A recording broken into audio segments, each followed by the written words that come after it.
We have breaking news. The death toll in Iran has skyrocketed to over 500 people killed, 490 of them being protesters and 48 being security personnel, along with over 10,600 people arrested. Who's this according to? A U.S. organization called the Human Rights Activist News Agency. Many mainstream outlets often cite these numbers with the caveat that they are unable to independently verify them, but that's largely due to the fact that the Iranian regime suppresses journalists and has imposed a near total internet blackout for the past 3 days and have cut off international phone calls, but these numbers are the most accurate we have, although it could be many more. So tell me if I'm wrong. The people of Iran have stood up in protest against the Islamic regime multiple times in the past, but each of those times the regime uses this harsh playbook of suppression and violence to quell the protests. Is this time different? It does seem that a perfect storm exists that makes this time different. Number one, the Islamic regime is in a weakened point militarily from the 12-day war with Israel, where of course the U.S. got involved. Number two, this and other factors have led to an economic crisis in Iran where the currency has collapsed and inflation has surged. Number three, the Iranian people seem hell-bent on liberation. Protests all over Iran have been going on since December 28th. And number four, Trump has sent out multiple messages in support of the protesters and vowing to get involved if Iran kills protesters. Well, it seems that's happened, right? Any signs the U.S. is getting closer to involvement? Yes, it was reported last night that Trump has been briefed on multiple options to strike Iran, although no final decision has been made. He has said there will be no U.S. boots on the ground, though, so airstrikes are the expected course under consideration. What has the Iranian regime said in response to all this? They've been blaming the chaos on, quote, rioters trying to please the U.S. and Israel, who they say are responsible for the deaths of the protesters themselves. They're obviously doing and saying whatever they can to try to stop the protest. The U.S. military needs to get involved in Iran. No, this has the potential to backfire horribly. How? I mean, the Islamic regime has arguably been the largest destabilizing force in the Middle East since the Islamic Revolution in 1979. They've funded terrorism throughout the world, been oppressing and killing their own citizens, been attempting to build a nuke, and has allied with their enemies. And now the Iranian people are rising up and begging the world for its help. Why wouldn't we? Well, have you considered why the Islamic Revolution happened in 1979? We have to go back to 1951. Iran was a parliamentary constitutional monarchy, and they elected Mohammad Mossadegh as prime minister. And he begun to nationalize their oil industry, which made the UK and US very angry. So in 1953, the CIA and UK orchestrated a coup to hand power in Iran to the pro-West Shah. Well, there's a lot more to that story. Iran was also becoming closer to the Soviets, but the result of Iran becoming more pro-West led to multiple economic and social advancements for the people of Iran. Sure, but because this was a de facto shadow US-UK government, it lacked legitimacy among the Iranian people, which set the stage for the revolution in 1979. The point being, if the US gets involved right now again in Iran, the fear is it could destroy the legitimacy of this natural uprising of the Iranian people. The Islamic regime is already framing this as US-backed protests. If the U.S. intervenes now, that validates their claim and could turn undecided Iranians towards the regime. Look, every revolution is different, and the U.S. should learn from the past and allow a future Iranian regime to be legitimately chosen by no one other than the people of Iran. But the fact is, right now, the Iranian people are rising up and begging for our help because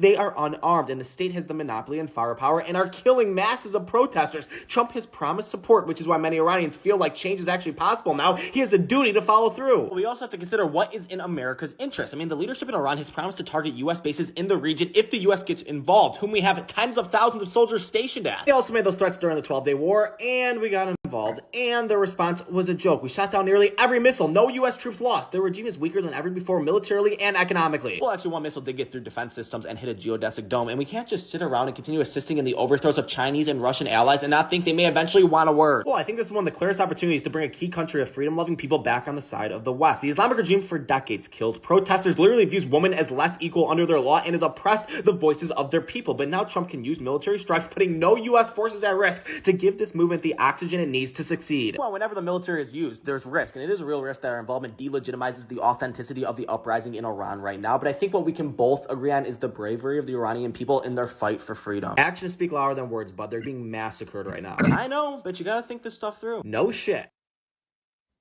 Yeah, and that's where we're at with that, guys, and we are live.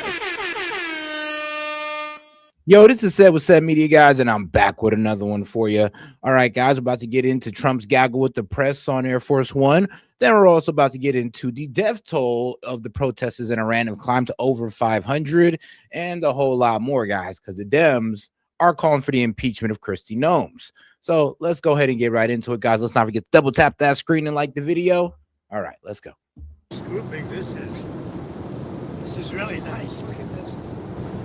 It's going to be very rough in about 10 minutes, so we'll have to go a little bit quickly. They just said very, very rough. They're on Iran. Have they crossed your red line yet to trigger a response? Well, they're starting to, it looks like, and there seem to be some people killed that aren't supposed to be killed. These are violent, if you call them leaders, I don't know if they're leaders or just they rule through violence. but we're looking at it very seriously. The military is looking at it. Now, yeah, Trump already made a threat to the Iranian leadership or the Ayatollah, saying that, yo, if you start killing your protesters, we'll get involved. And of course, the Ayatollah's response to their people, or what they're telling the world, is that, oh, this is Mossad driven, this is Israel driven, this is not organic, this is basically a color revolution. So, you know, both sides are having their spin on this. But Donald Trump's, well, let's see if he actually strikes them, because it does seem like he's serious, because the death toll has risen, and it does seem like they're posturing themselves for a strike on Iran, which would not be, well, I wouldn't advise it, because getting involved over a protest, I'm be real with you, like the guy, like both side news said, if we strike them, that might unify the Iranian people against us and Israel. And I mean, let's be real, they can't really strike us, so who do you think they're going to strike? Exactly, Israel.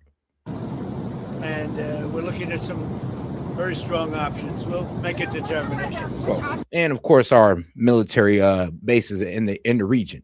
Have you been briefed on? Are you meeting with senior officials? Are you meeting with Am I going to really? Are you asking me to say what will they do? Where will we attack? When? And at what angle will we attack from? Are you considering? I'm with the U.S. White House TV pool. I'm wondering, are you being briefed on options? I'm with CNN, sir. Why did you just say I'm with CNN? She says I'm with the White House pool, and I say, what? You're with CNN. You're with fake news. Because CNN is fake news. Go ahead, give me a question. Can I ask how you're balancing and how you're deciding your response, the balance between helping protesters versus hindering them? Because I imagine that's a delicate balance to strike. I mean, some of the protesters were killed through the stampeding. I mean, you know, there's so many of them, and some were shot. We get a full report. I'm getting an hourly report, and we're going to make a determination. Sir, the son of the disposed Shah and some military leaders are encouraging you to take action in Iran. Is that a serious? Now, as of right now, the Iran's foreign minister claims that the situation has become under control in nationwide protests. And like I said, this is coming from 21 sources. This was released 2 hours ago. 2 hours ago from Iran, you know, kind of after they did the whole media blockage. Shout out to Elon for shooting out Starlink and releasing it, but they did pretty much try to shut down all media that was going in or going out of Iran. And I mean, you kind of know what that means. Basically like a Tiananmen Square, or their own version of it. And this is, of course, reported by ABC News, which is, yes, the Iranian foreign minister claims the situation is under control. But so let's see how that progresses throughout the day, because this has only been reported about 2 hours ago. People have been shot, and we're looking at it. Yeah, please. Are you going to go to Venezuela? Or is Secretary Rubio going to go to Venezuela anytime soon? We're doing well. Venezuela is really working out well. We're working along really well with the leadership, and we'll see how it all works out. Are you going to meeting with Dulce to go? At some point I'll meet. Yeah, she's been very good. Look, she asked us, could we take 50 million barrels of oil? And I said, yes, we can. It's $4.2 billion. And it's on its way right now to the United States. When will you meet with Machado this week? Looking for something to grab here, because it's going to get rough, and I don't seem to be in a great. I think you did this to me. You put me in a position where there's absolutely nothing to grab. So I'm looking for something to grab, and it's not going to be Caroline. Have any oil companies made commitments to you, sir? Have any oil companies made commitments to the United States after your meeting on Friday, sir? Which have Exxon, Qdoba? No, I didn't like Exxon's response. We have so many that want it. I'd probably be inclined to keep Exxon out. I didn't like their response. They're playing too cute. What backstops or guarantees have? So yeah, Trump pretty much had a roundtable meeting televised with oil executives, pretty much saying how they're ready and posturing themselves to move into Venezuela to start the oil refinery there. So yeah, I remember there was pretty much I think it was CNN who was, giving their little, being speculative about it, and reasonably so, pretty much saying that, well, who's going to want to go back to Venezuela? I mean, who's going to go back there, rebuild it, put all the investment into it? And they were trying to say that, well, there's a small number of oil companies that would do so. Well, Trump found the oil companies that would do so, put them on television, had them at a round table, and they were all talking about how they're oh so excited to get into Venezuela. Have you told the oil companies that you're willing to provide? Guarantees that they're going to be safe, that there's going to be no problem, and then we'll. God, let's not forget to double tap that screen and like the video, guys. Let's get more people on the conversation by double tapping that screen. Appreciate the support, guys. It's not going to be a problem. They had problems in the past because they didn't have Trump as a president. They had stupid people. You're saying that they would Cuba makes a deal. What kind of deal are you looking for from Cuba? What kind of deal are you looking for from Cuba? You're going to find out pretty soon. We'll talk you to Cuba. Okay. And you'll find out pretty soon. And one of the things I want taken care of, and one of the groups I want taken care of, are the people that came from Cuba that were forced out or left under duress, and they're great citizens of the United States right now. You have a lot of people forced out of Cuba unfairly, so we're going to take care of, most importantly right now, we're going to take care of the people that came from Cuba that are American citizens or in our country. And speaking of Cuba, we did kind of just screw Cuba over by, taking these Venezuelan oil tankers, which I believe are on our fourth one. So, I mean, shout out to Donald Trump and these oil tankers, because like I said, for every time he steals one, I pretty much got to play this. I'm sorry, guys. I know it's going to be annoying, but... Stole that shit. That's what I do, nigga. Fuck, nigga, I stole that shit. And I stole it. Like, bro, but niggas don't understand. I talk facts. Vlad, I talk facts. Oh, you're right. I don't even deny it. That's cool. I talk facts. What deny? What, nigga? Give me that, nigga. You don't know what to do with that. Okay. You know when a nigga got a girl, her shit fat? Bro, you don't know what to do with that. Give me that.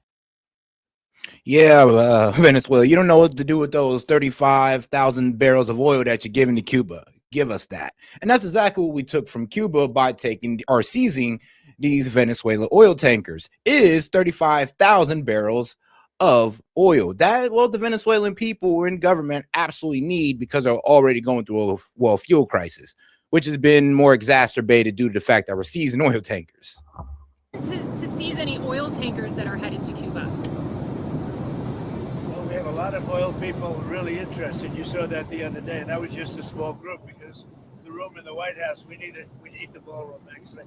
We could have filled up the ballroom practically. We have so many people that want to go in for oil. So you saw some great companies. Are you going to send Starlink to Iran, sir, to help the people in the ground with the internet blackout for more than 72 hours? We're going to be talking about that. We may get the internet going, if that's possible. Are you talking to Musk We about may it? speak to Elon, because as you know, he's very good at that kind of thing. He's got a very good company. So we may speak to Elon Musk. And in fact, I'm going to call him as soon as I'm finished with you. Iran said that they would consider military and commercial bases as legitimate targets if you struck. Are you concerned about? If they do that, we'll consider things targets they wouldn't believe. If they do that, we will hit them at levels that they've never been hit. Oh, shit. They won't even believe it. I have options that are so strong. So I mean, if they did that, it'll be met with a very, very powerful force. Do you think Iran takes your threats seriously? I think so. Don't you think so, CNN? Don't you think so? Wouldn't you say that they probably do at this point? After going through it for years with me, being hit, Soleimani, al-Baghdadi, the Iran nuclear threat wiped out. Don't you think, and then you just had Venezuela, don't you think, she says, CNN, do you think they take your threat seriously? Wouldn't you say they do after all of the things we've done? What a stupid question. I mean, you would hope so. Are you coordinating with allies on the response to Iran? Mr. President, when will you meet with Maria Corina Machado this week? I don't know. I hear Tuesday or Wednesday. I look forward to that. Have you named your board of peace for Gaza yet? Where do those plans We have stand? a board of peace that's being formed, but essentially it's the most important leaders of the most important nations. All nations, but the most important. You take the most important leaders and nations. That's who the board of peace is going to be. Everybody wants to be on it. One group taking your threat seriously is one area taking your threat. The New York Post. New York Post treats me semi-fairly. So go ahead. One group taking your threats very seriously is Greenland. Are you still thinking of military action there, or is anything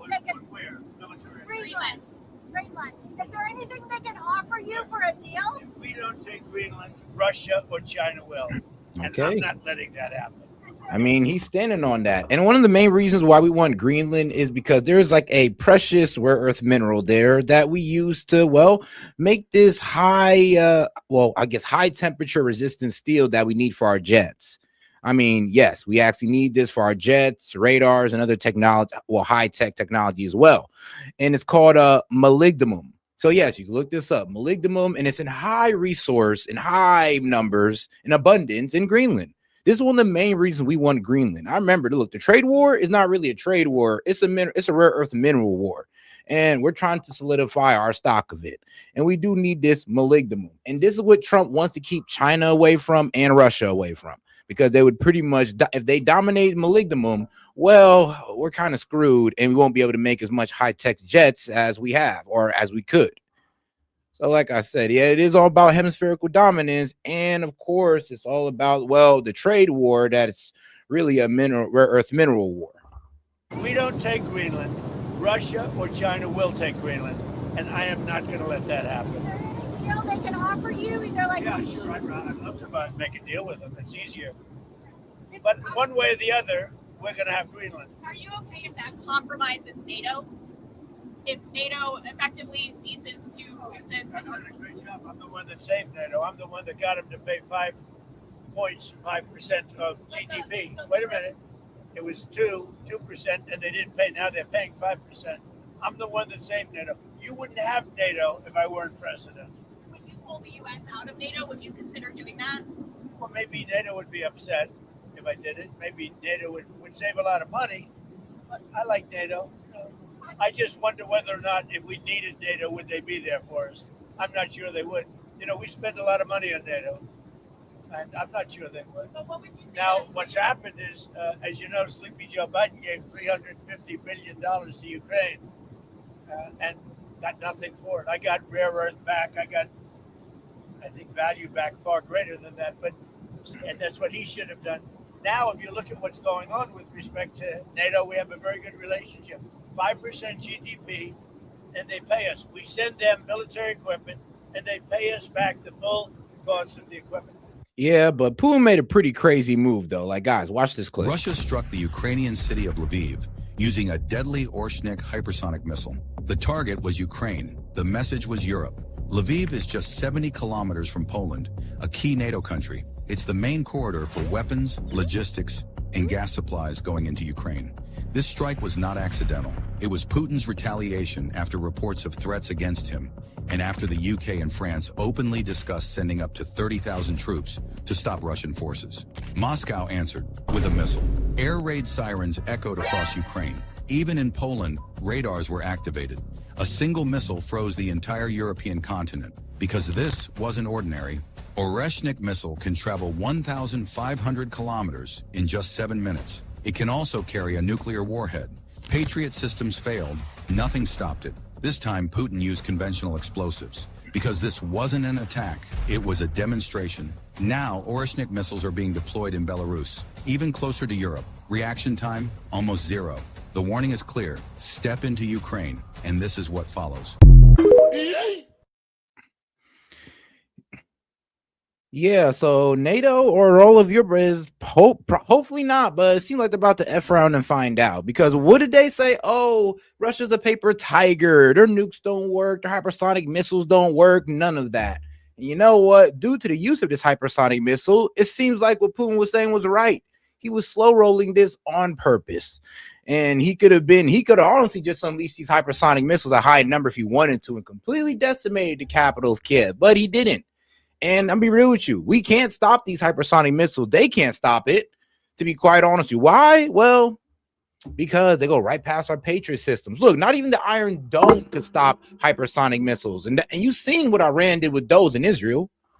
The war is, we make money with the war, but I don't even want to talk about that. I want to save the lives. They're Russian and Ukrainian lives. I want to save the lives. That's the only reason I'm doing it. This is Biden's war. Should have never happened. Would have never happened if I were president. This is Biden's war. It's not Trump's war. All I can do is stop it. And I think we're making progress toward stopping it, which would be number 9.25. You know what the quarter is, right? Right? Thailand and Cambodia went at it again, but I got it stopped very quickly. I consider that 1/4 of a war. When was the last time you made a tangible offer to Greenland yet? Have you made an actual offer to Denmark? I haven't done that, but Greenland should make the deal because Greenland does not want to see Russia or China take over. They don't go there. It's very far away from Greenland. And Greenland, basically, their defense is 2 dog sleds. Do you know that? You know what their defense is? 2 dog sleds. In the meantime, you have Russian destroyers and submarines and China destroyers and submarines all over the place. We're not going to let that happen. Hey, yo, and shout out to my man Jet for starting us off. He says, I think Europe is starting to pucker up tight. I mean, exactly. Like, that stood him up straight after that one. It was like, whoa, we didn't even think our hypersonic missiles worked. Actually, they've been spending all the propaganda in the world that, oh, well, they just got these regular missiles. They don't really got these hypersonic missiles. Their nukes don't work. But surprise, surprise, though. They hit Ukraine with one of them, and nobody's able to stop it. Now they got Belarus loaded with them, so there's really no response time they could set up for. I mean, this is Putin telling them, yo, stay out of Ukraine. This ain't your business anymore. And if you want to make it your business, you can catch a hypersonic missile too. And sadly, that's just the reality of it. And if it affects NATO, then it affects NATO. But, you know, they need us much more than we need them. I will tell you that right now. Are you going to UK and Germany? That's a war that should have never happened with Ukraine. The UK and Germany are discussing plans for a joint NATO mission to protect Arctic security in Greenland. Does that change your calculus at all? No, look, we're talking about acquiring, not leasing, not having it short term. We're talking about acquiring. And if we don't do it, Russia or China will, and that's not going to happen when I'm president. Are you going to increase the amount of military bases on Greenland in the meantime? Well, we have bases on Greenland. Yeah. Are you going to do more? Put a lot of soldiers there right now if I want, but you need more than that. You need ownership. You really need title, as they say in the real estate business. You're on Minneapolis. Your administration has advocated for absolute immunity for the ICE officer who shot Renee Good. How do you define absolute immunity? What does that mean? Everyone's seen it. And the woman was very violent. She's a very radical person. Very sad what happened. Mm-hmm. Her friend was very radical. Go or drive. Absolute immunity. How would you define that? Yeah, her so-called girlfriend. Yeah, that was her girlfriend or so-called wife. Yes. So her girlfriend pretty much was the one that told her to drive. And well, she drove, and sadly, that's what got her shot. And then if you actually look at the video from the officer's perspective, he'd been there before the lady was told to get out the car 4 times. So she knew that this man was around her car. She knew that the ICE officers were telling her to get out, yet she still decided to try to drive off from law enforcement. And it's not about how you guys perceive it. It's about how he perceives it. And he perceives it as his life was in danger, so self-defense. I know all you guys want to go ahead and be like, do the little still shots of the scene and all that. Guess what? Don't matter. Don't matter. He has a pretty strong case for self-defense as soon as she moved her car. Well, I'm going to let the people define it. But immunity, you know what immunity means as well as I do. So that officer should be back on the force? People can't be treating law enforcement that way, whether it's ICE or Border Patrol or our police and men and women. You can't do that. We have... Oh, guys, make sure to double tap that screen, like the video, guys. Let's get more people on the conversation by double tapping that screen. And also subscribe to the channel. Law enforcement in our country is doing really well, despite the fact that Sleepy Joe Biden allowed people to pour through an open border. Crime stats just came out. We have the best crime stats on record, despite all the criminals he allowed into our country. We've gotten a lot of them out. We have to respect our law enforcement. At a very minimum, that woman was very, very disrespectful to law enforcement. And you heard the same noises. You saw the same crunch that I saw. Mm-hmm. You can't do that with law enforcement, whether it's police or ICE or Border Patrol or anybody else. Yeah, and she was an agitator. She was blocking the street. She was out there honking her horn, trying to alert the illegal immigrants in the area to, get out. ICE is here. So she was impeding on an ICE investigation. That's exactly what she was doing. So trust me, guys, don't sit there and try to play like she was innocent. I mean, she shouldn't have to die. She shouldn't have died. And be honest with you, she shouldn't have got shot. But when you set yourself up like that, and she had all that opportunity to save herself, I mean, what can you do? And the real fatal mistake was listening to her girlfriend telling her to drive. When it comes to ICE officials, though, Mr. President, you well, just to clarify on the absolute immunity, do you believe ICE officers should have absolute immunity?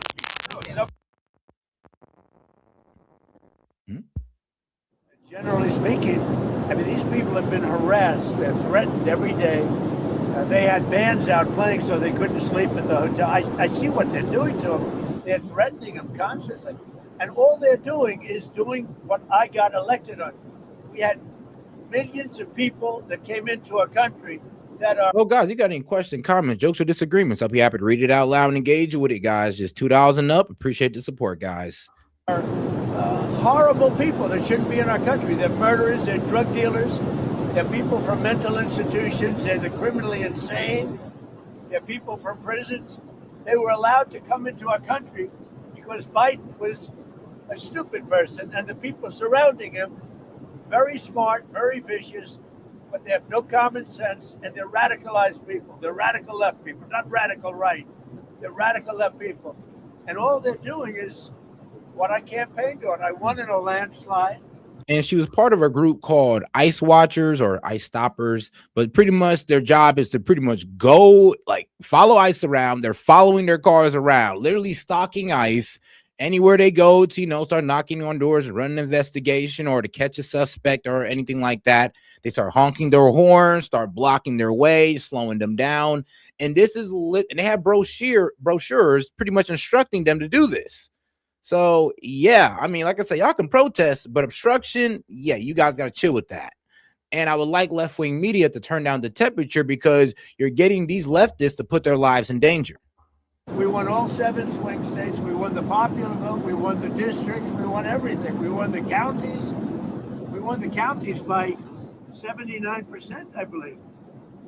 I campaigned on the Great Border, and now we have a Great Border. But Biden let 25 million people come into this country, and many of those people are criminals, including 11,888 murderers. And we want them out. And I won on that. Now people don't talk about it because the border is so secure. Nobody wants to talk about it anymore. The border was one of the reasons I won the election. I've done such a good job on it that nobody wants to talk about it anymore. The border is totally secure.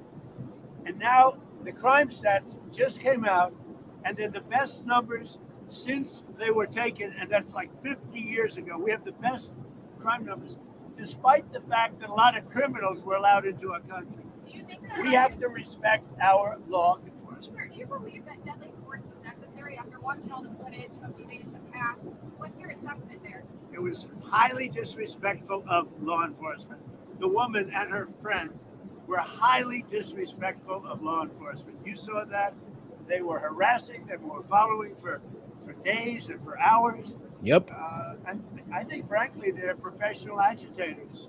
But just disrespect. And I'd like to find out. And here's the thing, they're called to do so. They're called to go out there, follow ICE, honk horns, get in the way of them and all that good stuff. And here's the thing, they'll usually leave when ICE warns them one time, because that's what ICE do. They warn you one time that, look what you're doing. You're kind of obstructing. So we're going to give you this warning or your day is going to get real bad. I mean, there's videos of them doing this, giving them that warning. And she got that warning as well. Yes, when that ICE officer drove over to her and pretty much told her, because there has been a 3-minute video that was released before the shooting, before those ICE officers pulled up, that showed the ICE officer that shot Renee Good, who pulled up first, gave her that warning. She ignored said warning. Her girlfriend goes and follows the ICE officer around, antagonizing him. Then when the ICE officers pull up, the other ones, and they're reaching inside her car, telling her to get out, and then she wants to take off, you know, as her girlfriend instructs her to do. And then she loses her life. Whose fault is that? I'm gonna be real with you. I'd blame the girlfriend and left-wing media. And we are going to find out who's paying for it. But just with their brand new signs and all the different things. But these are professional agitators, and law enforcement should not be in a position where they have to put up with this stuff.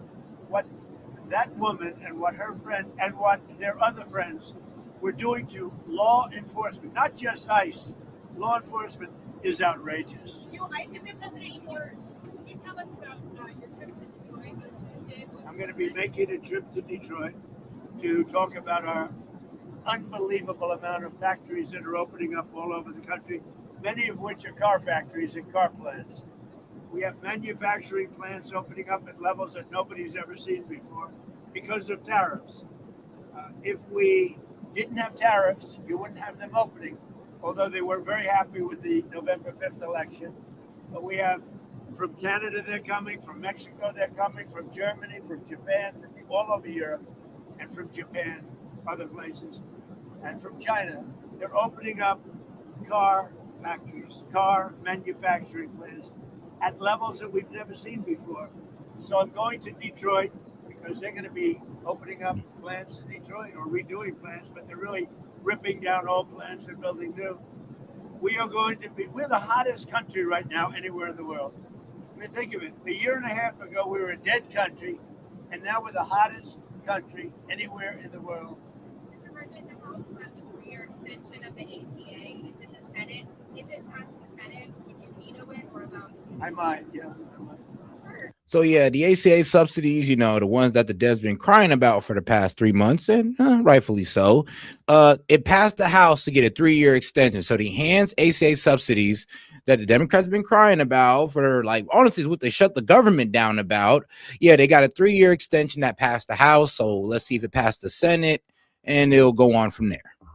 Do you have any information about the suspicious object that was found at Palm Beach International Airport before takeoff?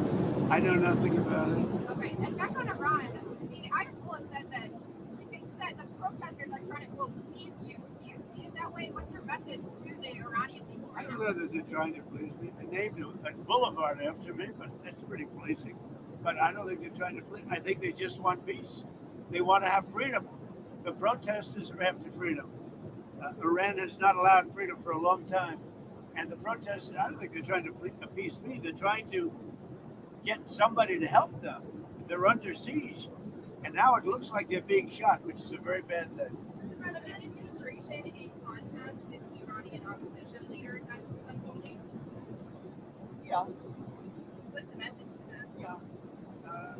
You're going to find out pretty soon. So she asked him, are we in contact with the Ayatollah's opposition leaders? And he said, yeah. And I guess we're going to find out soon. So who knows what opposition leader? Hey, I wouldn't be surprised if it was Iran's president. Like he leans more towards, you know, working with America, actually. Surprising. Yeah, go ahead. With the beautiful red hair.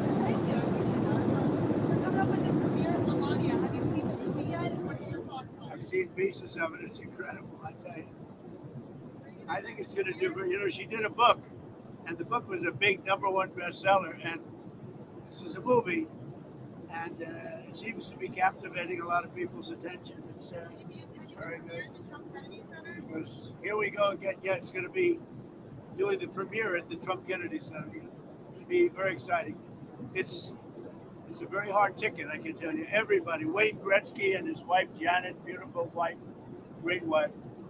He said last night, gee, I want to go to everybody wants tickets to the premiere. I think it's going to be great. Is there any timing on the mortgage bond purchases you announced last week? On the what? Mortgage? Mortgage bond purchases by Fannie Mae and Freddie Mac? No, they're already doing it. They've started. Yeah, they started the process. And it's having a great impact. Interest rates are falling very rapidly. Not only for that reason, for other reasons too, but interest rates are falling very rapidly. Oh, God, let's make sure you double tap the screen and like the video, guys. Let's get more people on the conversation by double tapping that screen and liking the video. With no help from the Fed, because we have a total stiff at the Fed. Can I ask you, the announcement on the cap on credit card interest rates Yeah. that came out on Friday, what happens if the credit card companies don't comply by the January date? Well, then they're in violation of the law. Very Very severe things. No, I want a cap on credit card interest rates because, you know, some of them are 28, almost 30%. And that, people don't know they're paying 30%. The people out there, you know, they're working, they have no idea that they're paying 30%. Yeah, now Trump is also he's trying to cap interest rate on credit cards, which, you know, a lot of the free market guys are kind of losing their ish over. And then also he's trying to stop big corporations or, big investors like BlackRock, Vanguard, State Street from purchasing single family homes, which some people are saying, oh, that's not even really a big deal. But let's be real, it actually is. No way. We're putting a 1-year cap at 10%, and that's it. They know it. They've really abused the public. The credit card companies have totally abused it. I'm not going to let it happen. You said something willingness from Iran to engage diplomatically with you, or perhaps negotiate on their nuclear program. With Iran? Yeah, do you think they want to engage diplomatically with you? They do. They called. They called you? Is it still yesterday. Is it still an option? Iran called to negotiate. Yesterday. The leaders of Iran called. They want to negotiate. I think they're tired of being beat up by the United States. Can you share any details on that call? Iran wants to negotiate, yes. Negotiate what? We may meet with them. I mean, a meeting is being set up, but we may have to act because of what's happening before the meeting. Right. But a meeting is being set up. Iran called. They want to negotiate. Thank you very much, everybody. What are you going to do? Be careful. A lot of bumps. What's your plan for East Potomac? Are you going to renovate the golf course? Yeah, we're going to make it a beautiful world-class U.S. Open. Now we're about to get into Kristi Noem here because Kristi Noem, she did 2 interviews. She did a softball interview on Fox News, and then of course she did a hardball interview with Jake Tapper on CNN. So we're gonna first get to the softball, then we're gonna get to the hardball part. And of course, I have all the clips of the shooting, like almost from every angle at this point. So we're also gonna go over those as well. Joining me now is Homeland Security Secretary Kristi Noem. Secretary, thanks very much for being here this morning. You heard what Hakeem Jeffries just said. Now Democrats are moving to try to impeach you. What is your response? Well, we're going to keep doing our jobs. President Trump promised the American people that he would make America safe again, that we would be out there enforcing the laws and that we would apply them equally, that nobody was above the law, and that we were going to start putting American citizens first. So criminal, illegal aliens in this country are going to be brought to justice under his administration. And that's exactly why we surged resources to Minnesota, because their corrupt elected officials at the city level and at the state level allowed fraud to happen, allowed crimes to happen. We've arrested dozens of murderers, rapists, traffickers in that city already, and we're going to continue to do that work to follow through on President Trump's promises. What more can your officers do to stop the agitators? Obviously, so much has happened. It's hard to know what's true here in terms of people getting shot. Well, Maria, we're sending more officers today and tomorrow. They'll arrive. There'll be hundreds more. And in order to allow our ICE and our Border Patrol individuals that are working in Minneapolis to do so safely, we're going to continue to, if they conduct violent activities against law enforcement, if they impede our operations, that's a crime. And we will hold them accountable to those consequences. So unfortunately, when you don't have the partnership of the city, Mayor Fry and Governor Walz have been very clear that they're going to continue their rhetoric. They're going to continue to. They're not going to try to help crack down on illegal immigration in their city. If anything, they're going to promote obstruction and all that good stuff. They're going to actually try to promote the hatred and the demonization of ICE officers. So, they're not helping it. They're only making things worse. And honestly, putting these officers or these law enforcement guys' life in danger. I mean, that's the problem. Like, we're telling the left to turn down the heat. And the problem is you guys want to sit here and try to spin a strong case for self-defense into outright murder. And I'm sorry, but it's a very weak case for murder, seeing that, she came at the man with the car. And I know what you're going to say, that, oh, well, you can't shoot at a moving vehicle. If you're in a chase, dumbass, read the entire document. If you're in a chase, if the car goes from stationary to moving coming at you, yes, you can. That is a dangerous weapon now coming at you right there. About 2,000 pounds of it. But criminals and 2,000 pounds of danger. He's just supposed to what? Sit there and die? And corrupt illegal aliens above the people that live in that city and in that state. They've said they're not going to help us. So we'll make sure that we protect our officers, but we also follow through on making sure these criminals are brought to justice. I mean, it's ironic to see the Democrats so angry over what ICE is doing when, in fact, you look back at the policy and how this all started, and it was a wide open border under the Biden administration. And, there was back and forth and conflict and and different opinions about impeaching Alejandro Mayorkas, and yet they. I mean, here's the thing. Here's the whole, like, I mean, mental gymnastics that the Dems got to do to make it make sense. So when you ask them, all right, is an open border okay? I mean, you know, any reasonable person will say, oh, yeah, no open borders, unless they're a globalist and they're just like, oh, there shouldn't be any borders. Borders is a figment of our imagination, you know, those guys. But usually the more reasonable will tell you that, yo, no, we shouldn't have open borders. Then, okay, you should be okay with ICE crackdowns because the reason they're happening is because we had open borders, which you disagree with. So if you disagree with open borders, therefore you disagree with the result of open borders, which is a whole lot of illegal immigrants coming in. So that means you also agree with the removing of those illegal immigrants, since you are not okay with open borders, right? Right. I would hope so. I would hope your logic leads you there. All rush to try to impeach you right now for responding to it.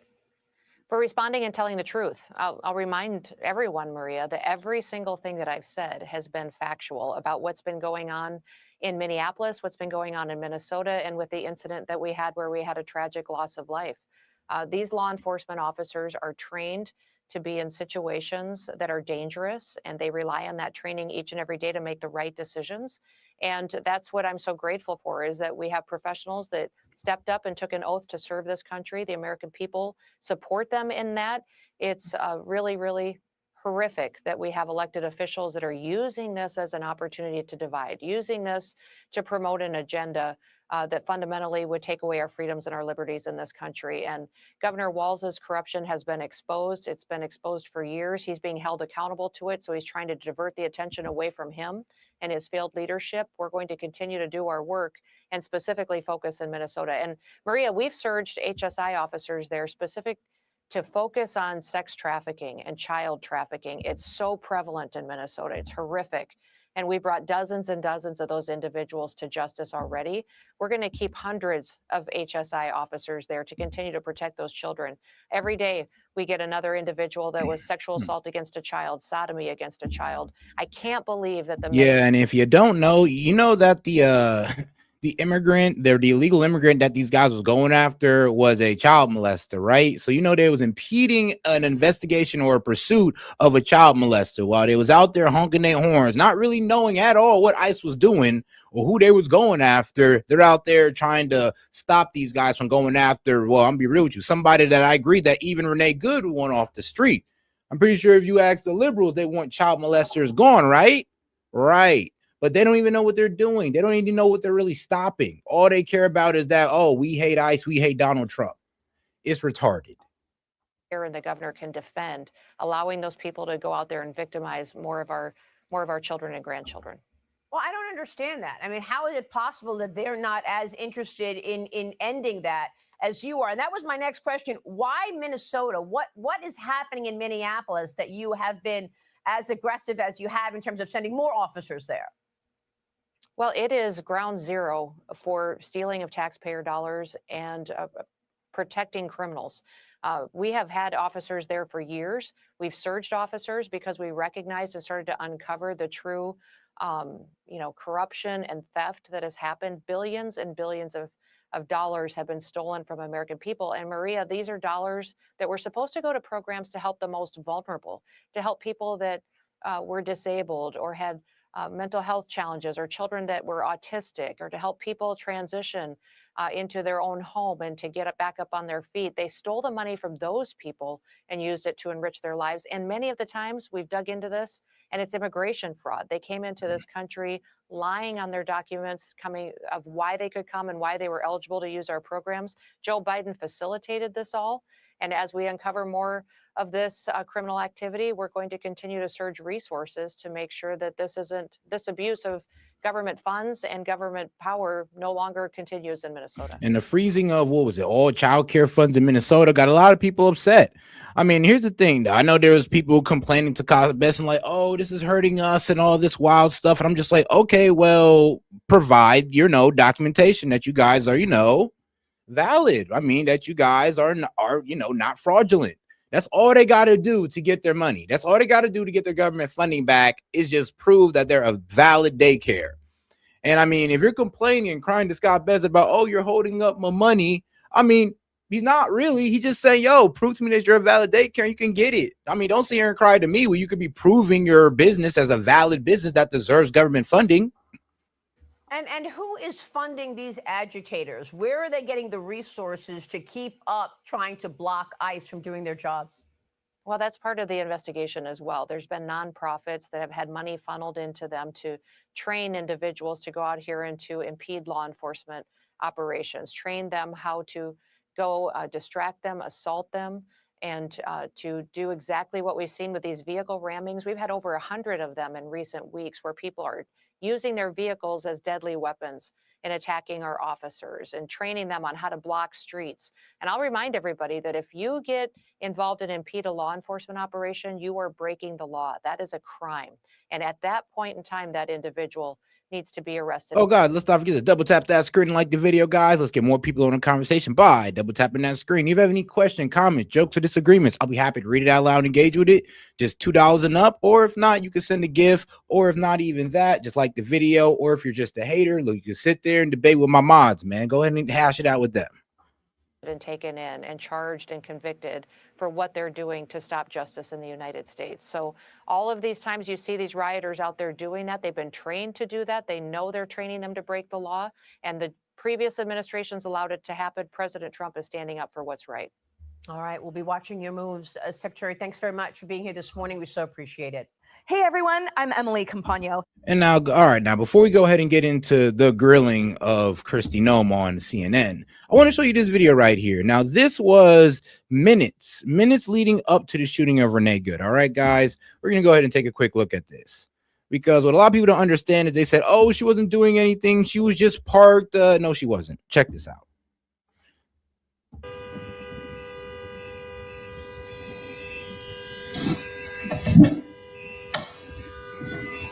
As they're looking for somebody. And there's Renee Good right there in the mid, blocking one lane in the road, honking her car in rhythm, by the way, at a beat in her maroon Honda Pilot. But y'all said that she wasn't doing anything. You said, oh, she was just there, parked, nothing at all, no obstruction, no nothing. But look what she's doing right now. You clearly see her dancing in there.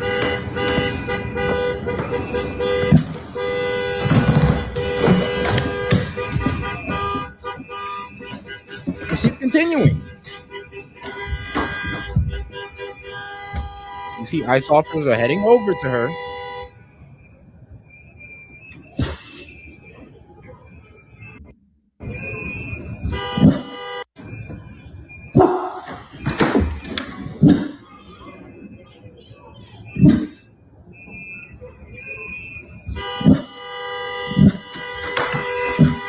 But all right.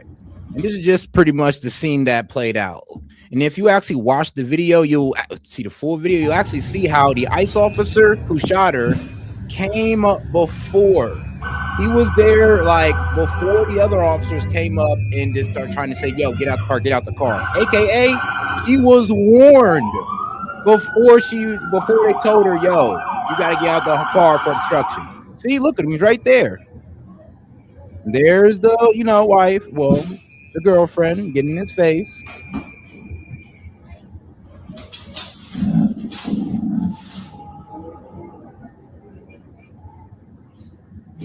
And then here comes the ICE officers coming out, going like, time for you to get about that car. And pause.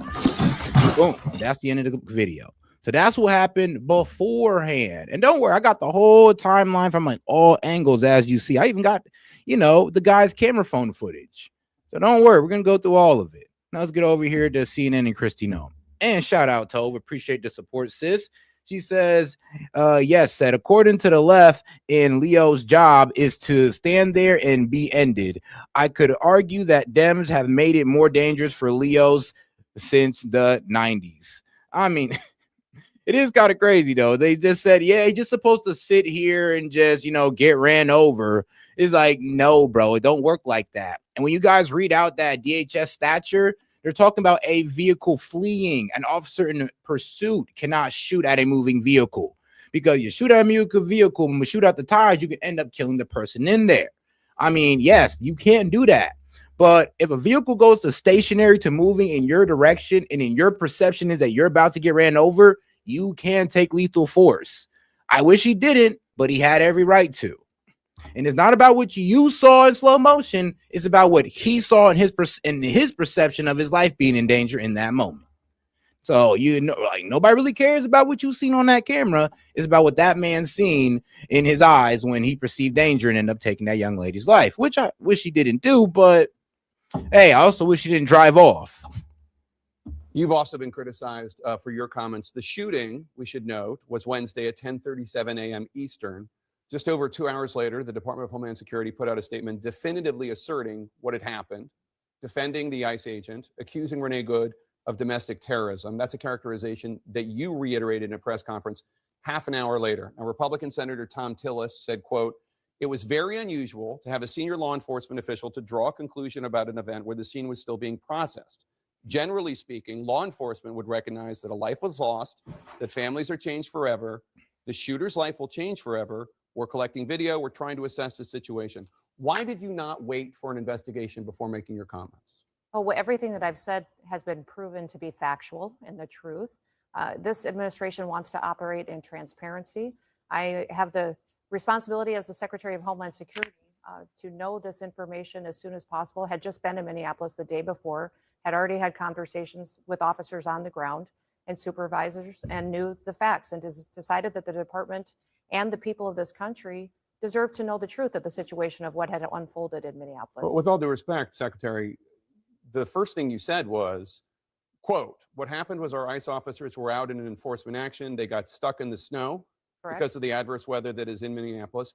They were attempting to push out their vehicle, and a woman attacked them and those surrounding them and attempted to run them over and rammed them with her vehicle." That's not what happened. We all saw what happened. It absolutely is what happened. Those officers had been out in enforcement action. A vehicle had been stuck. They had come to help get that. Here's the problem, though. Here's the thing. I don't honestly believe that was her intention, but as soon as she drove off her car, bro, it's not about her true intention. It's what the officers perceived her intention to be. She was told to stop, right? She's already obstructing. This guy's already went around to her, they're already in his face, antagonizing him. Now, three ICE officers walk up to her, telling her to get out the car, and instead of getting out the car, she tries, her girlfriend tells her to drive off, and that's what she does. Like, no, you cannot do that. Like, you can't do that and not think that you're putting your life in danger. Like, no, I'm sorry, but you guys can sit here and try to call it murder, but that's a strong grounds for self-defense. And if you actually look at the video, the man didn't really even know she was moving backwards until he got into the side of the car where he was hidden. In the video, you can hear the thump that the car, well, you can hear the impact of his body hitting the car. So you can't say that he wasn't hit. And you can't, and I'm sorry, but once that vehicle went from stationary to moving in his direction, that is a lethal weapon. He is allowed to take deadly, well, I mean, really, be real with you, use lethal force, like it or not. Vehicle out. That's when this individual started blocking traffic for minutes and minutes. You said that the woman attacked them and surrounded them and attempted to run them over and ram them with their vehicle. Blocked the road for a long time and was yelling at them and impeding a federal law enforcement investigation. That's what you need to focus on, Jake, is they were breaking the law by impeding and obstructing a law enforcement operation. They were breaking the law already, and these officers were doing their due diligence of what their training had prepared them to do. That right there. Handling it appropriately. You see that right there at that very moment when they told her to get up out that car, she should have just took the key out the car or put her hands on the dashboard, and that'd have been that. Like, that's exactly what she should have did. A law enforcement operation. They were breaking the law already, and these officers were doing their due diligence of what their training had prepared them to do. And guess what? When she drove off, she didn't just put this man's life in danger who shot her, but she put the officer's hand who's inside of the car in danger as well. That was a risk at dragging him as well. Do you understand this? Make sure they were handling it appropriately. You said within hours of her being killed, you said that she was a domestic terrorist. How do you define domestic terrorist? She weaponized her vehicle to conduct an act of violence against a law enforcement officer and the public. Well, she was using her vehicle to obstruct law enforcement, distract them, follow them around. So, yeah, she was obstructing law enforcement, but was it her intention to actually drive this man over? In my honest opinion, No, I believe she overreacted out of fear, but that don't matter. It's all the officer's perception of, damn, with like the car's coming towards me, so damn, she might be actually driving towards me, so let me go ahead and protect myself. And that's all that matters, is their perception. And if it's a reasonable argument to make, like, yeah, he could sit there and say, yo, I thought the car was coming at me, so I shot her.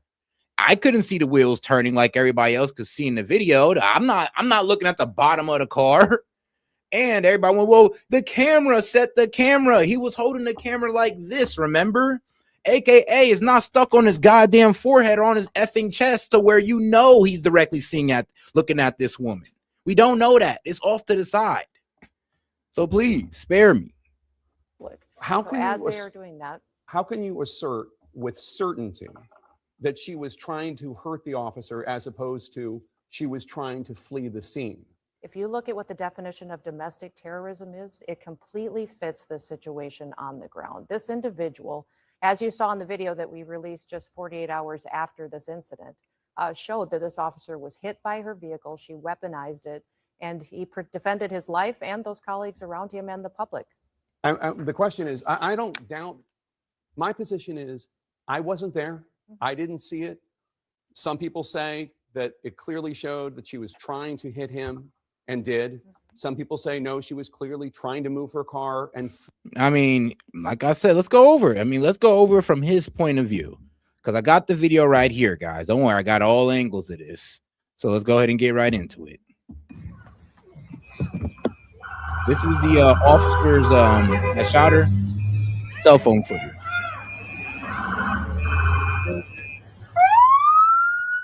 She was already warned before this. So if you're paying to the video beforehand, she was already warned, going like, look, you're obstructing. If you don't move, you'll be arrested. She was already warned.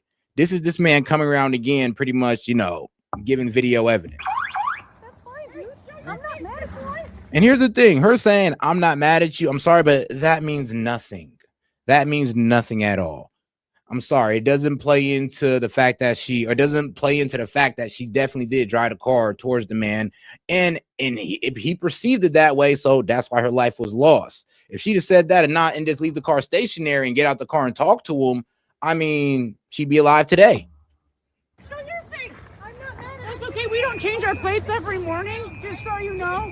It'll be the same plate when you come talk to us later. And this That's is fine. U.S. the citizen. girlfriend. You want to come at us? You want to come at us? I say go get yourself some lunch, big boy. Go ahead. Out of the car. Yep, out of the car. Get out of the car. Whoa. Yep, got hit. And that's why I say a lot of people only want to focus on one video. They want to focus on the first video that came out instead of looking at all angles, especially the Dems. Like, I need to do better. Get out of the fucking car. Get out of the car. Whoa.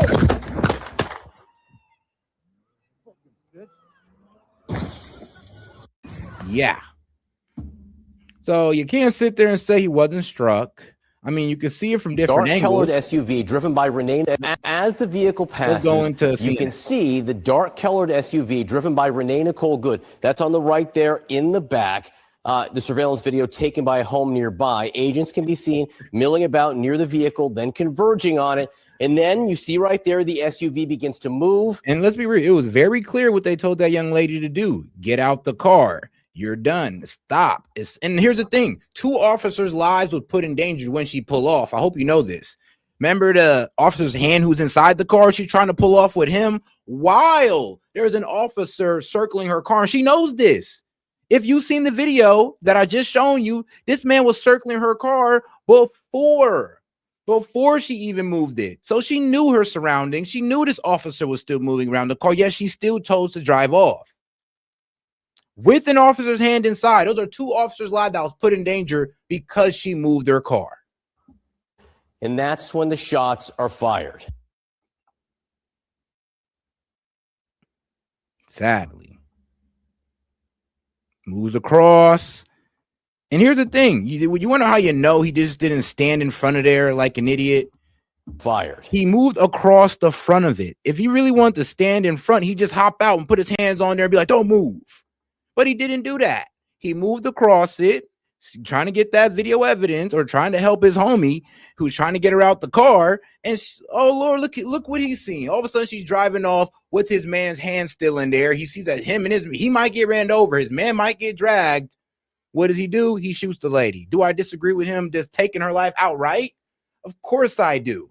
But I also disagree with her doing, I'm gonna be real with you, ignoring everything. Like, of course she could have just been at home taking care of her kid, not been obstructing the police whatsoever, followed the instruction of a federal agent or law enforcement, and she'd have been here today.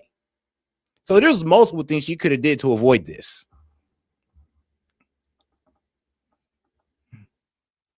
But yep, as he move off to the side there, nicks him. Wow, and yep, wow. She now, prior him, to this, the video shows the SUV had been stationary and sideways across the road like that for about 3 minutes. The reason for that is unclear. CNN has obtained some new video. Again, and I'm just saying, like I said, a lot of people want to sit here and say, no, bro, no. It's like, yes, bro, I'm sorry, but these are the facts of the matter. He drove up behind her already and gave her that warning. Here's him coming out again. The dog was actually safe. Don't worry.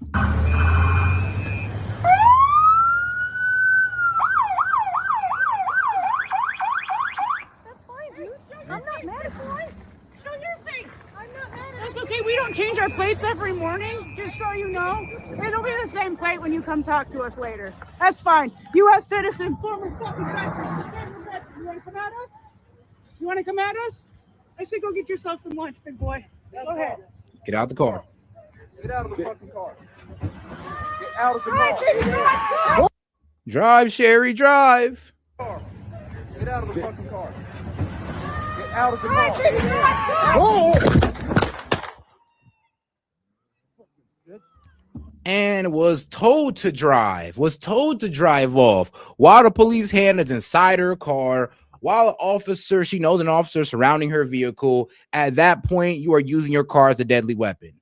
Even if her intention was to skirt away from him, that was not his perception. So she ended up getting shot. Like, I know it's tough to hear, but I mean, let's go back to the first video where she was literally in the middle of the road obstructing.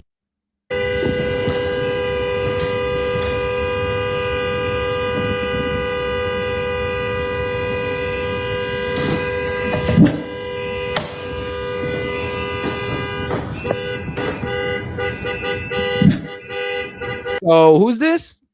Do y'all know what this is? This is Renee Good, Honda Pilot, maroon Honda Pilot that she's in right now, blocking the road, obstructing, and honking the horn in rhythm, by the way. In rhythm, you can literally see her dancing. You can see her reflective jacket, all that. Did they show you this? Did mainstream media show this to you?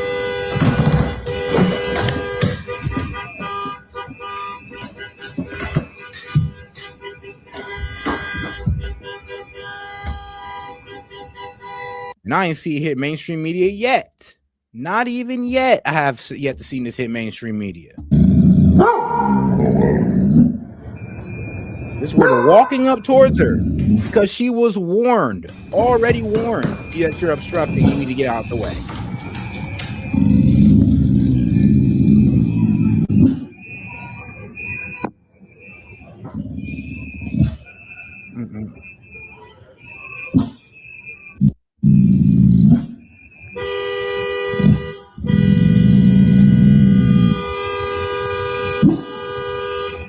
There's the ICE officer moving behind her car.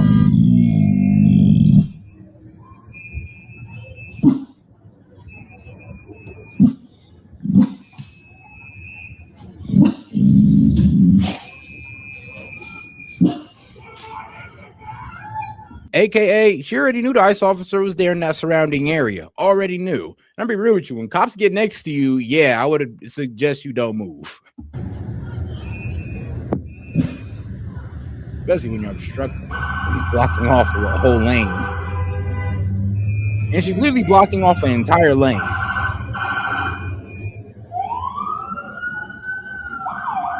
Like the entire side of the road.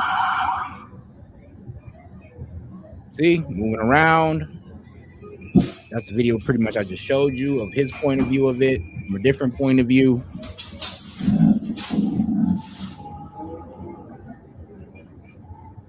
Nah, it's too late now. Too late now. He was already obstructing. Ain't no going through. Get out the car. And boom. So please tell me, how are y'all guys so confused about this? I mean, it's kind of obvious how this went down.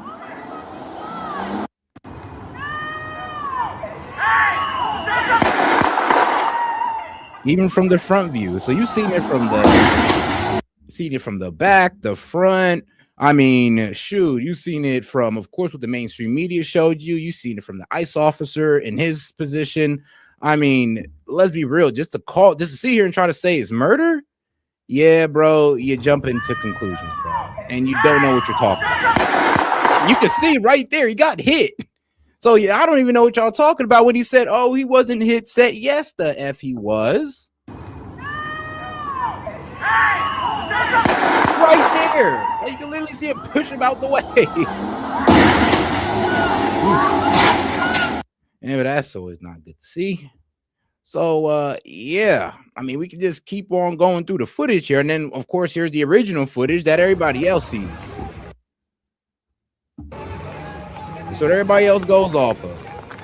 They don't want to talk about the footage that most likely came from this house right here. They don't want to talk about the footage that came from the ICE officer. Nope, everybody just focus on this. Why? Because they can spin it. They can try to spin it like murder. But if you see everything else, it's damn near impossible.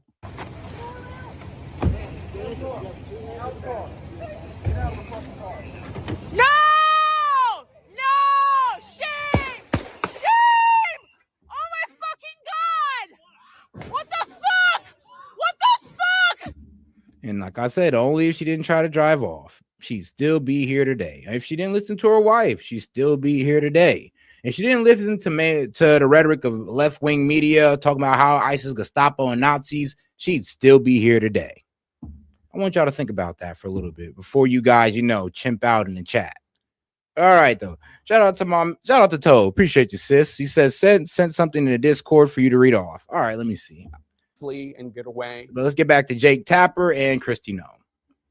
Some people say that it clearly showed that she was trying to hit him and did.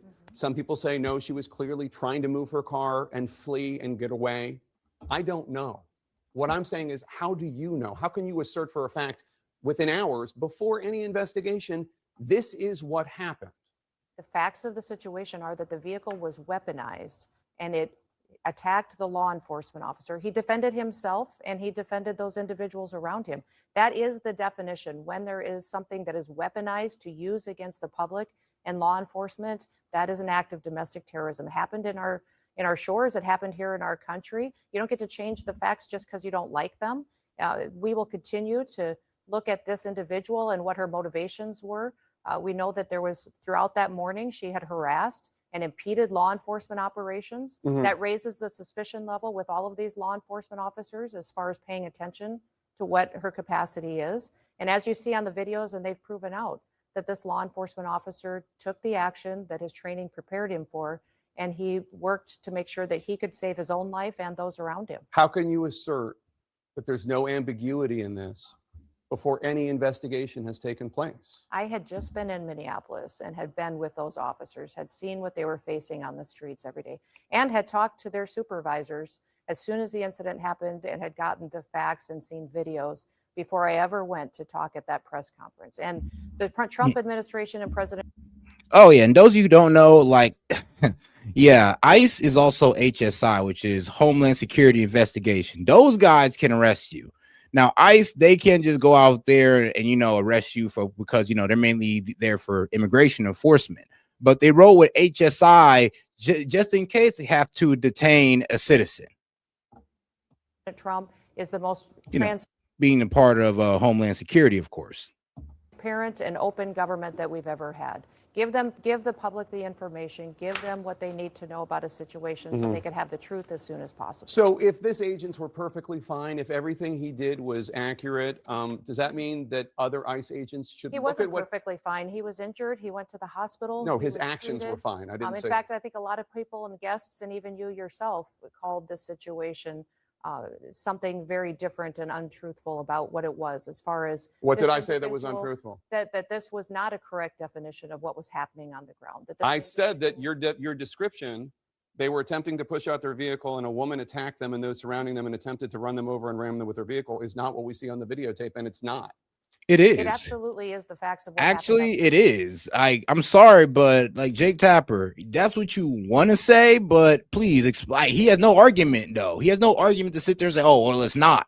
All right, cool. Give us your argument how it is a murder then, because you can't. You guys are just saying that it is. Give us definitive proof that he went out there with the intention to murder this young lady, or I'm sorry, but this middle-aged lady. Of course he didn't. She put herself in the way to get shot. So I'm sorry, but you can't just sit there and say, oh, well, there was no intent whatsoever. That's not what the video shows. Actually, that's what almost every angle shows. On the ground that day. They were there pushing out a vehicle earlier. They had helped each other. But that's not what you said. That's not what you said.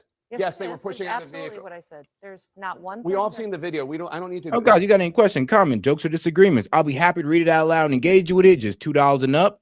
Like I said, if not, man, you can just, like I said, cry to the for disagreeers. You can cry to my mods. They'll be happy to take you guys on.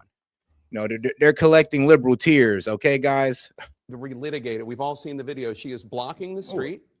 They approach her. You haven't seen the video of the entire morning and the previous encounters with this individual. Oh, we have aired it.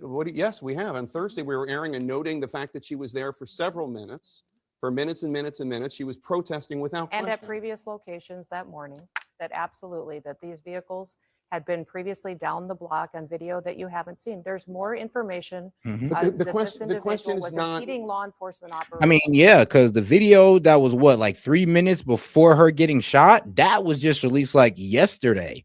So there's going to be more and more video that honestly is going to make this man have a stronger case for self-defense. Because that's all these newer video releases are doing, is giving this man a stronger case for self-defense as the Dems focus on the first release video and ignore all the other ones. Throughout the previous moments and hours before the question is, what was she doing when she was moving her car? The question That's the question. Is why? No. Here's the thing. The problem is she shouldn't even been moving her car. That's the problem. What are you talking about, Jake? Like, are you dumb? Like, bro, if the cops around you and they're reaching inside your car, are you going to move your car? No, you'd be a law-abiding citizen and be like, all right, you guys got it. You got it. You're not going to sit there and try to drive off with the police basically inside your car. You're not going to try to drive off with a police officer encircling your car and then 2-3 others that's basically trying to get in. It would be really dumb of you to try to drive off and think that there wouldn't be dire consequences. I'm sorry. That's really dumb of you to say that. Why are we arguing with a president who's working to keep people safe? Why are we arguing with law enforcement operations that have gone on in this country for years, and we're working to collect murderers and rapists and drug traffickers and fraudsters off the streets of Minnesota, and we don't have local law enforcement and local elected officials that are partnering with us to help do that work? Overwhelmingly, the people in this country said they wanted America to be safe again, that they didn't want dangerous criminals on our streets. I would encourage the elected leaders in that city and in that state to work with us so that we can do our operations without the kind of opposition and people that are conducting and perpetuating the kind of violent rhetoric that we're seeing today. DHS policy authorizes use of deadly force only, quote, when no reasonably effective, safe, and feasible alternatives appears to exist. Could he not have just gotten out of the way? That this individual and this officer is a highly experienced. Yeah, the guy got like 10 years on the force. And here's the thing, like I said, if officers are telling you to get out of your car and she tried to move her car while that officer's hand was in there, because here's a lot of things that you Dems ignore. Did you just ignore the fact that there was an officer's hand inside that car? And when she was driving off, that officer's hand he was basically getting drugged. So I'm be real with you. Not only would he have got hit, but this officer that had his hand already in there while she was taking off in her car, which is illegal, by the way, you're not allowed to do. Yeah, while all that was happening, I'm sorry, but that gave that man justification to defend himself and basically his partner as well. Like, I'm not sure how blind you guys are, but as soon as that man put that hand in that car, she should have took her hand off the wheel. Law enforcement officer. He has years of training and specialized training. And if you go from stationary and drive towards an officer, yeah, that's you using deadly force. For these types of situations. We're grateful that he's alive. It's a tragic situation, and we're going to continue to work on the investigation into the individual and find out what the motivations were behind her actions that day. We're grateful that that he's alive too. I want to play this moment from the officer's cell phone video. Get out of the car. Drive, baby, drive. Fucking bitch. That was fucked up. Is that Agent Ross's voice calling Renee Good a fucking bitch? Oh yeah, bro. Does it matter? Does it matter? Does it matter that he called her a fucking bitch? That, like, bro, it doesn't take away from the fact that she literally moved the car towards the man to where it hit him, and he fired. I'm sorry, but it doesn't matter what he says after that. Like, that doesn't give any credit to the whole murder spiel or murder spin that you guys are trying to do here. Nothing. Like, this is such an emotional argument. It's like, well, is that him saying "fuck this bitch"? Like, nigga, does it matter? Are we not talking about, is this a strong case for self-defense, or are we talking about this man's language? I can't determine which one it is, but it could be. No, it's his. Come on now. In June of last year, Agent Ross had his arm pinned in the back window of a car as an undocumented immigrant who was a criminal drove away from a traffic stop. It dragged him about 100 yards. Here's what Vice President Vance said about the incident this week. That very ICE officer nearly had his life ended, dragged by a car 6 months ago, 33 stitches in his leg. So you think maybe he's a little bit sensitive about somebody ramming him with an automobile? If this is relevant, first of all, it's horrible that that happened. Mm-hmm. If it's relevant, which the vice president seems to think it is, do you think this understandably very traumatic event that this officer went through last June might have influenced, as the vice president is suggesting happened, how he responded? Now, there's no indication to that, but the facts is that we've seen vehicles weaponized over 100 times in the last several months against our law enforcement. Oh, guys, let's make sure to double tap that screen, like the video, guys. Let's get more people in on the conversation by double tapping that screen. If you have any questions, comments, jokes, or disagreements, I'll be happy to read it out loud and engage with it. Appreciate the support. And hey, for the disagreeers, I mean, look, bro, if you ain't trying to put your money where your mouth is, then it's okay. You can just sit there and cry to my mods in the chat. That's what you're here for, to console your liberal tears. They're nice people, honestly. Officers. So they definitely know that the threat is real, that individuals who are trained by activists to go out and to impede their law enforcement operations will weaponize their vehicles and try to run them over and drag them and not stop. So they certainly go into these situations with that knowledge that that could happen, and that's what their training prepares them for. More to you. What evidence are you looking at that so many other people around the country look at and they say, it looked to me, her tires were turned to the right, she was moving her car, and they see a woman trying to flee. You say she was trying to kill the officer. No investigation has happened. Why are you so certain that your interpretation is the truth when an investigation hasn't even happened? Jake, I'm watching the videos. Other I'm people are talking to watching the officers. videos I'm getting and the coming to a facts. different conclusion. Everything that we've stated as the Department of Homeland Security in this administration. See, and then you gotta roast dumbasses in the chat like this. Hey, retarded. Like, I'm sorry, but yeah. Here's the thing though. He didn't even know the vehicle was moving. Like, and let's be honest, you're saying that officers are taught not to get in front of vehicles. Yes, moving vehicles, my friend. And then let's be real. When that officer told her to get out before he got in front of the vehicle, she shouldn't even have moved it, you dumbass. Like, that's what I'm saying. You guys don't even get like the details of this. So you're not allowed to move your car as soon as the officer tells you to get out with his hand inside your car. As soon as you take off, and guess this guy was moving across it, he wasn't just standing in front of it. So you're wrong also there, by the way, as well. He wasn't just standing in front of there waiting to get hit. He was moving across it, most likely moving towards the guys that was trying to extract the lady out the car when she took off and ended up clipping the guy and also dragging the guy whose hand was in the car. Man. Administration has been factual. You got to grill the and I retards. wish we would talk factually about what we see every day from these protesters, what they do, what they say, how they chant over and over, kill ICE, attack law enforcement, how they're trained to perpetuate violence against them and to stop the work that they do every day. Each of these law enforcement officers takes an oath to protect this country and uphold the law. They go out every day and enforce the laws of this country to keep people safe. So these individuals that are out there harassing them while they do that work, doxing their identities, threatening them and their families, it's unacceptable. And that's why President Trump is so strong in supporting their operations in all of these cities. The officer appeared to have fired 3 shots. The first one through the front windshield, the second and third through the side window. And guys, let's go ahead and look at this again, because like I said, we got some we got some I'm gonna be real with you, some real slow people in the chat. There he is in their face. So get out the car. Get out the car. See, hand right there in the car, basically gripping, trying to open the door, and she's moving backwards. You cannot do that. Like, not at all. She's actually putting his life in danger, just moving the car while his hand is on it. Still doing so. Now his hand is inside the car. And you know what? You know what stopped the man from getting drugged? Sadly, this guy's shooting her. While getting nicked by the car. What the fuck? So yeah. And that's the video that that you guys all seen. But let's go ahead and get into what's good. That's on the right there in the back. As the vehicle passes, you can see the dark colored SUV driven by, and you see where my cursor is. This is the ICE officer that shot her. Renee Nicole Good. That's on the right there in the back. The surveillance video taken by a home nearby. Agents can be seen milling about near the vehicle. Wasn't just standing in front of the car either. Think about it. The car moved.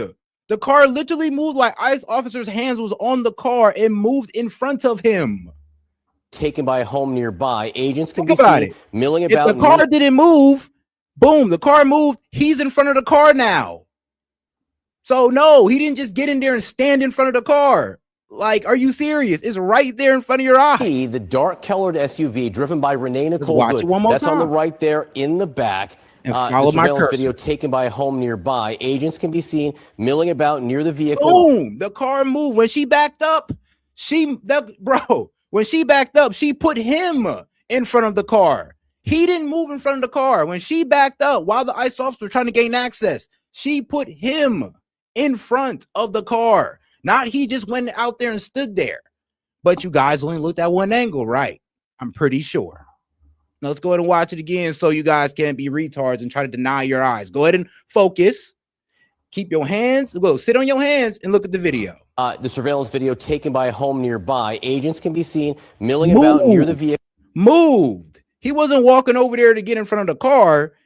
Bro, he was walking over there to help out his fellow ICE officers. She moved the car and put the car in front of him. But you didn't see that one in that angle, did you?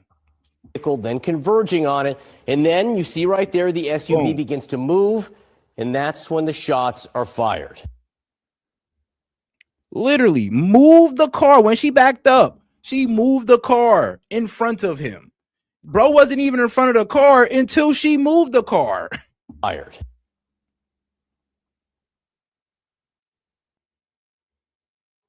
Crazy.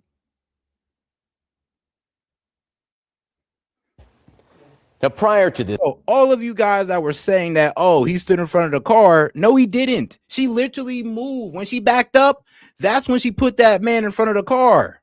And that's one of the reasons why he thought in his perception that, oh, this car is about to come towards me and she's most likely or maybe want to hit me. So please tell me how you've missed this part right here. As the vehicle passes, you can see the dark colored SUV driven by Renee Nicole Good. That's on the right there in the back. How'd you miss it? The surveillance video taken by a home nearby. Agents can be seen milling about. Boom. When she moved back and he's walking forward near the vehicle. As she's moving back, who's now in front of the car? Because who moved back? Renee Good moved back. Because she moved her car, the ICE officer is now in front of it. He didn't get in front of it. She put him in front of it. And converging on it. And then you see right there the SUV begins to move. Nice. And that's when the shots are fired. Boom. Literally wasn't in front of the car. Like I said, go follow my cursor because I'm literally tracking this man down. Are fired. This is the ICE officer right here where my cursor is. Is he in front of the car right here? No. It's like, is he in front of the car now? No, but she's slightly moving back. As you see, she moved back as he keeps walking, and now she puts him in front of the car and proceeds to drive off at the order of her girlfriend, nicking him and getting shot in the process. Now, prior to this, the video shows the SUV had been stationary and sideways across the road like that for about. So it's crazy how they don't want to mention her moving back and literally putting this guy in the line of, like, pretty much, I'll be real with you, in the danger zone. So yeah, I'm sorry, guys. Much you guys want to sit here and say he stood in front of a car? No, she put him in front of that car. And I mean, this is about as obvious as it gets. I'll be real with you. I don't know how obvious can it get. Actually, I wonder if you can notice the same thing in his video.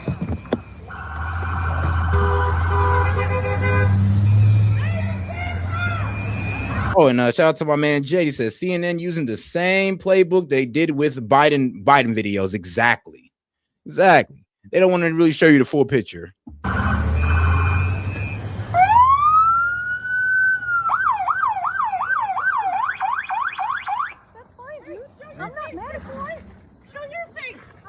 That's okay. We don't change our plates every morning, just so you know. It'll be the same plate when you come talk to us later. That's fine. U.S. citizen, former fucking veteran. You want to come at us? You want to come at us? I say go get yourself some lunch, big boy. Go ahead. Out of the car. Get out of the fucking car. When she moved, boom. When she moved backwards, that's when you can see him in front of the car.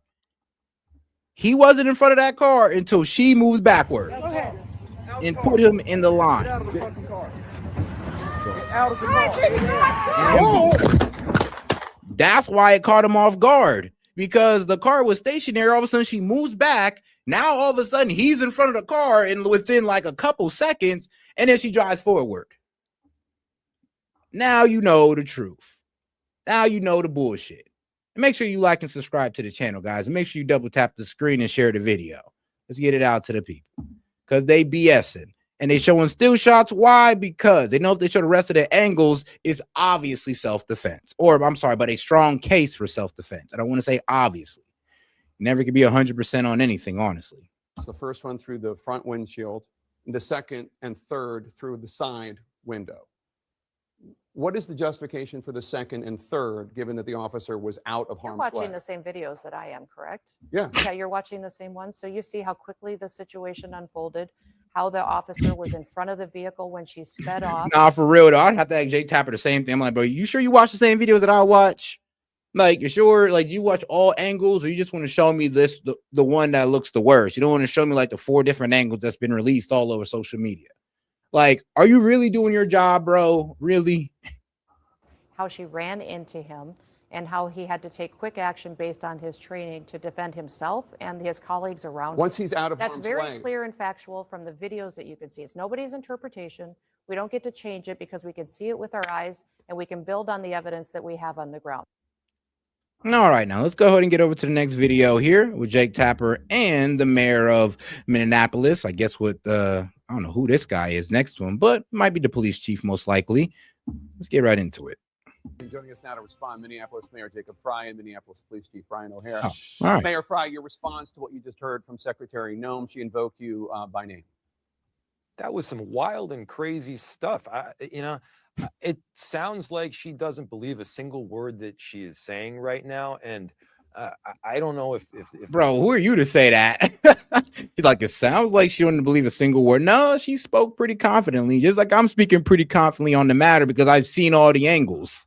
Donald Trump was drinking a glass of water, if she'd actually be able to speak, because here's the thing, she's calling Minneapolis like this dystopian hellhole. You know how many shootings we've had so far this year? 2, and one of them was ICE. 2 shootings in a large city so far this entire year, and one of them is ICE. This is a safe city. ICE and Kristi Noem and everything they're doing is making it far less safe. I want you to respond to what. No, bro, you sponsoring this, you proliferating the obstruction of ICE, the villainization of ICE, you proliferating all of that. Yeah, that's what's causing these problems. Ain't nothing Kristi Noem doing. She's just enforcing federal law. She's using it and she's doing it through ICE. I mean, it's you out here with all the crazy rhetoric that's getting people to fear ICE, overreact towards ICE, what caused the killing of Renee Good. or I'm sorry, but the unaliving of Renee Good. So yeah, bro, this is all in your head as much as it's on the ICE officers. This is more your fault than the ICE officers. It's because of your rhetoric and the left wing's rhetoric that this actually happened. I'm gonna be real with you. More of it's gonna happen if you guys keep on throwing yourself, obstructing ICE, thinking that it's gonna end well for you. And hopefully listen to that first warning they give you. What she said about you telling ICE to get the F out. She says you and the leaders in Minneapolis have been demonizing ICE officers. And it is true that you've been critical of Secretary Noem for her quick characterization of the incident. But you also said on Wednesday, quote, this was a federal agent recklessly using power that resulted in somebody. Nah, this bro do look a little bit strung out. That man looks stressed. But he says, shout out Jed. He says, I'm sorry. He looks like he does coke off the toilet seat. Like, well, damn. Dying. Shout Does out your Jed. rhetoric need to change? Yeah. I said this was a federal agent recklessly using power that ended up in somebody dying, because that was a federal agent recklessly using power that ended up in somebody dying. It's exactly what happened. I mean, am I biased in this? Of course. And I'm biased because I got two eyes. I mean, isn't it pretty reckless for her to, pull back while ICE officers telling her to get out of the car? When she pulled back, she directly put that man in front of the car and proceeds to drive forward. That's not reckless whatsoever. Okay. Isn't that a reckless use of a power, your 2-ton vehicle? Anybody can see these videos. Anybody can see that this victim is not a domestic terrorist. I mean, my goodness, she's like doing a 3 or a 4 or 5 point turn. This looks like, to be honest, she had actually a perfect record. Really, all she had was traffic violations. I mean, there is that little screenshot. I mean, that little fabricated record of her going around that has her age wrong, pretty much saying that she got caught for child abuse and all this wild stuff, and that's not true. Let's not try to villainize this lady for a past she did not have. Okay, she was actually a law-abiding citizen until she joined the ICE Watchers and became an obstructionist. And then I'll be real with you, that's probably was the first crime she ever broke and the last crime. That's the sad reality of it. If you actually look at her criminal history, if she'd have went down for that, that'd have been her first real crime she ever committed outside of a traffic violation. somebody that's trying to get out of there. If doing a, I mean, nah, she didn't lose her kids through any type of child abuse or anything like that. 3-point turn or a 4-point turn is a domestic terrorist, and my wife is a criminal every single day. It does not make sense.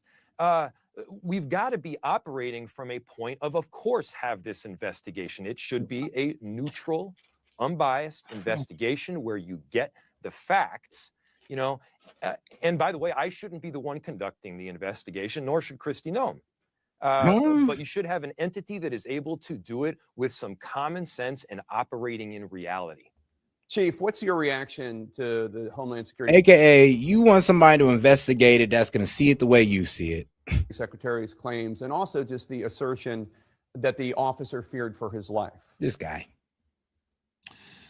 Well, I got to tell you, as a matter of policy and training amongst professional police departments for many, many years in this country, we have an obligation to ensure, particularly during traffic stops, that our officers are doing everything possible so that we don't unnecessarily put their lives in jeopardy, so that our officers are not unnecessarily creating a risk of imminent threat of death or serious bodily injury, either to themselves or others. And that means that they have to employ sound tactics and must be proportional in what they do. That being said, it's not always 100%. Law enforcement officers cannot control the actions of other people. And that's why a full and thorough investigation in every case where there is a use of force is necessary. I will be the first one to stand up for my cops when a situation happens and it is abundantly clear that there's no indication to think that an officer could have possibly done anything else. I'll be the first one to stand up and say, my cop put their lives on the line and they did what they have to do. And I have no reason to think that it wasn't anything other than our policy and lawful. But I think, we have to use caution, even as Tom Homan has said, and allow a full and impartial investigation to proceed. Mayor Fry, the police union in Minnesota released a statement that says in part, quote, the hateful and anti-law enforcement rhetoric by Mayor Fry and other politicians have made their jobs and those of local and state law enforcement more difficult and dangerous. The job of law enforcement is difficult and dangerous enough without the agitation by leaders in our state and communities, unquote. Do you think that you could bring down your rhetoric? Do you think you should? Well, hang on a second. I support our law enforcement. Our police officers in Minneapolis are doing an incredible job. I am so proud to work with them. I was the guy, by the way, that stood up against defunding the police back when it was hard 5 years ago. And these honorable officers that have stayed and that have come on have been incredible. By the way, community members that have traditionally been pretty critical of law enforcement officers are supporting our police. They have kept people safe. They have done right. They have. Yeah, but bro, we're not here to talk about the safety of, your people with the police department. I mean, I'm glad you guys are doing well. You should be. But what we're here to talk about is there's a lot of illegal immigrants in your city, and you're not willing to uphold federal law or immigration law. So you're leaving ICE to do it. And that's what they're going to do. And if you want to interfere with them, then the National Guard will come next. So you might just want to let them do their job. Try to, be real with you. Try to lead people away from trying to obstruct ICE, crack down the ICE watchers, tell them to disband, tell them that's not what you want to do because they're putting themselves in danger, obviously. I mean, if you do that, then you're actually going to help the problem instead of sitting here talking about, well, our cops are doing a good job. Yeah, but your cops don't crack down on immigration. So, I mean, really, to be real with you, I don't even know why you're making this point. Abided by the Constitution, which is a massive juxtaposition against what we've seen from some of these ICE agents. And yeah, no, they have my support. So, I mean, as far as my position vis-a-vis law enforcement, no, we're there with them. Well, that's not me. It's the Minnesota Police Union saying that your rhetoric agitates these protesters. Look, I can't speak for the police union. I certainly never will. But I will speak for myself. And I am grateful for the work of police officers in our city, especially over the last several days. I mean, these servants are tired. They're working tirelessly. They're drastically, by the way, outnumbered by the number of ICE agents and beyond that we have in our city right now. And they deserve our full-throated support. Mayor, what would you say to somebody who says, look, these ICE agents, they're also law enforcement. They're doing a job that they were sent to do by President Trump and Secretary Noem. They're not there because they want to be there. They're there because they were told to be there. And if people have an issue with it, that's true. They shouldn't be protesting the ICE agents. They should be protesting outside the White House. Well, I think that's probably a fair point. Oh God, we got about 500 y'all here, man. Do me a favor and double tap that screen and like the video, guys. Let's get more people in the conversation.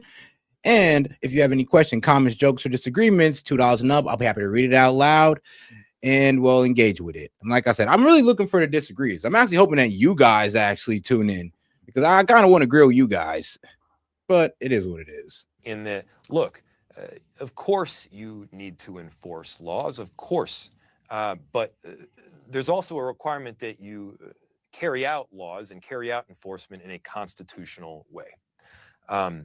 And what we've seen is that people are being plucked off the street indiscriminately.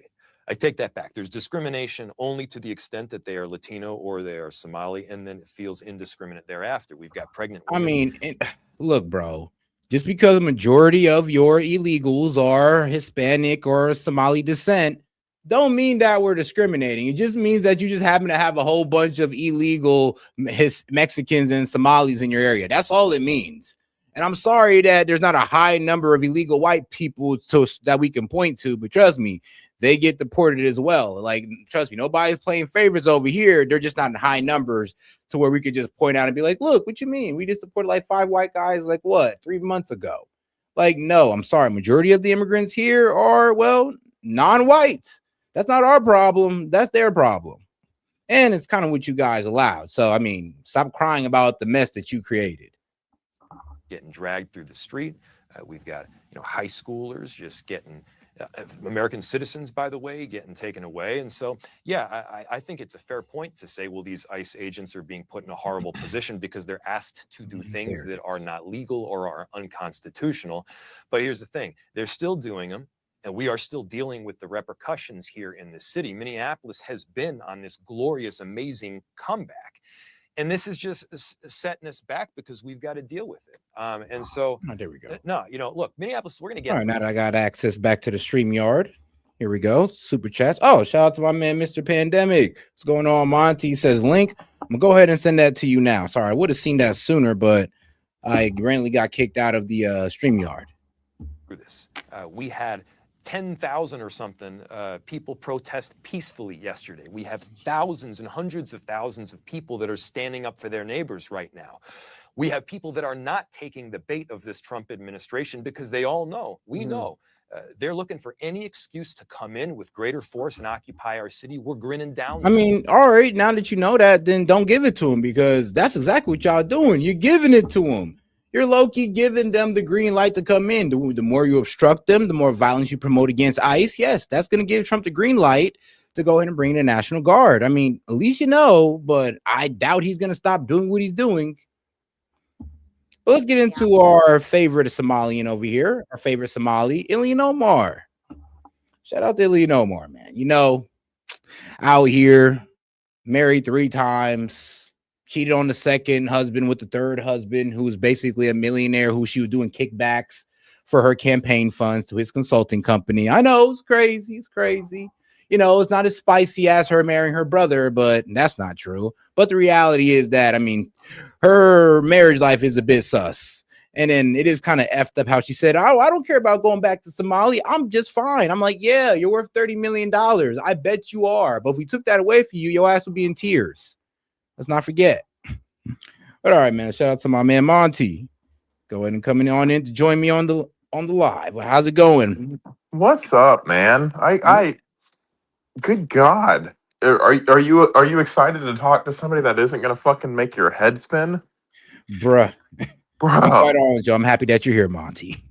I like our police officers. Your dangerous rhetoric is hurting ICE agents. Well, they shouldn't be here. What? Yep, that's their logic. And they're police officers too. They should protest Donald Trump. Oh, we've had 10,000 people protest peacefully. We're not talking about the peaceful protesters, dumbass. We're talking about the people that are throwing bricks through the windows, dumbass. Talking about those you're inspiring to pretty much go against law enforcement. We're talking about those that you're trying to get to run over with their cars, dumbass. But oh, Mons, you know what's crazy? Like, it's funny because I just noticed that, she moved her car to where that man was in front of it. This guy That's what I was trying to say. I was like, yeah, she lined her car up and she moved to the right only to line him up squarely on her grill. The only reason that he got hit by the headlight is because he was moving out of the way. Yeah, and she put him in the way, but nobody don't want to see that. But all right, though. No. Let's get into this girl, Ilhan Omar. Let's see what she got to say. We're joined now by Congresswoman Ilhan Omar, who represents a large portion of that city. It's good to have you here. I represent the whole city. Yeah. Thank you for having me. Thank you. The Trump administration is actively telling the public that journalists are misleading them. You heard what was just reported from the scene. What we know. Did he ever say that? Renee Macklin Good and her partner were. Well, yeah, he did. He said that in his recent meeting that I guess on Air Force One, that they're misleading people about the ICE shooting. JD Vance came out and said, y'all misleading people and you're radicalizing people about the ICE shooting. So yeah. They were driving around Minneapolis. They were recording what some of these ICE enforcement officers were doing. Let's see if she'll get to the point. Chief says Macklin Good blocked the street with her car. President Trump has said that the partner was a paid agitator. That's the phrase he used. Secretary Noem alleged this was an act of terrorism. Given both are true. How much heat there is and the administration's scrutiny, would you tell Americans it's too dangerous to demonstrate and to go out and document as she was doing? I think it is really important to go out and Americans to record, to create the level of accountability and transparency that we need. What we have seen in Minneapolis is ICE agents oftentimes jumping out of their cars. These are unmarked cars. Oftentimes they're wearing a mask. They're approaching, running towards cars. They're pulling people out of those cars. Oftentimes, these people are citizens. Oftentimes, these people have documentation of their legal right to be in this country. And we know that. Yeah, but if you're trying to obstruct ICE, yeah, ICE is going to send HSI after you. They're going to arrest you. Like, remember, ICE rolls with two groups: the guys who's handling law enforcement and the guys who can handle any citizen who's caught up in, impeding them, obstructing them, or just involved in illegal immigration themselves. Like, let's say they were hiding a whole bunch of illegals. Also, ICE they are federal agents, guys. Like, I don't know if that word means anything to you, but they can arrest or they can detain and then subsequently arrest American citizens. Yeah, they forget that part, though. That DHS has lied repeatedly when it comes to these accounts. So it is even more important for there to be recording from eyewitnesses every single time. You mean like the ICE agent was? Do you see from the recordings that we see, is there anything that you believe was being done that should not have been done by Macklin Good? The administration says she was blocking the road. They are claiming this is an act of terrorism.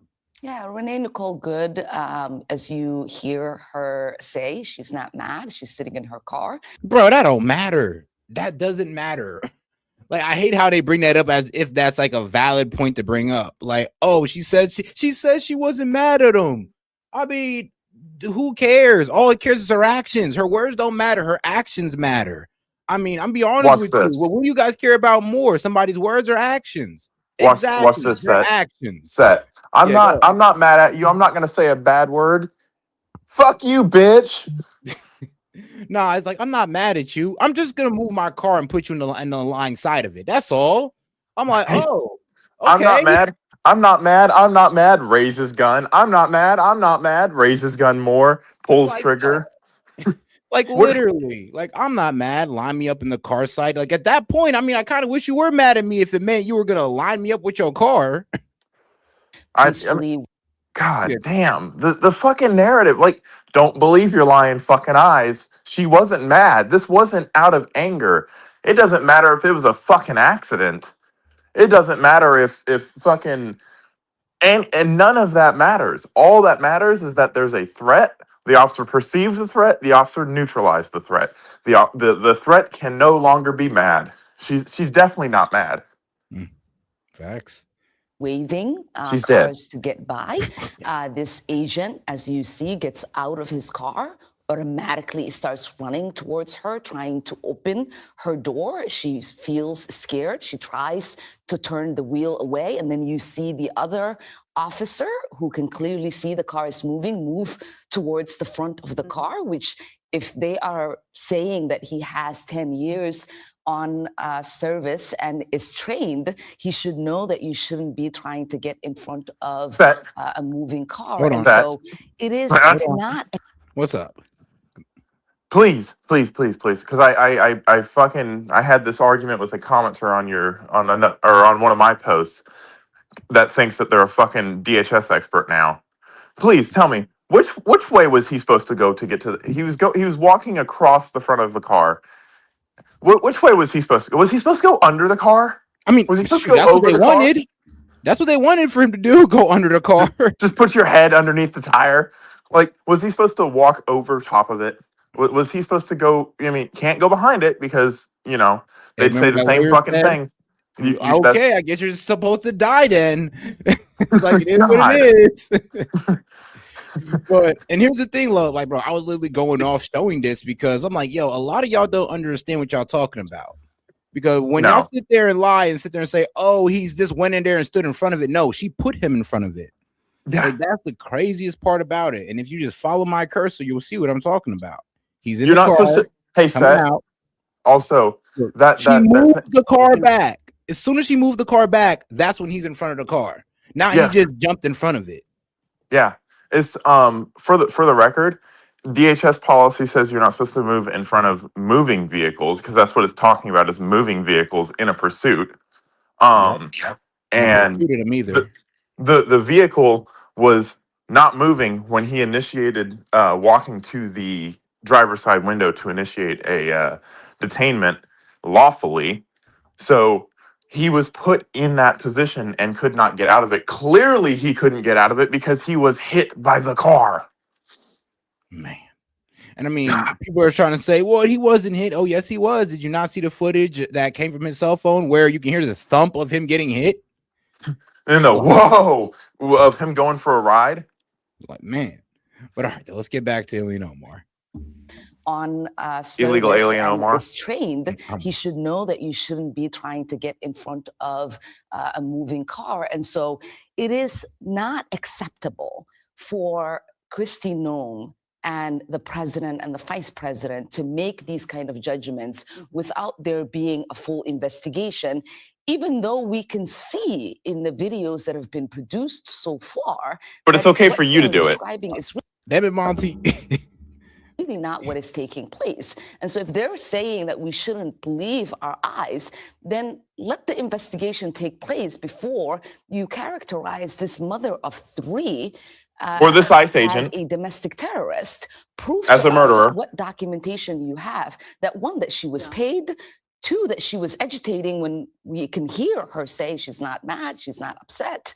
She's clearly trying to wave cars to bypass her. And so it's just this level of rhetoric is unjustifiable to the American people. Just quickly on that, you said accountability, and it's important for people to document what's happening. I just want to be abundantly clear, because the administration says that their officers are being stalked and harassed. When you say accountability, you are only describing recording like she was doing? Yeah, I think it is fair. She wasn't even recording. To document. What? Like, bro, the only person that was recording anything relevant was the ICE officer. Yeah, there were two people recording. Well, really 3 people. We're honestly like 4 or 5 people if we go at all the camera angles. I mean, let's be honest. If we go to all camera angles that I've got compiled up, shout out to all of them. I mean, we got this angle right here that shows before. That's one person. Here's another camera angle that shows him getting clipped and, from the side. Here's the camera angle of, his personal cell phone that he used to catch the shooting. Then there's this one over here that CNN caught. And then there's the original one that everybody's freaking out about all over the internet. So there's so many angles, honestly. And but people should record. And they use that. They use that as justification to get in the middle of shit and impede investigations. I don't know how many times I've seen someone saying, I can record. Yeah, you can record outside of the area of operation, dum-dum. Yep. Because if they need to fly out, if they go ahead.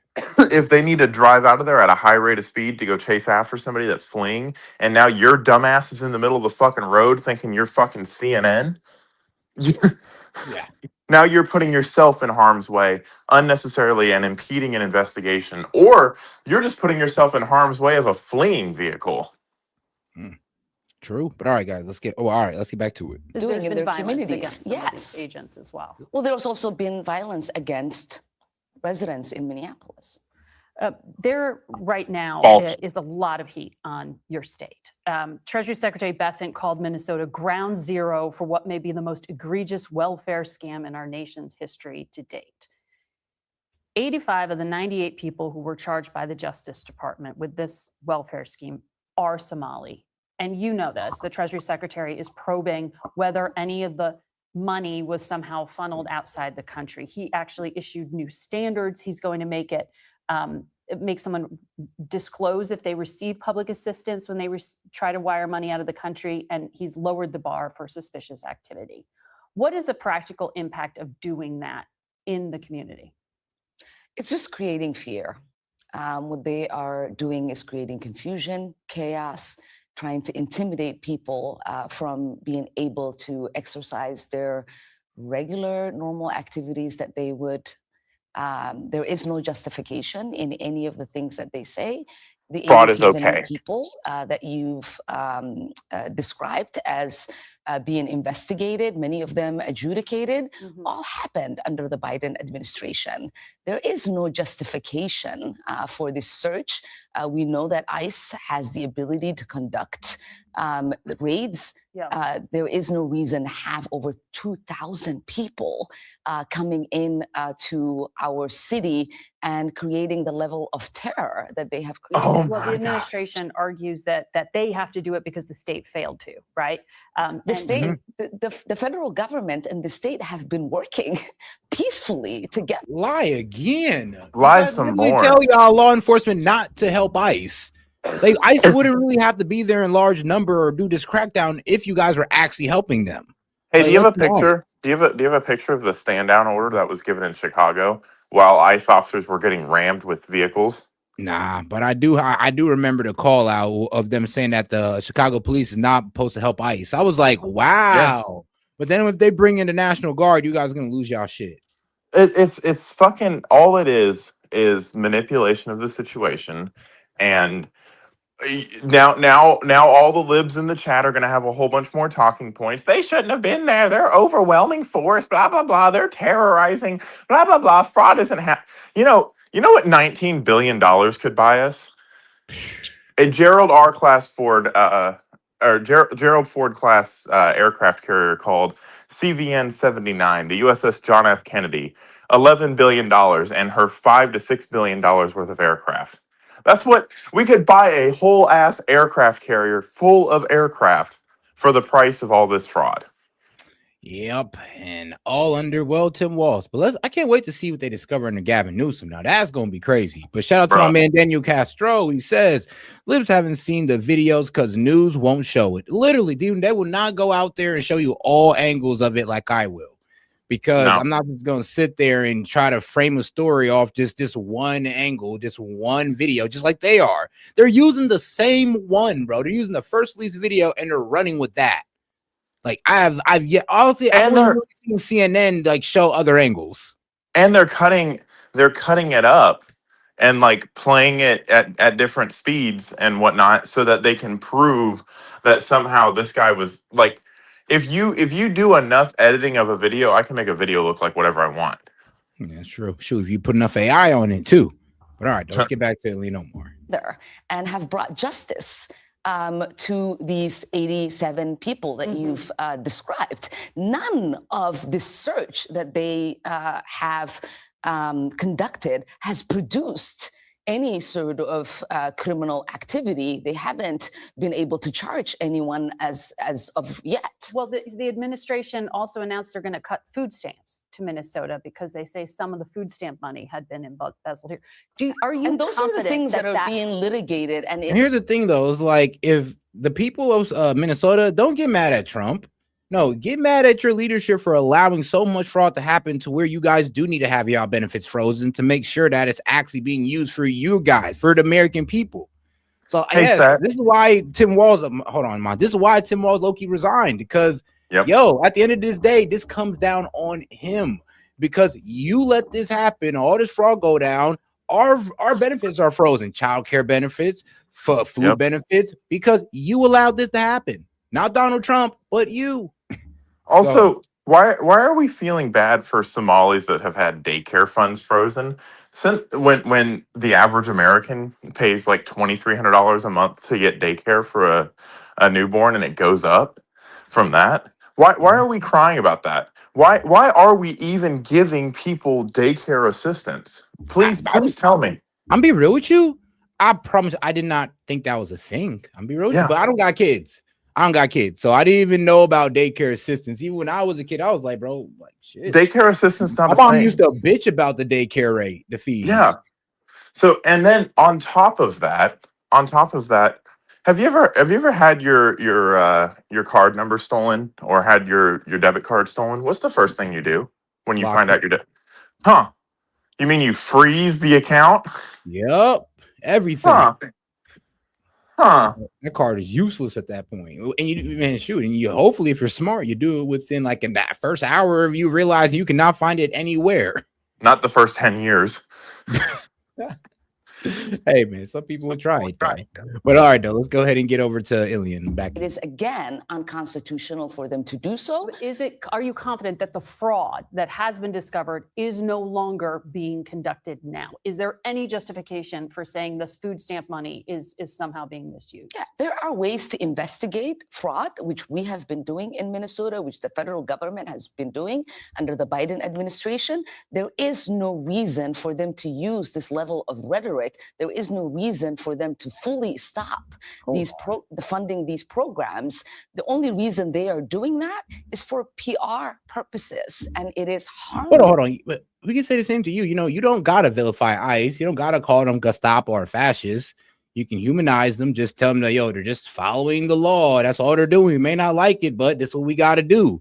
I mean, y'all can sit out there and protest, but don't get obstruct, or you guys will get arrested too. If you actually let your people know that, instead of, I don't know, emboldening them to go and take this, risk their lives like this, or to honestly risk their freedom, well, like when does any blame get passed on to you guys? Like, you're always waiting for us to turn down the temperature, but you guys don't ever sit there and be like, you know, maybe that rhetoric against ICE is a bit of a problem. I mean, they're getting assaulted at. Like, what? The assault rates went up at 1,000%. They're getting trapped in by cars, and all the ICE agents are hearing about this across the U.S. You don't think they're going to start taking actions to protect themselves? And S.E.T, the argument would not have changed. In fact, we have heard people on the left say that the argument wouldn't have changed. We have gone from this was cold-blooded murder and he wasn't even in front of the car and he shot her into an open window and killed her from an open window, and then it's, oh, he barely got touched, to, oh, he got hit but he walked it off, no big deal, to, I don't care if he got hit, he should have gotten run over. Actually, it's a good thing he got hit. So it doesn't matter. It doesn't matter what the justification for the force was. It doesn't matter what the law was. These people, these fucking monsters with no fucking conscience and no soul, think that it's okay to kill people you disagree with. They've proven that. And they've said as much. They said, I would celebrate if he got run over. Run his ass the fuck over. I would have run his ass the fuck over.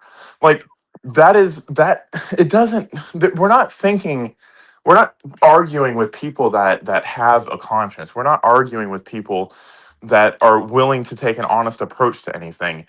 They honestly believe that they should die, just like they honestly believe that it was a good thing that Charlie Kirk died. It was a bad thing that the shooter missed Donald Trump's forehead, that it was a good thing that Ashley Babbitt got shot.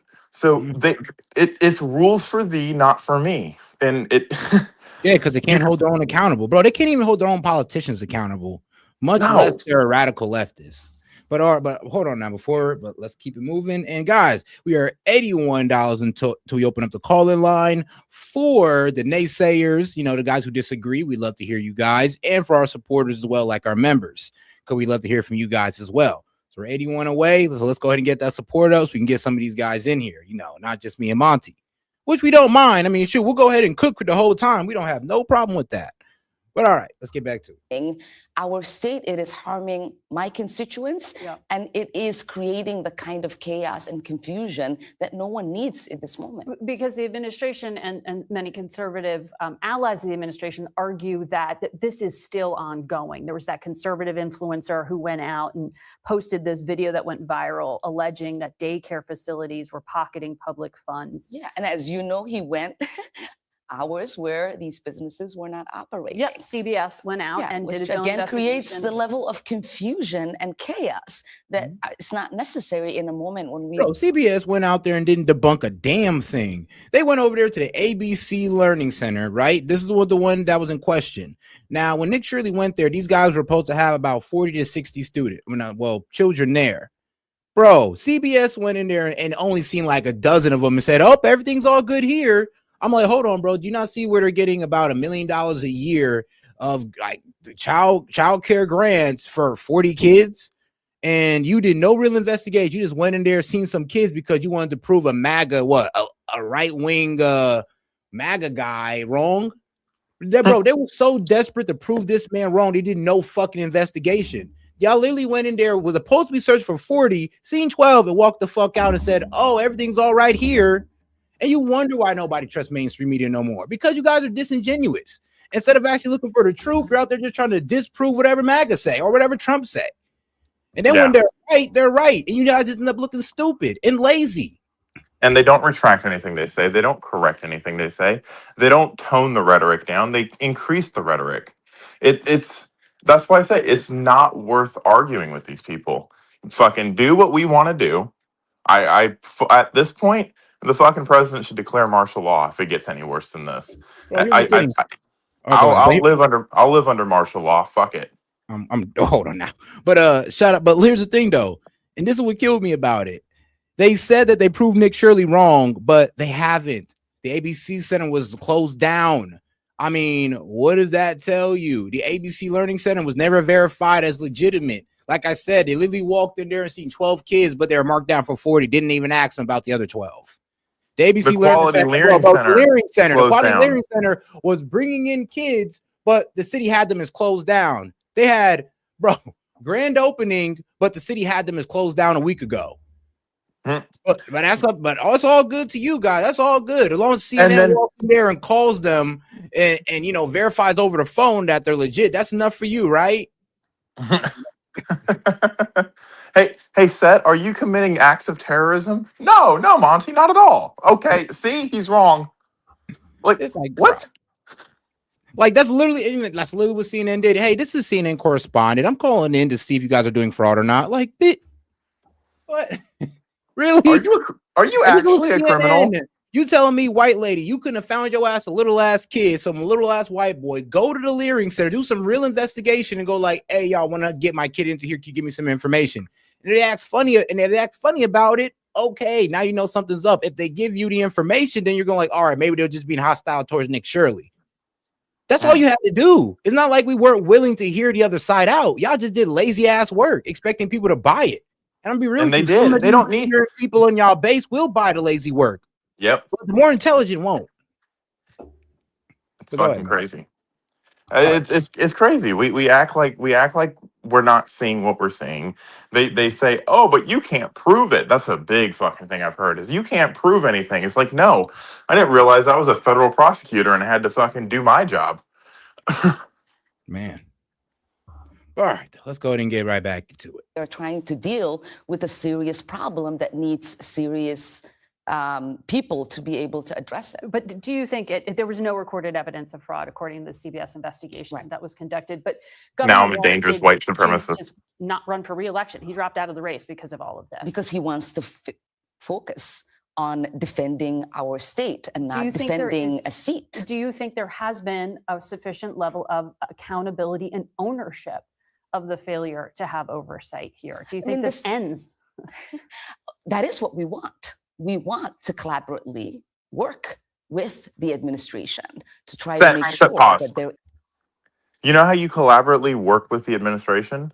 When you arrest an illegal immigrant, you honor an ICE detainer like every other state does. That's how you collaborate.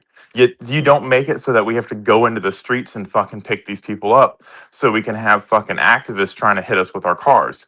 That's what you do. But you don't want to do that because you don't actually want to collaborate. You want to say you do because you're not getting collaboration anymore because of all of the things you've done, all of the rhetoric you've done, the radicalization you've done. I don't know. I don't know, man. I thought it was funny where it is. She tried to say, CBS, debunked it. She looked to the side when she said that because she knew damn well CBS did not debunk a damn thing. No. Actually, they only further confirmed the fraud. That's what was embarrassing about it. It was like, so they could do this in y'all face because you're so blinded by your ideology, you'll let them commit fraud and look crazy in front of your face. Ideologues don't look at facts. They don't. Ideologues look at how I feel about a situation and compare that to their ideology. It is no fraud that's being perpetuated on our state. What we do not want is the level of terror, of confusion, of chaos that is being created without any results in this moment. Very quickly, before I let you go, the Chair Oversight Committee said that he wants to refer you to the Ethics Committee. I've been referred like 100 times, so he's looking at your badge of honor, huh? Hold on. Wait. But she has been referred like 100 times though. They really want her gone. Maybe there's a reason she's been referred 100 times. Huh. Yeah. But all right, though. Let's hold on now. Like 100 times. So he's looking at your husband's income and net worth. He said it was tied to private equity investment funds, but he seems to be insinuating that you personally are tied into this. I mean, yeah, during her campaign, she was giving, what was it?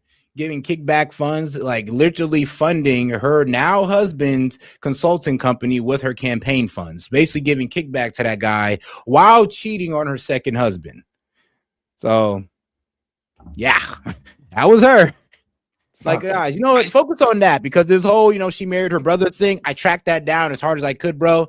It's false. There is no proof that Ilhan Omar married her brother. I tracked down both of the people that she married before her husband, Tim McKett, I believe his name is. He owns a consulting company, which adds on to her $30 million net worth. But I tracked down the other two Somali immigrants, and I couldn't link them to, well, even where Ilhan Omar came from. The first one came from the UK, and the second one, well, he didn't come from the same parents. I was able to actually track down that guy's parents and how he came from a different part of the U.S. than Ilhan Omar. Yeah. How did she get into the country? Oh, during the Bill Clinton era, when we was actually doing operations in Mogadishu, or Mogadishu. Yeah, Mogadishu. Yeah, we were heavily involved in Somalia in the 90s. No. So that's just by virtue of us being somewhere does not mean someone comes to the country. How did she get citizenship? Yeah, how did she become that's the reason why she came in through the refugee program, because of our involvement. Because when Dems like to cause tyranny on the land, they want to go ahead and bring the people in too. As a sorry, we fucked your land up. How did she become an American citizen? Oh, she stayed here long enough, naturalized. I mean, she came here back in the 90s, and she was naturalized when she was like 16, I believe. And what year? I think it was early 2000s. I know she came in her 90s, and she was naturalized like what, early 2000s or so. But she's an official American citizen, though. We can't just, unless we find a way to denaturalize her, but we just can't get her up out of here. What about for terrorism and sedition? For terrorism, I mean, we could lock her up. You can denaturalize somebody for terrorism and sedition. Yeah, actually, you're right. You could, but it'd have to be we'd have to get her on a really strong case for it, and I don't think she's done anything that crazy. Nah. Have you seen her talk? I mean, yeah, but she ain't do nothing crazy. She say crazy shit, but she ain't do nothing. So I don't know. You can't be like, terrorism usually goes down to, well, I guess your actions, if anything, not really what you say, but what you carry out. But I guess we'll let her go. Welfare scam. I mean, ever since I've gotten to Congress, they have been doing these sort of weird ethics investigations. None of them have yielded anything because I have been as transparent. I'm sorry, though. Wall of shame, bro. Wall of shame. Yep, I saw it. All right, bro. The caller was the grape our elected officials admitted, you skinhead loser. Like, bro, lady, what? Skinhead? Damn. I'll be like, sis, calm down. Turn down the heat, man. The oven is on 500, bro. Lady, turn it down to 3, okay? There's nobody's no skinhead. Nobody wants to grape anybody. I mean, like, bro, what? Wow. I mean, sweetheart, you got to be off your rocker to type something like that. And she's not off her rocker. She's off her meds. Oh, yeah, it got to be the meds. Lady, look, man, go to the medicine cabinet, take a couple of them, calm down a little bit. Get your SSRIs back on board. Actually, just get off the internet for like a week and go walk in nature or something. I'm actually concerned for you. As I can be, and there is nothing wrong with any documentation that I have ever provided to the federal government.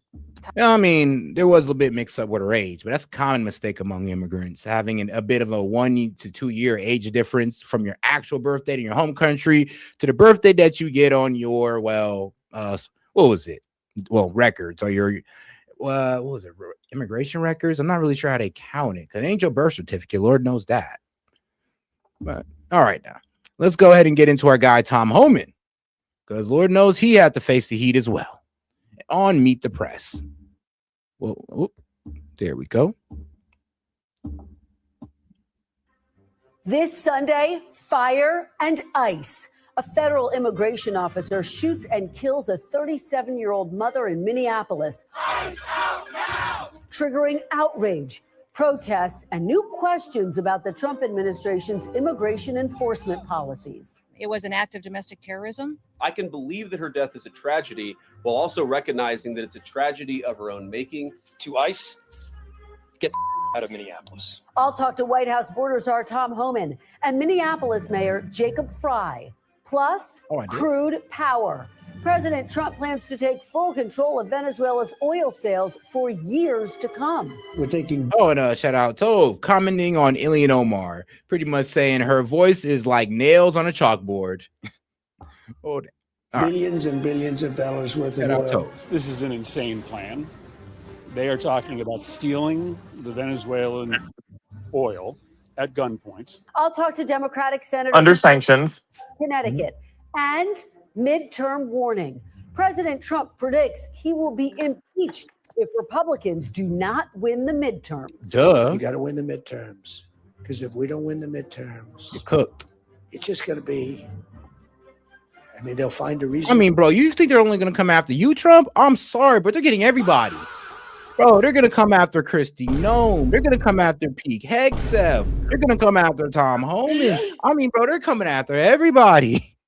Like, you think it's just you? Like, trust me, it's not just your freedom that hangs in the balance here.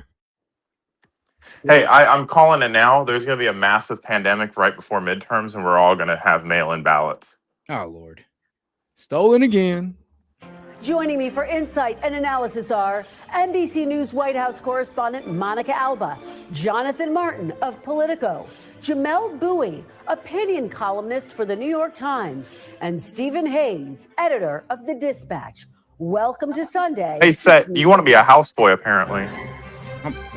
From NBC News in Washington, the longest-running show in television history, this is Meet the Press with Kristen Welker. Good Sunday morning.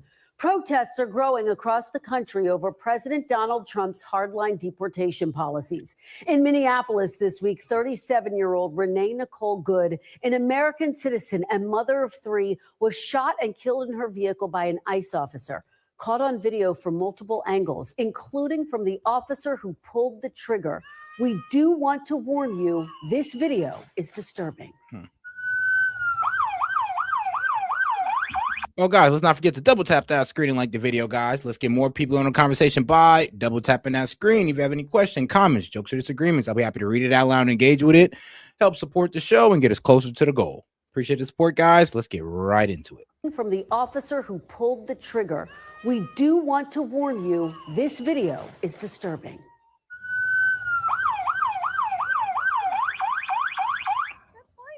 I'm not mad at you. Show your face. I'm not mad at you. It's okay. We don't change our plates every morning, just so you know. It'll be the same plate when you come talk to us later. That's fine. U.S. citizen. You want to come at us? You want to come at us? I say go get yourself some lunch, big boy. Go ahead. Out the car. Cool. Boom. You know, it's so crazy how a lot of people did not notice that car. How when she pulled back, think about it. He wasn't in front of the car until she pulled back and put him in front of the car. Yeah. Boom. Now he's lined up perfectly with it, and he's still moving laterally. And I doubt she's even. The Trump administration is asserting. And he shot her face. I'm sorry, but hold on. You don't need to. Right, come on now. But all right. And he shot her face. Is asserting the officer acted in self-defense, while Minnesota officials strongly rebuke those claims, accusing ICE of excessive force. They are already trying to spin this as an action of self-defense. And, I know there's going to be some slow people in the chat who's going to say that, oh, he put himself in the way of the car. No, he didn't. Like I said, when she backed up, she put him in the way of the car. Guess what? When she backed up while officers were trying to extract her out the car. And before they tried to extract her out the car, they told her to get out the car, which she ignored. Then they tried to extract her out the car, which she tried to move her car and get away. I'm sorry, but damned be with anybody that be in the way, right? Yeah, and then when she moved her car, which was supposed to be stationary because law enforcement told you to get out of it, she moved the car and now put him directly in front of it. Having seen the video of myself, I want to tell everybody directly, that is. I'm not saying that funding some of this stuff justifies capital punishment. Nobody would suggest that. The reason this woman is dead is because she tried to ram somebody with her car, and that guy acted in self-defense. And here's the thing, like I said, I won't say that she like intentionally tried to ram this guy. I think that she was overreacted in the heat of the moment. She was scared. ICE officers were trying to extract her, and apparently she didn't want to be extracted, so she moved her car and tried to get out of there. Sadly, when she Fucking moved liberal her car, white women. she's not allowed to even move her car after, trying to be extracted by law enforcement. When she moved her car, that man was not in front of her car. When she moved her car, then he was in front of it. Then she moved into him. So when you guys want to sit there, and this is why you guys don't make no sense, and this is why you got it all wrong. When she moved her car, she put that man in front of the car. Not he just jumped in front of the car and said, "Oh, wait, stop." No, he didn't do that. She moved the car, put him in front of it to his surprise, and then she went forward. And that's what got her shot. But Set, ICE has no jurisdiction to tell people to get out of their car. Harder, Democratic Party, harder. But Lord, and this is probably the best video I can honestly give you guys on it. I'm gonna give you guys the best video on it. Because shout out to CNN for pretty much exposing the truth. Because if you're honest, if you're honest with yourself, you're gonna see where I'm coming from with this. As the vehicle passes, you can see the dark colored SUV driven by. Pay attention to my cursor, okay? You see it? Where I'm circling is where the ICE officer is at right now. This is the ICE officer who shot her. Renee Nicole Good. That's on the right there in the back. The surveillance video taken by a home nearby. Now, as he's walking towards the vehicle, these ICE officers have already told her to get out the car. See where I'm circling right here? Four times. 4 times. This is him right here, the ICE officer who shot her, who's still moving towards the car that's stationary, that should be stationary after she was told to get out the car. And I'm thinking in his head, he was going like, okay, well, she was told to get out the car, so she shouldn't be moving. Now, here, move. Milling about. Boom. When she moved her car backwards, as he was moving, when she moved her car backwards, she lined up on him in the way. Near the vehicle, then converging on it. And then went forward. You see right there, the SUV begins to move, and that's when the shots are fired. Just to slow it down once again. He slowed it down. This is the officer right here. She moves the car to put the officer in front of it. Not the officer jumped in front of it. She moved the car and the officer wasn't in front of it then. Boom. As she's moving the car to peel off, the officer is now in front of the car because she what? Moved the car. Say it with me now. She backed her car with her wheels pointed to the left, which means the front of the nose fucking angles right, and then hit the gas with the cop squarely on the fucking Honda part of the Honda Pilot. And somebody's saying, oh, exactly what crime or felony she was committing when you're obstructing Impeding officer? federal process. It's a felony, especially if you do so with a deadly weapon. Yep. And also, when an officer tells you to get out the car and you ignore that, yeah, that's also a crime as well. Not a felony, but Set. Hold on, I'm gonna read the comments to you. The Border Patrol is not allowed to operate within 100 miles. That's for checkpoints, dum. Not Border Patrol. This is ICE. This is Immigration and Customs Enforcement, which have the United States as a jurisdiction for crimes related to immigration. If you impede, like for example, if you impede an NCIS agent in the conduction of the business to investigate sailors, if you're a civilian, you can be detained for doing that. They have the authority. They are federal agents. Just because you haven't read the fucking Constitution or the United States General Code on the matter doesn't mean that you're right. Doesn't mean that you should even fucking waste oxygen or waste your fucking lactic acid typing. And we're just gonna go over one more time because it's just so obvious. Like, he didn't put himself in front of the car. She put him in front of the car by her backing up.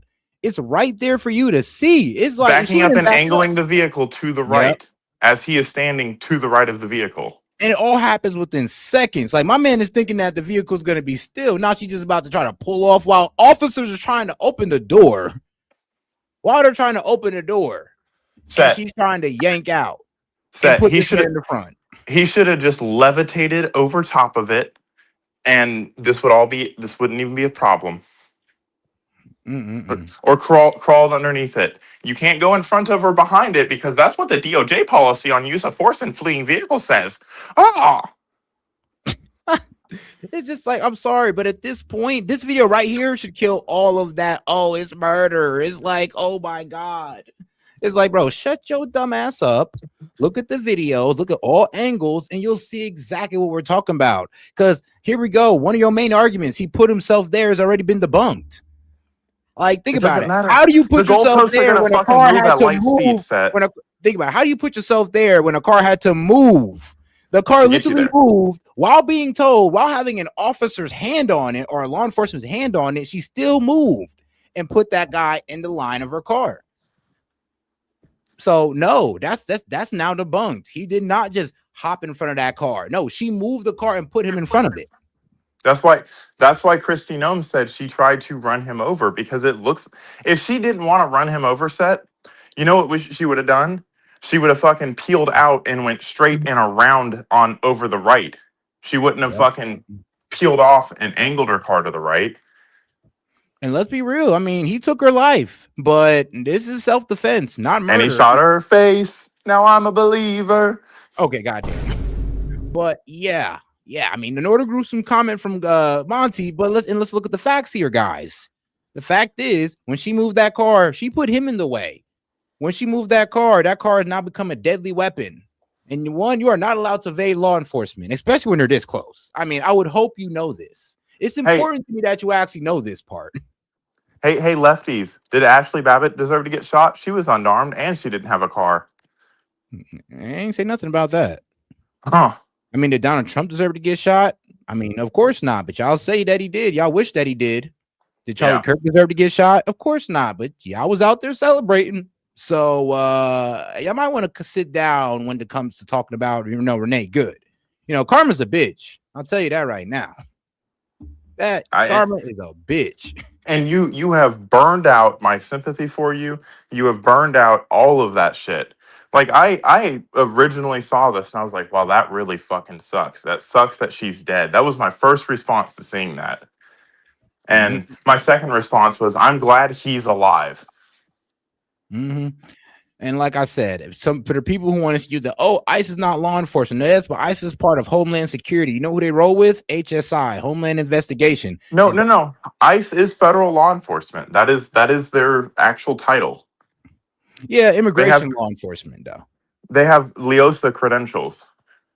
Okay, so they law can go ahead and detain armed. you and all that. So they can detain you and all that good stuff. They absolutely can detain you. All right. Well, honestly, a lot of people were telling me that, oh, no, they roll with HSI and they can do the detaining of citizens because they're really not a part of ICE. They're Homeland Security. No, that's people that don't know what they're talking about something that they want to be true. An ICE officer in his line of duty, if obstructed by a U.S. citizen, can absolutely detain that U.S. citizen to stop. The U.S. citizen is not going to get arrested by that ICE officer, but they will get detained by that ICE officer. And local PD, if they're fucking worth anything, will come and arrest for obstruction. Like, they'll put you in the back of their car, handcuffed or zip tied, until municipal PD comes and gets you. If it's a situation like this in Minneapolis where the fucking state is trying to obstruct ICE themselves, then they'll just come and bring HSI in. So the part of it's partly true and it's partly false. Okay, yeah, because I was reading it here. It says, yes, the Homeland Security Investigation, HSI, division of ICE. Yes, division of ICE. They're ICE agents. And does, pretty much. And can and does arrest U.S. citizens, but only for federal criminal offenses, not civil immigration violations. Correct. That's why I said if ICE is walking up on you and you're a citizen, you get arrested, that's most likely HSI. Yeah. I mean, if you can get detained, they all look the same. It'll say police, it'll say ICE, it'll say HSI, it'll say law enforcement. They have different shit on their plate carriers or on their uniforms, but they are all a division of Homeland Security. That's why they're all HSI agents.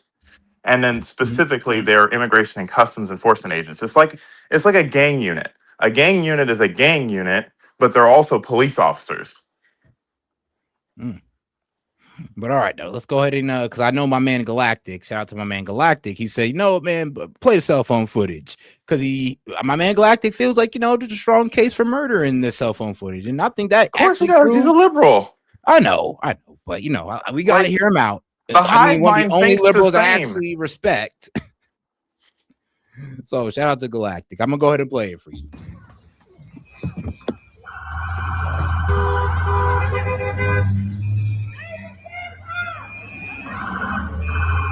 Car moves. Oh wait, this isn't that part. Yep. Take note of where she is. That's okay. We don't change our plates every morning, just so you know. It'll be the same plate when you come talk to us later. That's fine. U.S. citizen, former fucking veteran. You want to come at us? You want to come at us? I say go get yourself some lunch, big boy. Go ahead. Out of the car. Get out of the fucking car. Get out of Boom. the car. Pause. Boom. I'm like, hold on, man. You're right. I missed it. But I was just reading some breaking news because, bro, you know how me and you were arguing about like the whole little like Israel ceasefire and all that? Yeah. Bro, Israeli-backed group kills a senior Hamas police officer in Gaza. On January 12th, an Israeli-backed Palestinian militant said it killed Mahmoud al-Shattah, head of the criminal police unit in Khan Yunis, while Hamas blamed Israeli collaborators. I'm just like, but they're supposed to disarm. How are they gonna? Man, F it. Sorry, it took me by surprise. But go ahead and give that analysis, Monty. Watch as he walks across. When the car first moves and angles itself, look, remember where he's at. Pause it as soon as you see the car move. Get out of the fucking car. Boom. Pause. That's when the car moves. Get out of the car. Right. Boom. Like at that very moment, think about it. At that very moment when the car moved, boom. She put him in front of the car right there and then. He was not in front of the car at first. Play it. And think about it. The camera picked up this guy saying, get out the car. So he picked it up as well. He's thinking that, all right, she's most likely going to get out the car and not try to drive off. Like, that'd be crazy. What does she do? Does the crazy.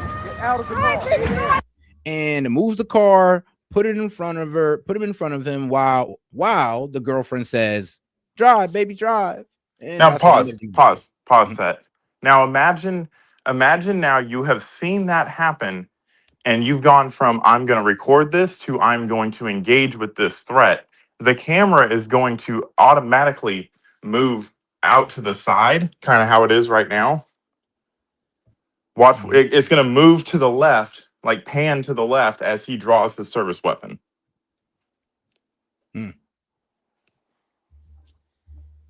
But it's like they didn't see how the car just moved and put him in the way. Instead of just realizing that's the reality, they said, oh, no, he put himself there. Oh, no, he didn't. No, he didn't. No, he didn't.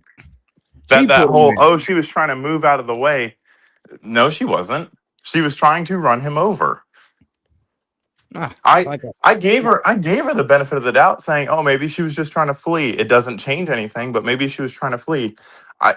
Plus the smile on her face when she floors it. Everybody's gonna say, oh, you can't presume to think what she was thinking. Yes, I can. Yeah. That shows intent. She intended to kill him and then got. Just because you lost the fight does not mean the fight was not allowed.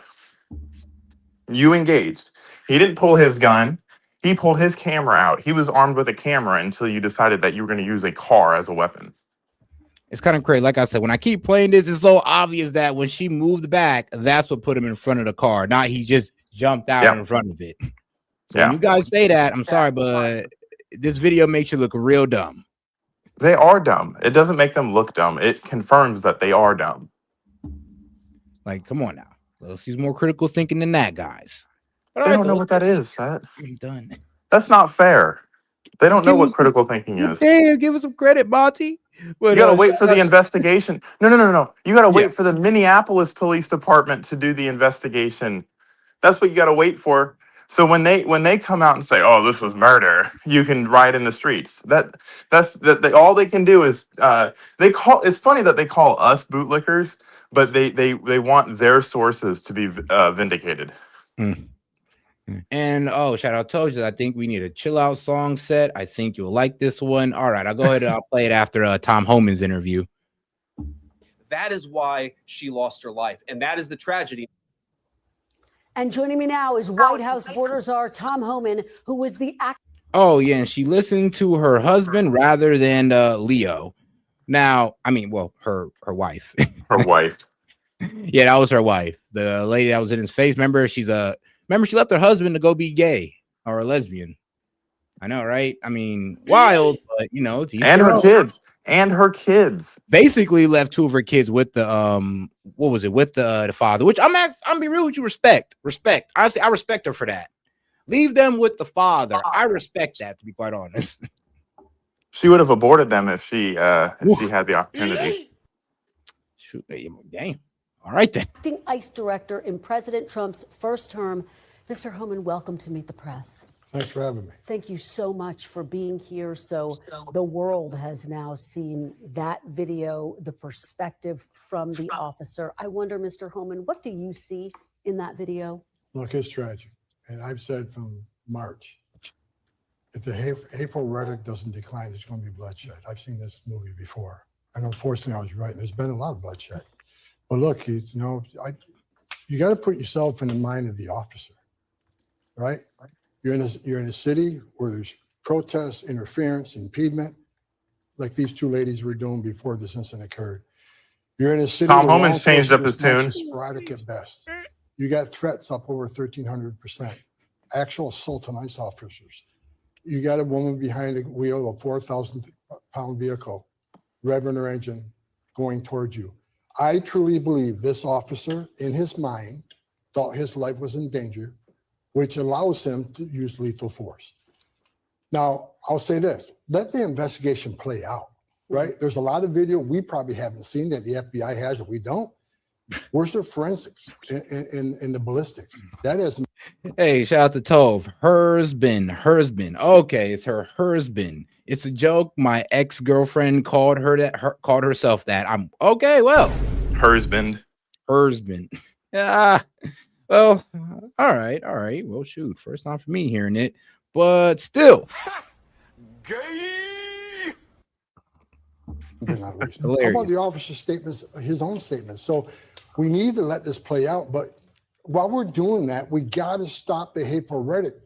Saying this officer's a murderer is dangerous. It's just ridiculous. It's just going to infuriate people more, which means there's going to be more incidents like this because the hateful rhetoric is not only continuing, now it's tripled down and doubled down. Mr. Homan, let me ask you, because you have yet again here today said you want the investigation to play out. This is something you said in the immediate aftermath of this shooting. Homeland Security Secretary Kristi Noem called this a, quote, act of domestic terrorism. President Trump said Renee Good, quote, violently, willfully, and viciously ran over the ICE officer. Yep. How can the public trust the investigation when there has already been this judgment passed down by the president and some of his top officials? Look, we've all seen the video. And again, no one knows what's in that officer's mind. You don't, I don't, no one does. But we're going to let the investigation play out. But bottom line is, why are we even there? Why are we in Minneapolis? Because it's a sanctuary city, a sanctuary state. Bill Maloogian from Fox News just brought a list of like 18 people, dangerous, worse than the worst that ICE is taking into custody. Many of them, child sodomy, child rape.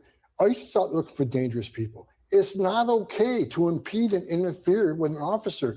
Would it be okay if a citizen impeded and interfered with a U.S. Marshal arresting a fugitive? No. Exactly. Is it okay if they stood in before the FBI when they're going to arrest a terrorist? No. These are targeted enforcement operations. They're arresting bad people. And it's illegal. Let's remember, what she did was a crime. It's illegal to interfere and impede with ICE law enforcement officers. That's why we're there. Yep, and that's the crime she broke for those of you who don't want to accept it. Impeding law enforcement, impeding immigration, impeding the implementation of our immigration law. I'm sorry. And then on top of that, she committed that one crime. That's why she was contacted. Then resisting arrest violently by backing her car up. That's another charge. And then attempted murder of a police officer for angling and willfully trying to drive over him is another crime. And then she got into a traffic collision. Yet what Minneapolis officials are arguing is that the way that ICE officials are carrying out their duties may be adding to the tension. Secretary Noem labeled this an act Get out of the of business. domestic terrorism. What's the evidence? Because it is. For that allegation, Bottom Mr. Harmon? line is, again, why we're in Minneapolis?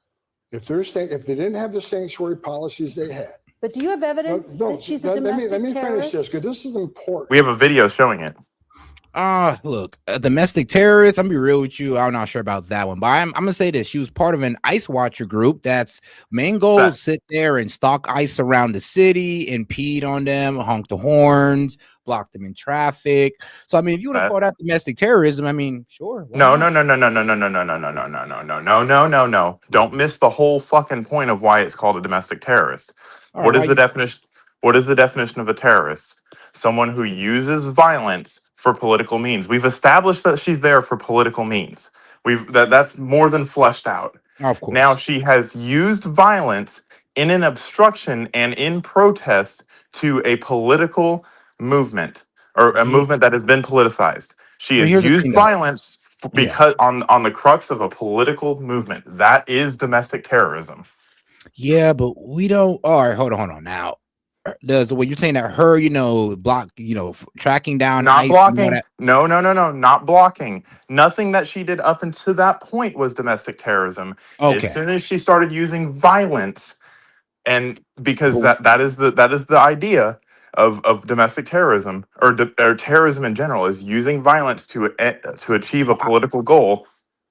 I would say watch the language on that, because we don't know if that was her true intention. Her true intention might have actually got away, but she made a very rush decision and she got shot for it. But I can't sit there and say for sure that her intention was to hurt that ICE officer. Then why did she line her car up with him? Remember, well, she lined the car up, and you're right, that's wrong. But that's because she made a haste move, but put him in the front of that car. This still doesn't mean that she had the real intention of running him over, because to be quite honest with you, I think that she had ample opportunity to do it, and if she'd went right at forward, even her getting shot, that man would have still got hit. Why was she turning in the opposite smiling? direction? I'm giving the lady credit that I don't believe that her true intention was to hurt the ICE officer. If her true intention wasn't to hurt the ICE officer, why did he end up in the middle of the vehicle? And then when she saw that he was in the middle of the vehicle, because right before he gets fucking run over, you see her face looking directly at him, smiling. Why didn't she hit the brakes? Because if I were truly trying to get away and I valued human life and I wasn't a domestic terrorist, I would see that and be like, oh, fuck.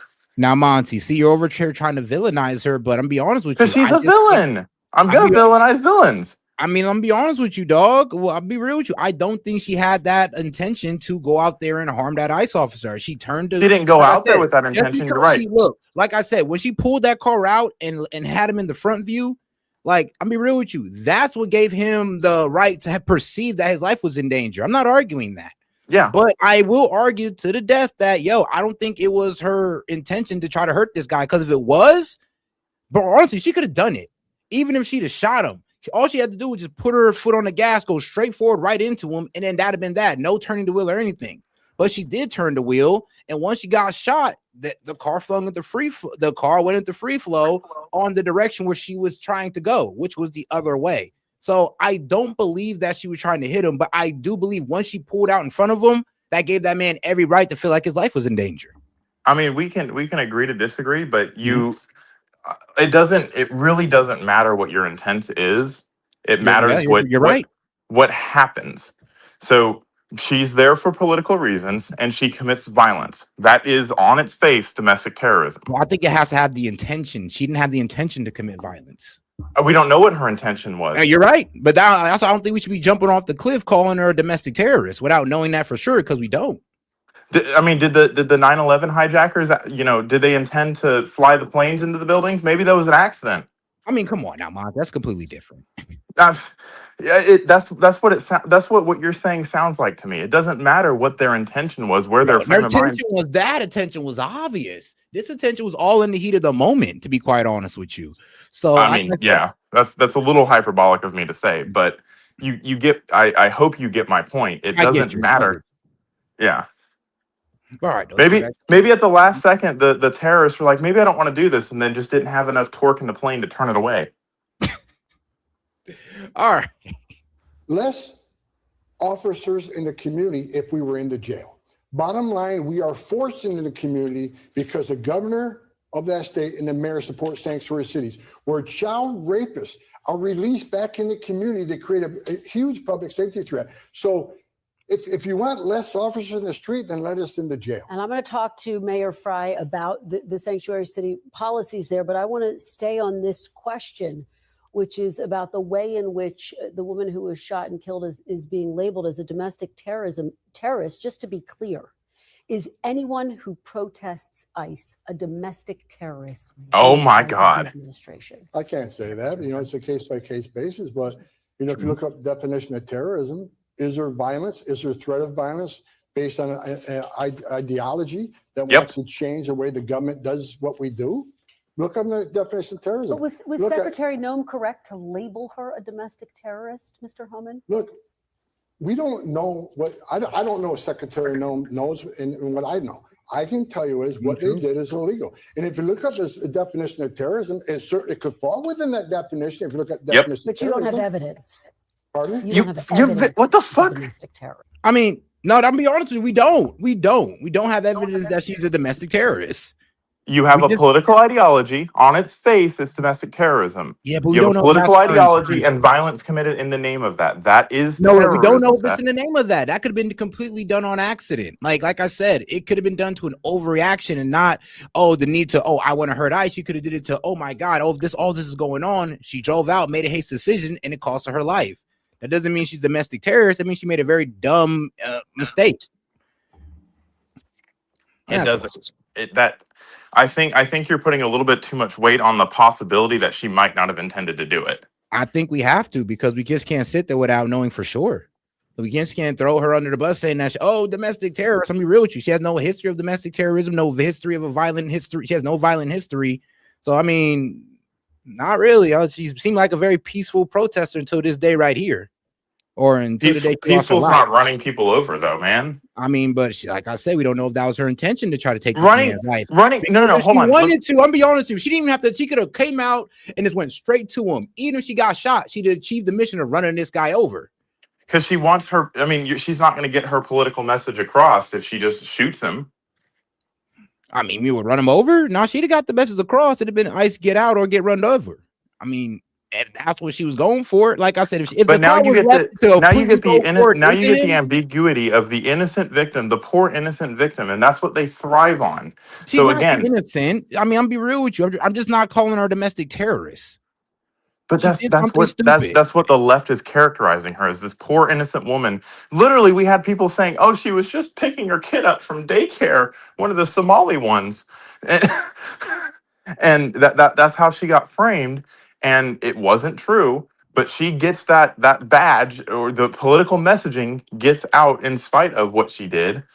That's what I'm saying. It doesn't matter. Make her a domestic terrorist because her actions sent out a message that she never really had herself.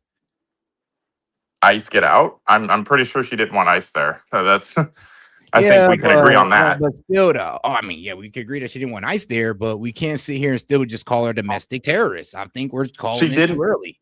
She didn't want ICE there, and she was willing to flee and elude in a dangerous manner, which is violence. I mean, even if no one got hurt, even if nobody got hurt, she still put people in harm's way because of a political ideology, which is violence linked to politics. But that's not intentional violence, though. Intentional violence. You have to have a concept. To be terrorism, you got to have the ideology with the action. Therefore, it's intentional. She has the ideology and she has the action. She put it in reverse first. Remember that. Yeah, and then she drove forward. Crossed it out to the point. Like I said, I don't blame the guy for shooting, because in his perception, it looks like she was going to go at him. And it was all done within a split second. But once he shot, the direction of the vehicle went into free fall, and it showed where she was actually trying to go, which was away from him. So, I mean, also she passed away and fucking went to the right. Like her body literally leaned to the right as she was driving away. So you can attribute some of that rightward trajectory to the fact that her limp body pushed the steering wheel to the right as she was holding on to it. It's like, look, I'm be real with you. I agree with you on the whole self-defense part. It's just the making her a domestic terrorist. I think we need to hold off on that. I mean, the bottom line is if she wasn't using a deadly weapon to further her political ideology, I wouldn't be saying any of this. If she was just standing there and, you know, an ICE officer drew a gun on her and she freaked out and pulled her own gun and shot the ICE officer, I wouldn't say it's domestic terrorism. But because she intentionally used a 2,000-pound steerable missile or 4,000-pound steerable missile, that's when because anybody that's Now, you run saying into a she crowd of people. intentionally used it to run over the ICE officer? Or are you saying she intentionally used it? If you say she intentionally used it to evade, okay, but intentionally used it to run over the ICE officer would be saying, yeah, she's a domestic terrorist. But we don't know the true intention. I mean, her intention was to get away, be damned with anybody around her. Okay, I'll give you that one. I'll give you that. And in that process, she hurt people. So you have violence with a political act. Whoa. We getting away isn't really like, oh, I want to get away isn't really a political act, because it was going for a political act of F ICE. She had all the opportunity in the world to run that guy over. No. The political act is being there, personally being there, and then the fact that she uses a deadly weapon while she is in the commission of a felony, and she has a political message. All of those things, any one of those things in isolation, I would agree with you. Yeah, no. But all of them together as a whole, Kristi Noem is not far off. I mean, I'm not going to say that if she had lived through this situation, she would be charged with terrorism. But on its face, it is terrorism. Just like S.E.T. Just like I don't know about that. On his face. no, just like all the Tesla protesters that were keying cars, that is domestic terrorism. You're using violence, because vandalism is violence, for a political message. Yeah, but we knew their intention though. Yeah, their intention was to get people or make people who like supported Elon to get them fearful. You're right. That had an intention to it, and they carried it out. Her intention is not as clear as theirs. I mean, I'll agree with that, but it doesn't. I don't think it changes anything to me as a whole situation. None of that changes that. All right, I'll give you that. I don't know what secretary has that I don't. I'm not going to judge what the secretary says, but if you look up the definition of terrorism, it certainly can fall within that.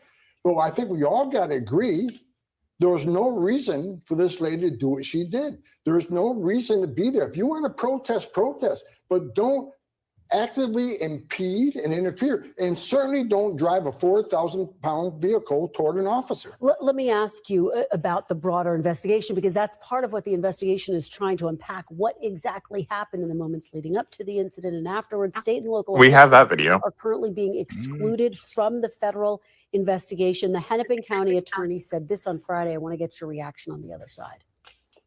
I cannot overstate the importance of a local investigation, or at least access to the federal investigation by the BCA.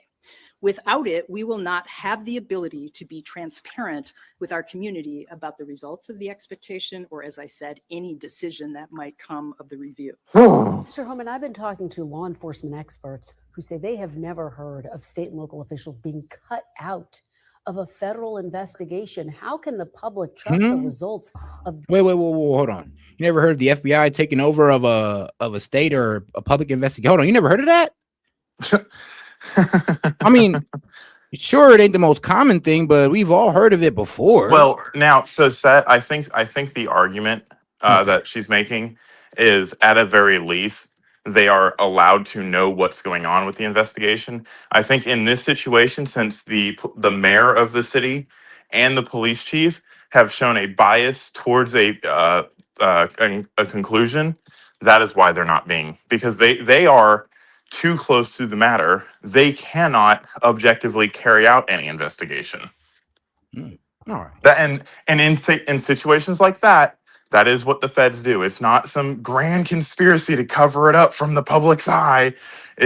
And they're almost trying to bully them into get public perception to shift and say, oh, you should give them the investigation.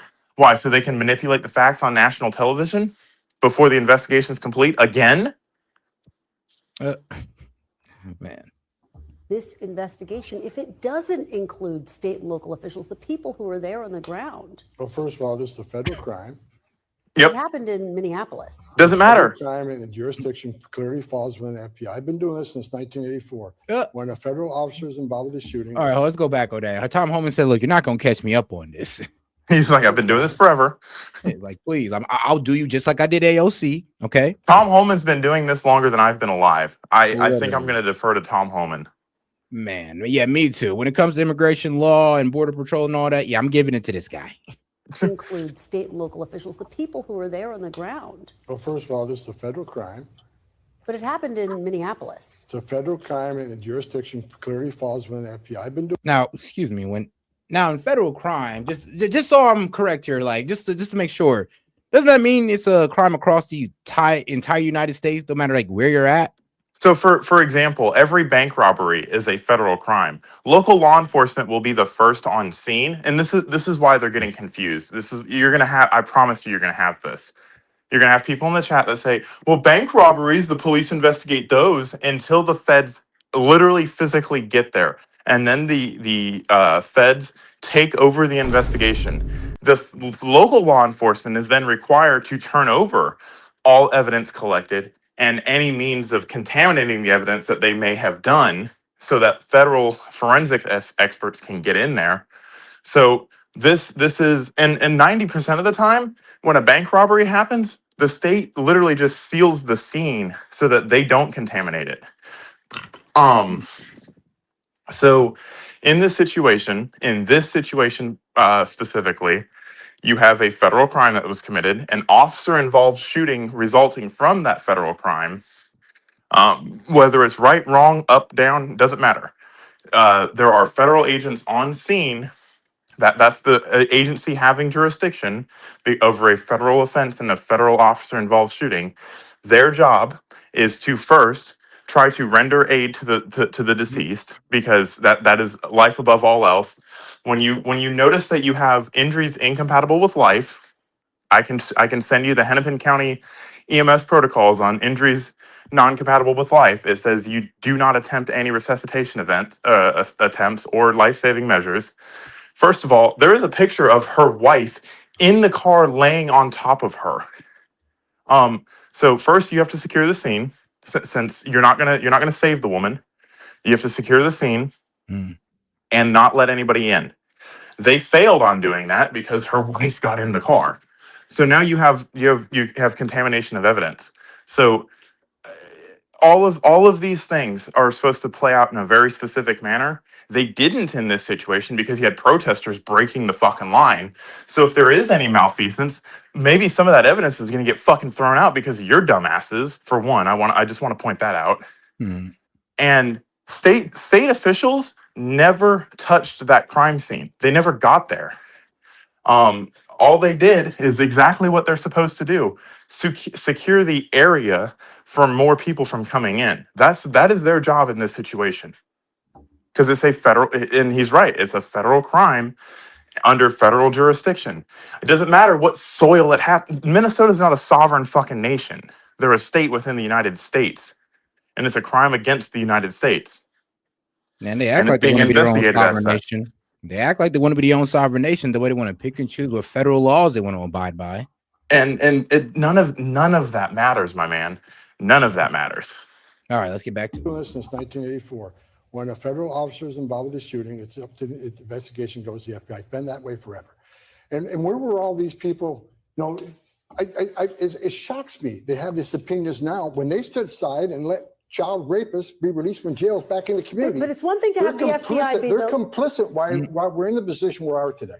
They're complicit from their silence from open border for 4 years, where millions of people released in this country, many of them public safety threats and national security threats. They were silent. They were silent when 500,000 children were trafficked in this country, and they lost track of 300,000. What you're describing, though, it's one thing for the FBI to take the lead in an investigation. Certainly, that is something that we are used to seeing. But for state and local officials to be cut out altogether, are you comfortable with that? Doesn't that undercut the transparency, the sense of faith in the investigation in the eyes of the public?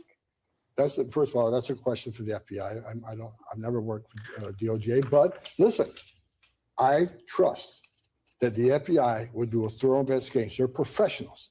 So let them do the investigation. Let's see the investigation. Should the autopsy be made public? That's a question for the FBI. I mean, I certainly will tell you that the FBI will be part of the investigation. Like I said earlier, look at the ballistics, look at the forensics. Where did that fatal shot come from? All that would be part of the investigation. Okay, the vice president defended Officer Ross on Thursday. I want to play a little bit of what he said for you. Take a look at what he said. What that headline leaves out is the fact that that very ICE officer nearly had his life ended, dragged by a car 6 months ago, 33 stitches in his leg. So you think maybe he's a little bit sensitive about somebody ramming him with an automobile? Do you think that experience from 6 months ago, which the vice president detailed, may have impacted Officer Ross's judgment?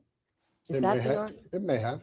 I mean, he was under attack once with a vehicle. So certainly, and like I said earlier, totality of the circumstance, just to that prior incident, but the environment right now with the threats against ICE officers have been shot at. They've had Molotov cocktails thrown on them. They've been doxxed. They've been, again, assaults up over 1,300%. Threats alone up 8,000%. And you're in a situation with this lady where it's impeding and interfering already. He's in a dangerous situation. And again, I want people to understand this. Put yourself in his shoes. Put yourself in his shoes where he's in that environment. Assaults against ICE officers all-time high. You have a vehicle that is pointed toward him and accelerates toward him. He has a second to make that decision. And I truly believe, and again, this will come out in the investigation, that in his mind, he feared for his life and he took appropriate action. And that, and according to federal law, that's a legitimate response. And even according to Minnesota law, Minnesota state law even talks about a vehicle coming towards you and your right to defend yourself. True. This officer, I think in his mind, did the right thing to save his own life and life of others. I know, because when they want to claim the DHS stature, yeah. When they say, oh, you're not supposed to shoot at moving vehicles, yeah, if they're evading you, if you're like, in a car chase with them. Not if they're coming right at you. I'm sorry. Then you're allowed to shoot that vehicle if it's coming right at you, or you have the thought or the perception that it's coming right at you. So all that matters. And all of that is to say that DHS policy is not law. It is all agencies have a policy that's more restrictive than law. So even if that be true, right? Mm-hmm. Even if that is true, like let's give it to the liberals for a hypothetical here. Even if it's found that he violated policy to shoot her, he did not violate the law. Right. It's You not are talking murder. about the perspective of ICE officers. I want to zoom out a little bit and talk about the perspective of some of the people all across this country. There have been 9 ICE-involved shootings since September. By one count, ICE has detained 170 U.S. citizens. People across this country, as you have seen, Mr. Homan, are out protesting ICE's actions. How do you justify an enforcement strategy that is making so many people feel less safe? Because of the false media reports, because members of Congress who want to compare ICE to terrorists. No, but these are protesters listen. saying this. But these are protesters. No, bro. They're only saying this because there's Congress members who are comparing ICE to terrorists. They got your district councilmen, governors, mayors out here all saying that they're the Gestapo, they're terrorists, they're people to be resisted. So yeah, let's not pretend like the buck don't stop at the leaders of the Democrat base, which are the politicians who are honestly preaching this rhetoric, spreading it all throughout America, trying to frame the ICE as these evil individuals, which they are not. They're just doing their job. And they are the ones who proliferate, or honestly, not even proliferate, who inspire the Democratic base, like people like Nate Good, to go out there and put themselves in danger, or to go out there and impede ICE. The buck stops with them. So when she wants to sit here and say, oh, these are just the protesters, these are no. These are what the protesters would like to believe through their media intake and through who their leaders are. But go ahead. That I think we're talking above them a little bit. The left doesn't understand that the ICE officer was just doing his job because they've never had a job themselves. Damn. Well, at least a real one. I guess they had one of them jobs where you had no policies, no nothing that you had to abide by, no procedures, anything like that. It was a free fall. But all right. Saying this, I'm asking you to respond to the protesters who say they feel less safe, who say they're concerned for their neighbor. Because they're looking at media reports and saying ICE are terrorists, they're racist, they're the Nazis. They're listening to people saying that, using the term disappearing people. ICE is doing the same thing they've done for 40 years. ICE is an enforced law. If you don't like with no evidence of nobody being disappeared, like, then that's the wildest part. Like, they say this crazy stuff saying that, oh, ICE has disappeared people. Who? They can't give you a name. Where ICE are deported American citizens? Who? Where are all these families that are being broken up? Why aren't they speaking out if they're so afraid? Actually, there's like one case of, what was it? It was a military vet that got deported, but that man was a drug addict and he never got his paper right. Like, so he got deported. So it wasn't like it was an unjustified deportation, but we wish we could have did more for him to make sure his papers were good. I mean, Biden had 4 years to help guys like that. He didn't. But some reasons all lands on the Republicans. You want to go protest Congress. ICE is enforcing laws enacted by Congress. For any member of Congress to say that ICE is a Nazi or a racist or secret police, really? Because they're enforcing laws you enacted. If they're a racist for enforcing law, what's that make you? You wrote the law. And let's remember the true data. Hold on. Go ahead. What assholes? Why do they have masks? Show your Proud Boy faces. Like, are you serious? Are you retarded? Why? So you can dox them? Bro, and here's the thing. Like, you simultaneously here's the simultaneously make an argument to show their identity and then accuse them of being a militant group. And can you factually prove that they're Proud Boys? Of course you can't. You're just saying whatever so you can vilify these guys in your head. You don't know if they're Proud Boys. I guarantee you most of them are not. I'm pretty sure when they do background checks, they don't want to hire anybody from the Proud Boys. You get it. You get a whole FBI background check, and they look into your entire history and all of that fun shit before they do that. And it's sad that people say this because it shows how desperate they are to villainize these people to where they're still willing to say the most outrageous things. That because if you villainize them, you justify killing them. You dehumanize them and justify killing them. That's all. That's all it is. That's all it is, Set. It's nothing more complicated than that. There's nothing you can wrap your head around that will make it make sense. That is what it is. They want to justify killing them.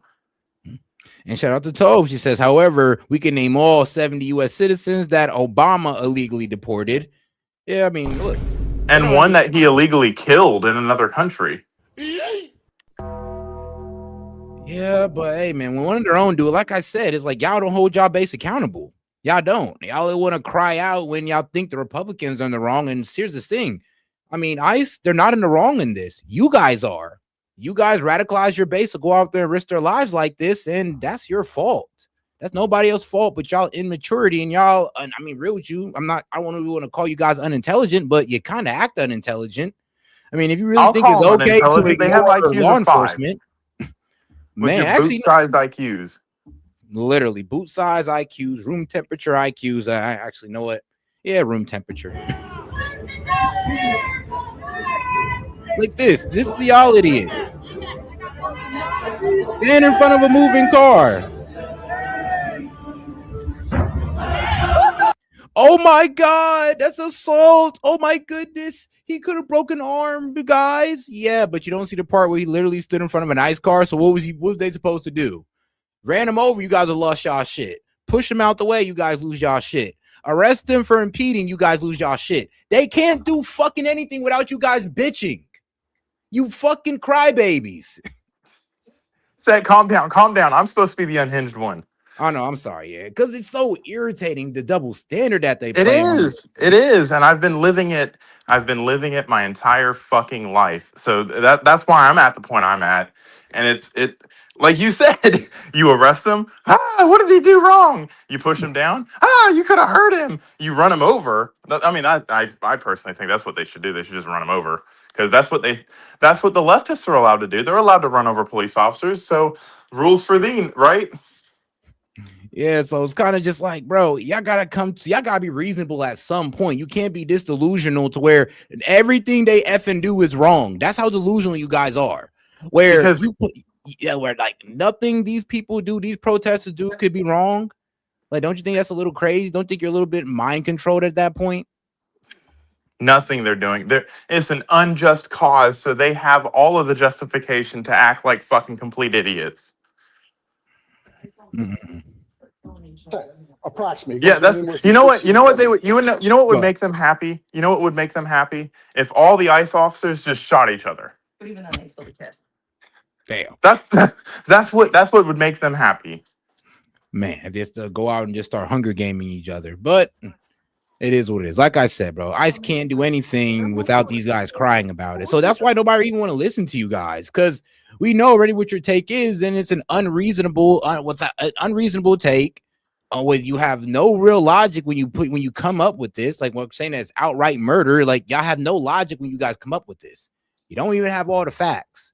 So it's and y'all all are looking at only one clip, like wild.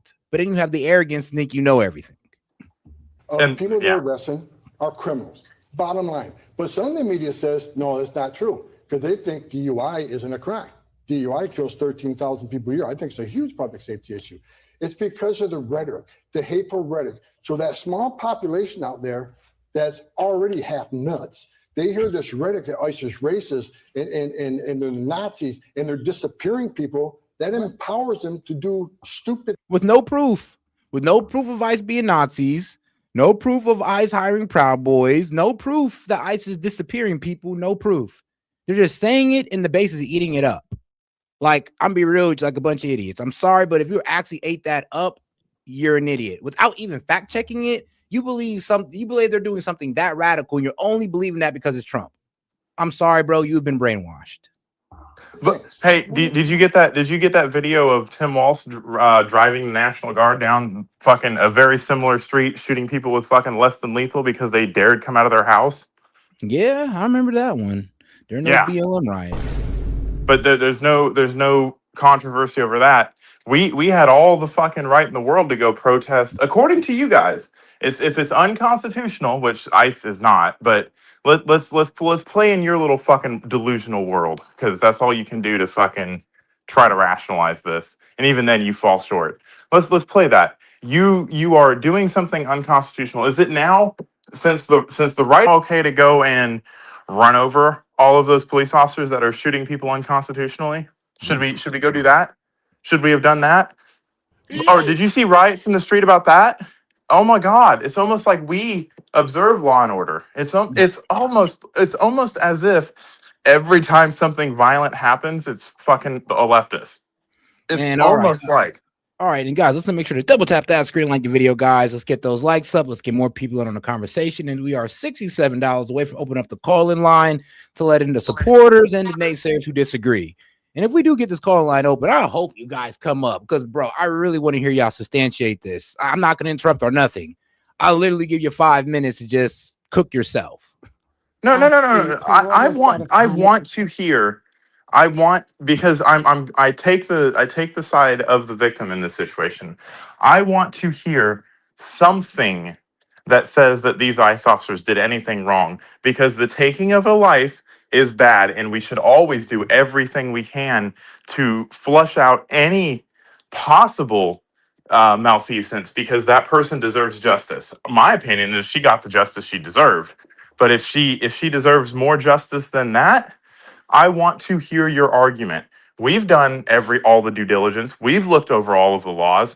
We've played the fucking video 800 ways to Sunday. I want you to make a compelling argument, not based in fear, not based in fucking radical ideology. Make a compelling argument that does not fucking sound like horseshit that was fed to you by fucking CNN. Make an argument. Make an honest attempt at making a fucking argument. Change my fucking mind. Man. I do want to give you the opportunity to respond to some lingering questions about you. As you know, in an undercover operation in 2024, the FBI recorded you accepting a bag which was determined to contain $50,000 from agents posing as business executives who said you indicated you could help win government contracts in the second Trump administration. I want to stress there was an investigation. It was closed last year. The Justice Department said it found, quote, no credible evidence of any criminal wrongdoing. I do want to give you an opportunity to respond, though, Mr. Homan. Where is that $50,000? Did you keep it or did you return it? I didn't take $50,000 from anybody, and that's a question for the FBI. I'm not going to give this story any more air. Bottom line, I did nothing illegal. I did nothing, and the FBI and DOJ reviewed this. No credible evidence I did anything because I didn't do anything illegal. But was there Question for- I'm not $50,000 in answering the that bag, question. and did I'm you not giving return the it? story any more air. This is a attack on my integrity and my professionalism. I'm not addressing it. But That's a question with the FBI. Can you address, given that it's been recorded, did you keep the money? Did you return I the did not money? keep any. $50,000 is ridiculous. The FBI has been clearing this. You know, in an ear. Actually, it is a bit ridiculous because, you know, Tom Homan ain't no brokey. I'll be real with you. I had to look this man's net worth up. I was like, bro, 50,000, bro. This man Tom Homan is like, bro, he's worth $3 to $9 million primary due to private sector work and lucrative consulting after his federal service. I mean, around 2017, around 250 or $250,000 in assets, excluding retirement when he left federal service. Net worth estimated between three. I mean, bro, to sell out for 50K, I mean, it ain't really nothing to my man's. That's not, yeah, that's, but they, I mean, but there's, maybe if he was worth they're so, 100K or something, okay, maybe. they're so fucking delusional set. Like, come on. Like, do you not see the pattern yet? Yeah, no, I mean, real with you, man. Look, you gotta put some respect on that big money Homan, man. What you talking about? Discredit, dehumanize, and attack. That is their playbook. And you can see, and then if that doesn't work, deflect. Man, because I remember they were trying to lean on this 50K that he's denied. The FBI said there's no real credible evidence to it. And then you look at this man's evidence just to see, I don't know, could 50K entice him? Well, I don't know, with a net worth of 9 to 10 million. You're looking at that like, bro, I could take that out myself right now. Why would I need Bro, to that's be an interest payment. That is a fucking yearly interest payment on that amount of money. Man, that man probably spends that on bills like maybe like every year or something. Like, who knows? So please, guys, you thinking that you could maybe it was 50 million? I might have said something like, I don't know, maybe, but 50,000. You can't put 50 million in a bag like that. Which would be crazy. Irritates me. This story keeps going on and on and on, even though I've been found to do nothing inappropriate. So I'm not going to ask any more of these questions. But just did you return the money? I didn't have any money to return. He never got the money. But he's saying that, yo, I never received this money. I don't know what you're talking about. You keep asking me, did I return money that I never received? So she's obviously not trying to let this go. But hey, it is what it is. I didn't take the $50,000, bottom line. Let me ask you, you're saying you did nothing unlawful. Would you be comfortable with the FBI releasing the recordings? That's a decision of the FBI. But it might be a decision for the FBI, but would you be comfortable if they released? Again, I'm not getting ahead of the FBI in this investigation. But can you just say on a personal level, would you be comfortable releasing the recordings? I am not going to get ahead of the FBI. That's their decision. Bruh, Okay. asked and answered. Mr. Homan, thank you very much for being here. Thank you. you. Greatly appreciate it. Even though I just tried When to we come back, accuse you of Democratic Senator malfeasance. I'm weak. Chris Murphy of Connecticut joins me next.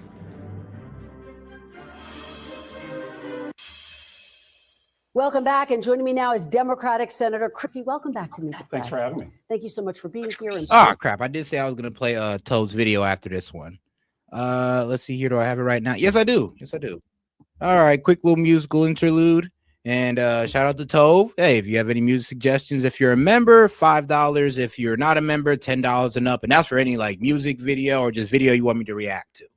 You know what I want you to play. I'm weak. A whole 8 minutes. All right, hold on, Tove. That's crazy. But all right, let's get back to it. I had to recognize. I was like, wait, hold on. 8 minutes. you just heard my conversation. But shout out Tove for that video send in. Let's go ahead and get right back to it. I got one for you next.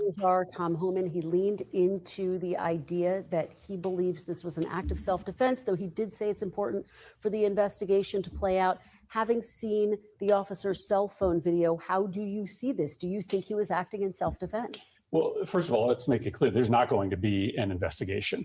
The vice president has essentially already declared that this officer has absolute immunity. And in fact, oh, and shout out to my man Jetty says, where was this energy in October? Oh yeah, y'all cheered. Yeah. every immigration officer has absolute immunity.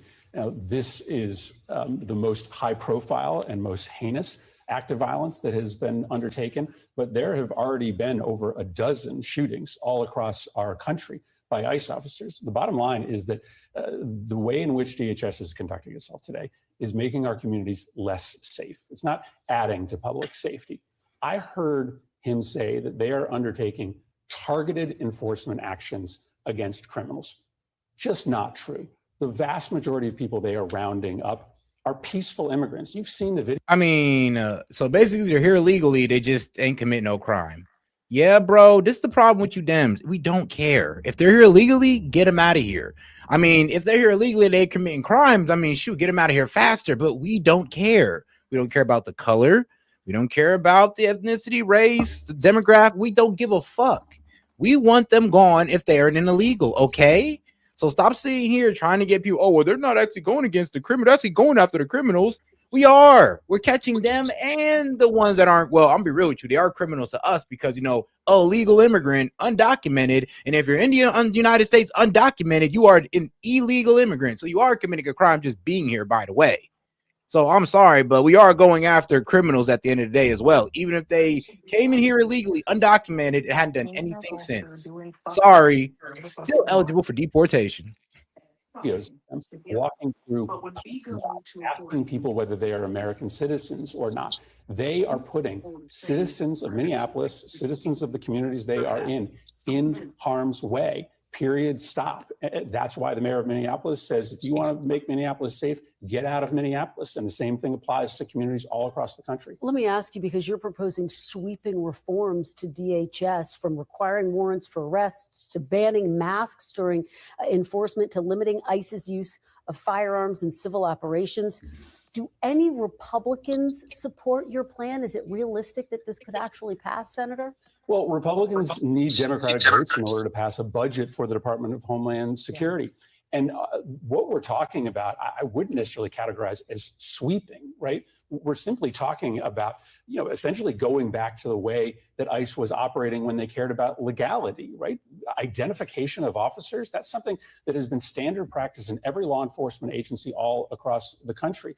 CBP. Until you dox them.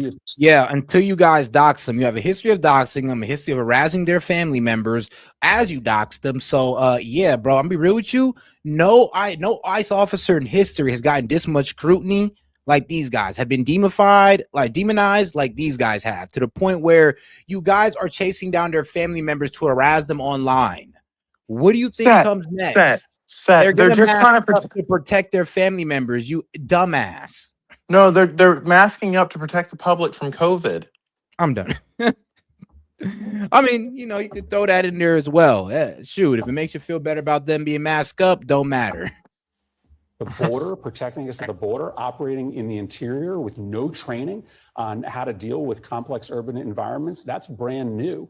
So we just need to get back to a Department of Homeland Security that is prioritizing the law and prioritizing keeping people safe. And yes, I think that it's reasonable for Democrats, speaking on behalf of the majority of the American public who don't approve of what ICE is doing, to say, if you want to fund the Department of Homeland Security, I want to fund a Department of Homeland Security that is operating in a safe and legal manner. Well, you take me to my next question, because you posted online earlier this week, quote, Democrats cannot vote for a DHS budget that doesn't restrain the growing lawlessness of this agency. You obviously know government funding runs out in less than 3 weeks. Are you actually willing to shut down the government over these DHS proposals? Well, I mean, the question is for Republicans. Are they willing to shut down the government simply to endorse the most lawless Department of Homeland Security in the history of the country? Both parties come to a discussion on the budget with priorities. So, oh Lord. So he's pretty much paragraphing now. So even if we send the ACA subsidies, which you guys been bitching about, which is the whole reason why you shut down the government last year, they did it over the ACA subsidies. Even if they get that, now they're going to shut down the government over ICE funding. Now y'all want to defund ICE. You're going to shut down the government. Hold on. Shut down the government. Make sure the American people don't get their, well, I would say their assistance. Like, make sure that these people, the government employees, don't get paid, all because you want to defund ICE. And that's what you're going to tell them as they go without, right? As you blame it on the Republicans because they don't want to defund ICE. You're going to make the American people suffer because of that. I mean, y'all did it last time. I didn't even get shit. So please tell us why we can trust you to do it again. We can roll the National Guard through. Man. Wait, the National Guard is more than equipped to do detainee operations. So Yeah. I mean, if you guys want to complain about them, I mean, why not bring in the National Guard? If you guys want to continue impeding ICE, continue attacking them, continue doxing them, the National Guard is up next, and you guys will have nobody to blame but yourselves for escalating it this far. you know what would happen if someone blocked a National Guard vehicle? They just plow through it. Facts. They promise the Facts. Humvees are heavier than Honda Pilots. Facts. But all right, let's get to it. And let me just give you an example of what we're talking about. The amount of training that is given to an ICE officer has been cut in half by this administration. And the number of days Irrelevant in this situation. He's been there for 10 years. You know why they get 47 days? Yeah, that's true. Like, he don't know what he's talking about. Like, the man is a veteran at this. Like, he's been there for a while now, like 10 years plus. Democratic talking points. You have to correct them every time they say some bullshit. Otherwise, it just fucking propagates. Yeah. Given to an ICE officer has been cut in half by this administration. And the number of days of training they get are 47. You know why they get 47 days of training? As an homage to the van. I mean, maybe you don't notice, but a lot of ex-law enforcement and ex-military, that's mostly who ICE is recruiting. So you do realize like boot camp is what, eight weeks for the Navy. I guess it's gone up to 13 weeks now, but that's what is that, 8 times 7? Let's carry the 1. 56 days if I did that math right. I think yeah. Man, yeah. Yeah, I think that's 56. It's almost like to fight in the United States Navy, you need 1 more week of training. Huh. And then they go they go to A school and stuff like that afterwards. But basic training, not to mention the advanced training that this guy had to go through to be on the SRT team. So yeah. Not to mention the 10 years of experience he has. And it's kind of crazy though, because like I said, a lot of these guys come from a background of ex-law enforcement and veterans as well. I mean, like, what was it? They say about 1/3. He's a combat vet. Yeah, bro. 30% of ICE is made up of ex-veterans. And I think it's also about the same 30% that consists of ex-law enforcement that's outside, of ICE, used to be a policeman and then they switched over to being ICE.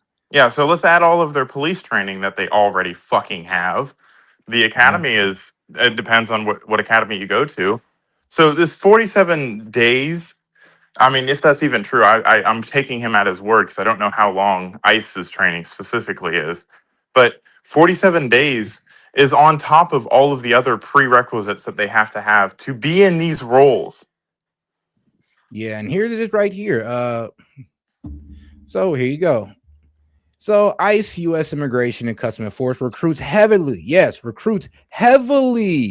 on both from ex-law enforcement and ex-military backgrounds, with veterans making up a significant portion of about 1/3. So when you try to frame these guys as inexperienced, I mean, try again. You're an idiot. But it's disingenuous because people aren't gonna look it up. They're gonna say a punchline, and he's about to say that it's an homage to the 47th president, just like the F-47 had nothing to do with the P-47 Thunderbolt or the 1947 when the Air Force was formed. No, it's because of Trump. That's all they're doing.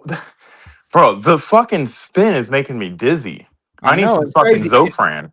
Bro, and trust me, there's somebody in the chat going like, but you said only 30. Yeah, 30% of ex-veterans. And then when you add ex-law enforcement, where they heavily rely on, they're not just grabbing randos off the street now. I hope you know this. You got to have some type of history in this, in law enforcement or military. These are usually the people that they hire and rely on. I hope you know this. So you guys thinking that these are just inexperienced people that are pulling off the street, you're an idiot. Dude, this isn't South Park, okay? I know you watched South Park and thought that's how ISIS ran, but that's a cartoon. This is real life, you dumbass. I'm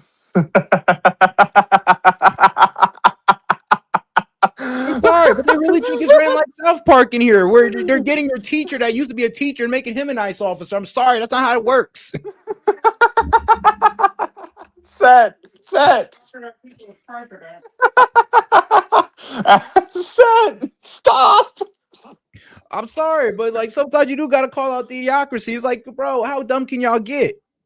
Dumber than a box of fucking rocks. Third experience. You mean ex-law enforcement, ex-military, mainly composed of, like, you do realize all of you're talking about. they all get veterans preference, and they all get a higher GS level if they can demonstrate more than a certain amount of years in that profession before applying. Like that's the difference between going between like a GS7 and a GS9, and that's quite a big step in pay. Not to mention, like these people are, some of them have been retired and they're getting back into it. They have served careers, and it's not like, oh, they did their 4 years and they got out. No, this is like 15-year veteran staff sergeant in the fucking Marine Corps. This is a retirement job. Bringing diverse skills from military service, while many new hires are experienced officers from other agencies. Yeah. Or they lateral out of like the FBI and become an ICE agent, or they lateral and they get, that's where they're getting these fucking bonuses from. Like I appreciate the sentiment and the comedy of South Park, but come on, man. It's not a documentary, you dumbass. Like, yo, like y'all took that for real. Y'all took that as like real life.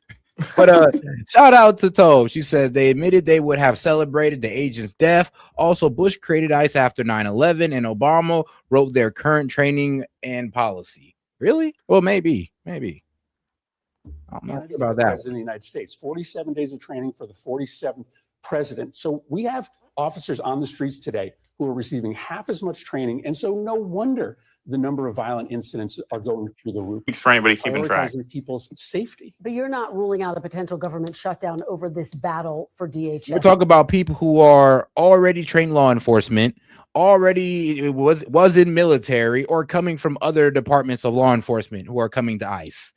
So yeah, when you guys say untrained, like, bro, like I said, it's in a South Park episode where they're pulling the teacher and putting him as an ICE officer. Okay. Performs. That's a decision for Republicans. But you don't rule it out. They control the House, the Senate, and the presidency. If they don't want to work with Democrats and shut down the government, that's up to them. And by the way, the last time the government shut down, everybody in the country knew that it was Republicans that caused it. Well, no, bro. Are you a fucking dumbass, bro? I'm sorry, but only the Dems. You're a dumbass. Like, think about like this. Think about how retarded their argument was, and there's probably gonna be some Dems who think it's smart to say this, but oh well, who controls the House, the Senate, and the executive branch? And yes, we would tell you the Republicans, but what does that have to do with the fact that we need 8 of your votes to pass to reopen the government? You stating that we control, or not even control, but we have majority rule over those 3 sectors, which is the House, the Senate, and the executive, means nothing. Means nothing about you guys being the ones who are voting no to open up the government. That meant nothing. Obviously, it meant nothing, or else we'd have been able to open up the government if it meant something. You dumb bitch. He's like, bro, can you imagine sitting there saying that, oh, it's all Republicans' fault, while they're the ones voting no?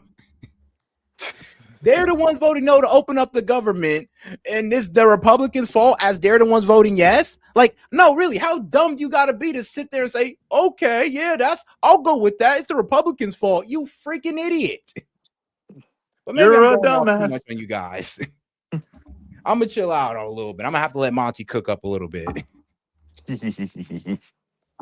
So shout out my man Daniel Castro. He says, still waiting for them to wait, hold on here.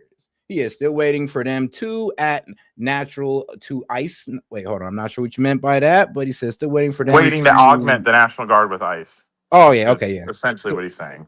Okay, yeah. Still waiting to When you to bring the National Guard with ICE. Okay. When you type on Super Chat, like it likes to fucking twist your words and correct it to stupid shit, and then like if you just normally type, the autocorrect or whatever the hell it is completely stupid.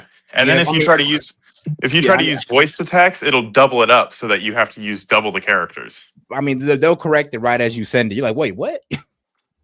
But yeah, I get what you talk about. Shout out to my man Castro, though. Some Democrats have been calling for years to abolish ICE, and those calls have been raised and amplified, quite frankly, again this week. Oh, and shout out to my man, what was it? JB, he sent 100 for 2 jewels. Shout out to my man Edwin, he sent 100 for 2 jewels. And shout out to Scarlett, sent 67 for 67 jewels, 67 jewels. Appreciate it. Would you support, in the wake of this shooting, abolishing ICE? Well, of course you need a domestic enforcement mechanism for the immigration laws of this country, but the way in which ICE is operating today is inhumane and illegal. They rounded up a 16-year-old kid in Meriden, Connecticut, weeks before he was about to graduate, in the country legally, put him in detention for 6 months, and he got let out right before Christmas because the administration wouldn't even show up in court to defend what they had done. I mean, that is happening thousands of times over in this country. Peaceful, legal immigrants being put in detention. That's not a system that anybody in this country wants to fund. You have waged a number of criticisms against this administration. Speaker Emerita Nancy Pelosi was asked back in December, so last year, whether Democrats should put impeachment talk back on the table for the president if they in fact take back the House in 2026. She suggested the president had not yet crossed a line that would trigger impeachment. Do you agree with her? Well, as you know, I would be a juror in an impeachment trial, Yes. so I don't generally give advice to the House on whether or not they should impeach. But listen, I have common sense. And so I know that this president has committed 10 times more impeachable offenses in his second term as he did in his first term. He is Okay, yeah, that's what Daniel Couch, you said, yeah, still waiting for them to add the National Guard to ICE. Yeah, and to the idiots that said that that ICE can't be supplemented by the National Guard, and then called me an idiot for saying so, they absolutely can. The National Guard can be activated at any time of insurrection or instability in the country to support law and order. It's I'm sorry, but like, bro, were you not paying attention in California when they did it? Like, they did it right in front of your face, so obviously we could do it. Fucking dumbass. corruption that he is involved in, taking a luxury private jet from Qatar, trading national security secrets to a foreign nation in exchange for a $2 billion investment in his cryptocurrency. That is wildly corrupt. The House will make their own determination, but I don't think it's any secret that the president's level of corruption and illegality is nuclear grade in his second term compared to his first term. So he sounds like you disagree with Nancy You Pelosi. impeached him Let me 3 ask times in you his about first term, Venezuela. so it doesn't matter what you have to say. called Nicolas Maduro an illegitimate leader, and in 2019 you wrote, quote, "Getting rid of Maduro is good for the United States." Is Venezuela now better off without Nicolas Maduro? Do you give the Trump administration some credit for that? So Maduro is an illegitimate leader. Putin is an illegitimate leader. That doesn't mean that it's good policy to invade those countries. Oh, wow. Bro. How are we going to get him out of there? No. I'd have to ask him. So how do you think we're going to get Maduro out of the what? Catch him on vacation in Ecuador or something, bro? Like, explain. No. If Biden had done it, holy shit, the fucking world would fucking clap. You would have earthquakes in Haiti because of how many people were simultaneously clapping. I mean, literally. So it's kind of crazy how he's going to sit there right in front of our eyes and say, well, we wanted them gone, but you don't invade. I mean, how else we were going to get him out of there unless we sat there and did a strike? You fucking beam him up? Like... And I'm be real with you, we can't really call it an invasion. It's an extraction. We were in and out. It's not like we're occupying there as we speak. So there's a difference. I tried to say that. You argued with me on that one. He's like, how did they get in there?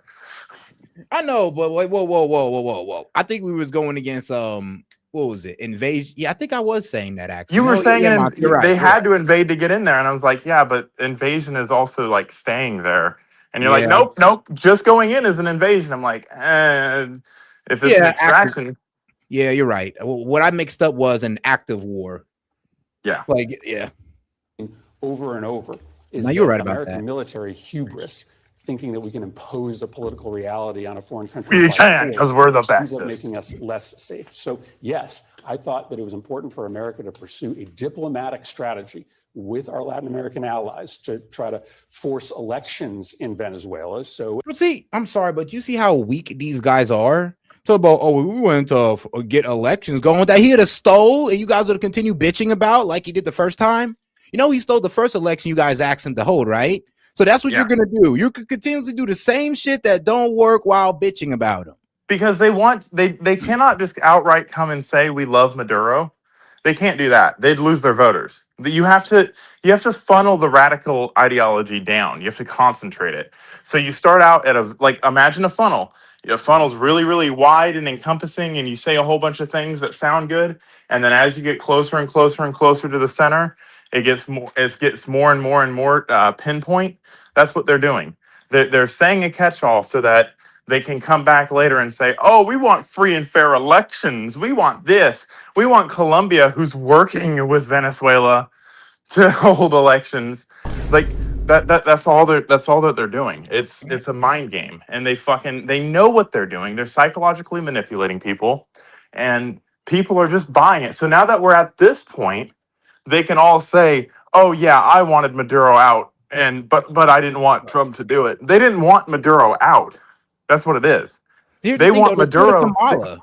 It's like when we act for change, like, what are you guys going to do different from Biden? Oh, I'm going to do the exact same thing. All right. Well, all right. So if it was you, like Democratic Senator, I'd have just try to run another election. Oh, so you did what didn't work in the first place. You did the same thing that didn't work. But you're going to get mad at somebody for doing something that does work.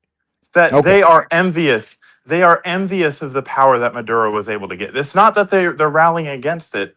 They want the same thing here, and they want to be on the top of that pile. They are that corrupt. We should not confuse them with Maduro. They are the same fucking thing, and if given the reins of power, they will do the same fucking thing. That's why Trump fucking honestly said over and over again, we will fucking be Venezuela if we keep electing Democrats. Man, ain't that the truth? Because they didn't want him out. No one on the left actually wanted him out. They wanted the appearance of condemning war crimes and condemning drug trafficking, because that's just common sense. You cannot go against that and not shock the public and turn them against you. So what you do is you say things like that, give it lip service, right? Give it lip service. Don't do anything about it, and see, I'm trying as hard as I can. There's just nothing we can do. And then meanwhile, when Trump goes and does what they could have done the entire time, then now you get fucking pissed off because your fucking grand dictator, your ideal of socialism is fucking out, and you can't defend why you didn't go do the same thing. Good point. They've been called out. They've been called out. That's why they're so mad. We wanted free and fair elections. You're not going to get those. Not with Venezuela. I mean, obviously you weren't going to get them with Venezuela, but they want to keep on hoping and wishing. But all right, let's get back. And they see this. They see the world the same way we do. They just want to. They want to take it. All right. Venezuela, so as to allow the Venezuelan people to move Maduro out of power. I have never supported an invasion of Venezuela because I think. But is the country better off? Well, apparently, this new person in charge, Delcy Rodriguez, is imposing a brutal crackdown on the Venezuelan people. That's oh, and shout out to my man Daniel Castro. He says, yeah, National Guard plus ICE basically, plus Immigration and Custom Enforcement Agency equals nice. So the news is less effective at demonizing them. They'd have to say, they'd have to say nice every time. I'm crying. Hold on. So at the National Immigration and Custom Enforcement Agency equals nice. So the news is less effective at demonizing them. They'd have to say nice every time. I'm crying. Just go and add an N on it. Make so nice is out here disappearing people. Nice is out here disappearing people, guys. Nice is out here killing people. Apparently, guys, they're out here committing murder in the streets. Nice is out here deporting your neighbor. Stop. That is propaganda. You can't do that. That sounds like hilarious. Oh, that's hilarious. That's like the Strategic Homeland Intervention or whatever, SHIELD. Yeah. They really wanted the acronym to say SHIELD. They really wanted the acronym to say nice. I know. It's like, bro. And my man thought about that one off the top of his head. Like, bro, Castro, there's people who stay up all night to think of stuff like that. Worse in some ways than what Maduro did. So for the Venezuelan people, nothing has changed. All that seemingly has changed is that American oil executives are going to get access to greater amounts of profit out of Venezuela. So this is never As they should have had to begin with. It's not about American national security interests. It's about what's best for Trump's Mar-a-Lago oil industry buddies. Let me ask you about another focus, Greenland. I had the opportunity to speak with President Trump earlier this week. He said he is, quote, very serious about annexing Greenland. In a later interview, he didn't take military options off of the table. And oh, guys, let's not forget to double tap that screen, like the video, guys. Let's get more people on the conversation by double tapping that screen. And let's not forget to subscribe to the channel. Also, subscribe to my man, Mr. Pandemic. Mr. Paramedic. Mr. Paramedic. Wow, man, damn it, it's still in my head. Mr. Paramedic. Shout out to my man Monty at Mr. Paramedic. Make sure you go follow his wow, YouTube page. Sorry, I'm having a slow moment here. But yes, make sure to follow my man, Mr. Paramedic. Go follow his YouTube page, man, to get all the hot takes from him as well. They're spicy. Of course, it's an autonomous territory of Denmark, which is a NATO ally. Do you think annexing Greenland would effectively be the end of NATO? It would be the end of NATO, right? I mean, NATO would have an obligation to defend Greenland. And bro, I wish they would. Bro, NATO is us. What are we going to do? Fight ourselves? Bro. Like, bro, really? We basically are NATO. I hope you know this. Like, the other guys, I mean, what you going to do? What? Europe is going to fight us while they sit there and bitch about Russia being on their heels? Oh, you know what's going to happen? How that's going to work? You know what we should do? We should just alliance with Russia and then fucking take out the rest of the world. Fuck it. I mean, here's the thing, and nobody's going to stop us to get to that molybdenum, whatever the hell the precious earth, the rare earth metal is called. We need it. We're going to get it. And not Danish, not China or Russia. It looks like they're going to stop us. And now the Lord knows NATO ain't going to stop us. I mean, please, please.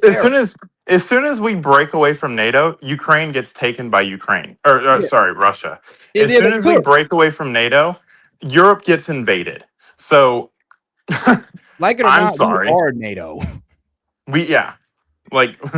I don't know where you guys get off on thinking that we can just spend this much money on our military and it gives us no upper hand. Like, you're stupid and just go fall over. Have a stroke.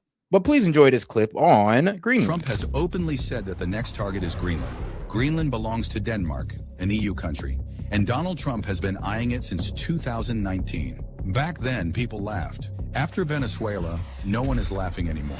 In 2025, Trump appointed a special envoy and said clearly, "I will get Greenland one way or another." He argued that Russian and Chinese ships are everywhere, and Greenland is critical for U.S. security.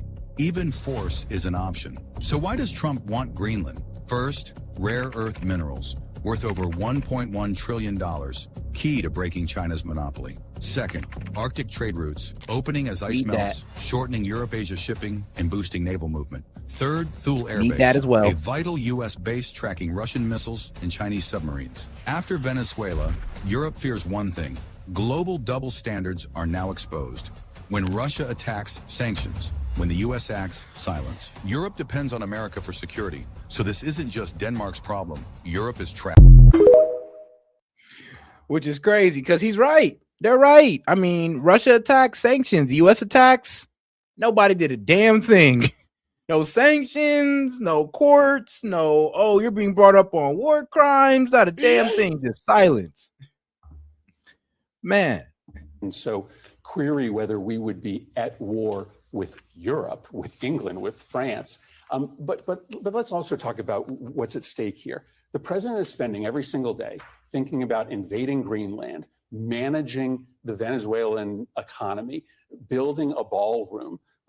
He is not thinking about the American people at all. This month, premiums, health insurance premiums on 22 million Americans are going up, doubling in some cases. Kids aren't able to eat 3 meals because the Trump administration has slashed food assistance. And so my kids are able to eat 3 meals. About Greenland. Oh my God, what are you talking about? I mean, bro, if kids weren't able to eat 3 meals, it's because of crazy inflation that you guys allowed under Biden. If that's Nope. You know how you don't rely on the government? You go get a fucking job. Literally. And I mean, actually, I don't even know what you mean. He didn't even cut, what was the food benefits that he cut were actually being used fraudulently. So any type of fraud, think about it like this. guys, I want you to really look through the Democrats' game here. You remember how they were complaining about cuts to Medicaid? They were finding out about all this fraudulency going on in Medicaid. You see, and they're crying about, oh, don't cut the snaps. But then you find out there's a whole bunch of fraud going on with the snaps. These guys are the ones defending the fraudulent funds to the death at this point. It doesn't matter what you say, Seth. It doesn't matter what you say. I can show you all of the fucking state programs across the nation that are designed to give illegal immigrants fucking more prosperity than Americans. I can show you all of that. They're not going to believe it or they'll defend it. It really does not fucking matter. All this guy is doing is running defense for the Democratic fucking agenda. And we should be very clear on what the Democratic agenda is. Fuck the American people. Give it to the illegals because that's going to be our next voting base. Because we've radicalized everybody on the left so that no one wants to be on the left anymore. We have to import more people that don't fucking know any better, that just got rid of Maduro, so they think, oh, this isn't that bad. Maybe it could work here. Is spending no time thinking about the actual crises that are being visited on American families. This is a president who is distracted by things that don't matter to the American people at a moment where the American people are in crisis. That is the underlying. Here's the thing, like, you know how rare it is for a kid to get on snaps?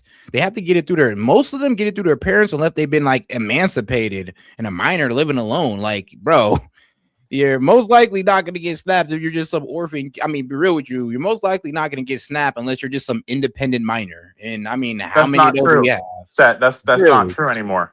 So after COVID, the state of Washington at least started giving kids themselves EBT cards. And now the parent has control over the EBT cards, but and I mean EBT has always been based off of your family size. So you get more money for having more kids on the system. Yeah, So but it's nothing new. What I'm reading here is that, SNAP is a household benefit based off household need, size, and income. The only way a minor is getting benefits without a parent or guardian on the application as if they are an emancipated minor living alone. But you're right. I guess you're right. Different states, different ways. And it's different in every single state, which it shouldn't be because it's federal funds. Yeah, and they brought it up for my state. In my state, yeah, you can't do that. Yeah, I was with my ex-girlfriend at the time, or sorry, my girlfriend at the time, ex-girlfriend now. Her mother was getting SNAP benefits, and 2 of her minor children had their own fucking Washington EBT card because it was COVID, and this didn't make any sense to me. They were out of school, so they need to access more money. They need access to it themselves. You know what they did? They went to 7-Eleven every single day and bought Slurpees and frozen pizzas. That makes sense. And we wonder why we have a fucking obesity epidemic in the United States. A Snickers bar is not exactly what was intended for needy families. Bro, You're not needy if you got a Snickers bar. I know a good amount of YNs that actually just, honestly, they just get their mom's debit card and go shopping with it. Like, they get so much money and benefits. Like, we're talking about people who, who at least get a good $1,000-$2,000. They'll spend their little monthly. They'll spend a little monthly on the groceries and give it to their kids and let them wild out. Yeah, and you got motherfuckers that are buying lobsters and fucking steak dinners with it. Like, I'd love to just be a fucking deadbeat. It'd be so easy to be a fucking Democrat. Good God. Oh my God. I'm a victim in everything. I just got to be gay and now I'm oppressed. Like, can you give me a fucking break with this shit already? Agreed. Reality of a White House that has become out of control. Senator Chris Murphy, thank you for being here. Thank you for being here in person. We really appreciate it. All right, when we come back, Minneapolis Mayor Jacob Frey joins me next.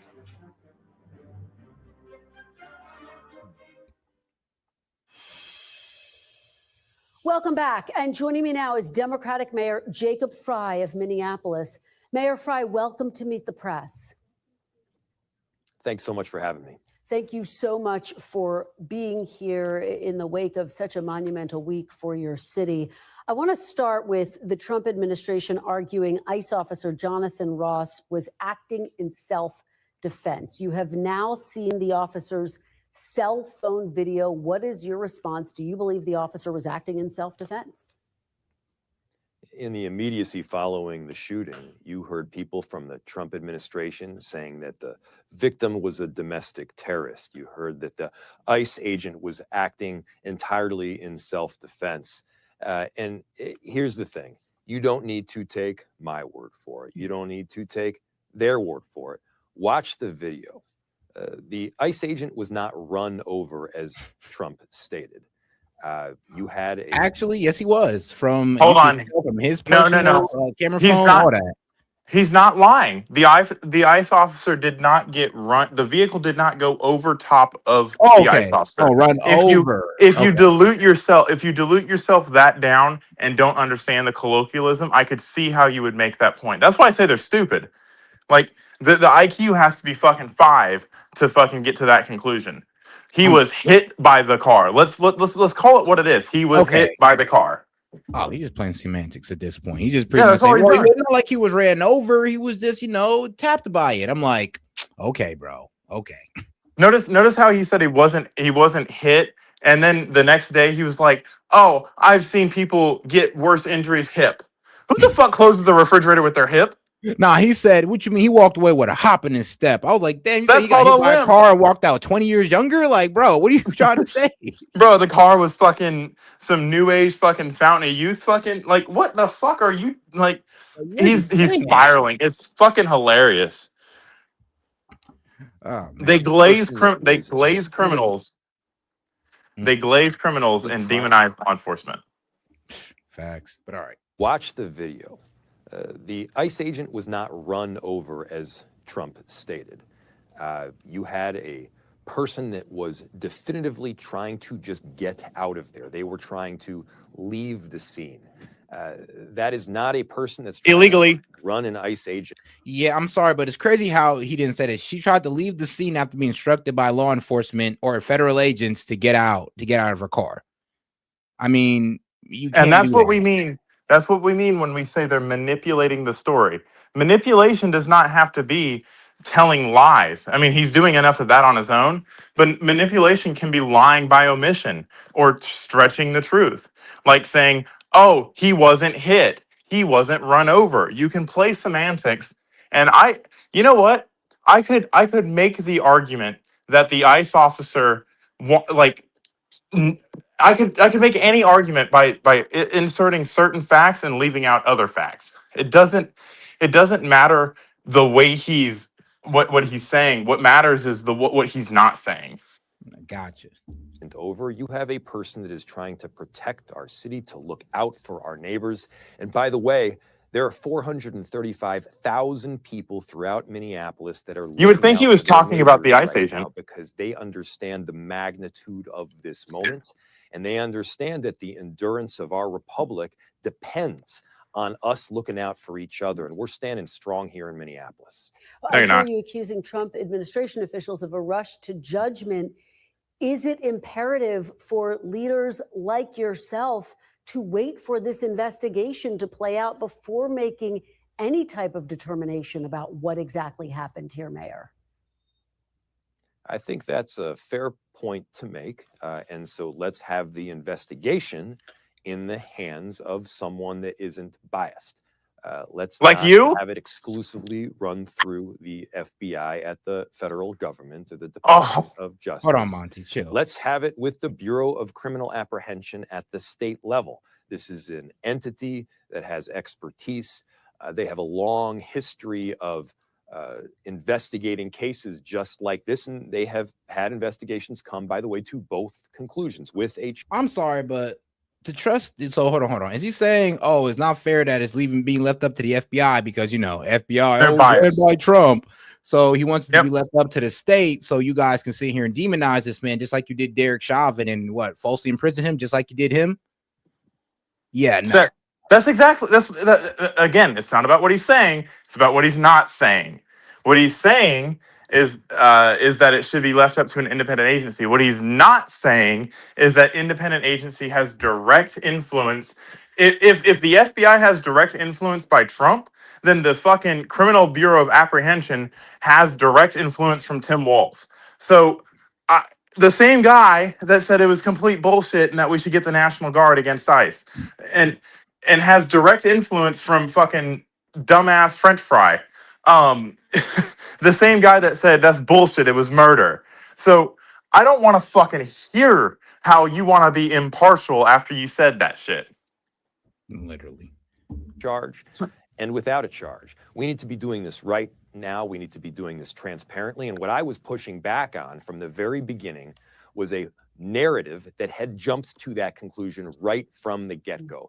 And when you've got a federal administration that is so quick to jump on a narrative as opposed to the truth, I think we all need to be speaking out. Will you accept The truth is, he was hit by a car. of the FBI? I'm weak.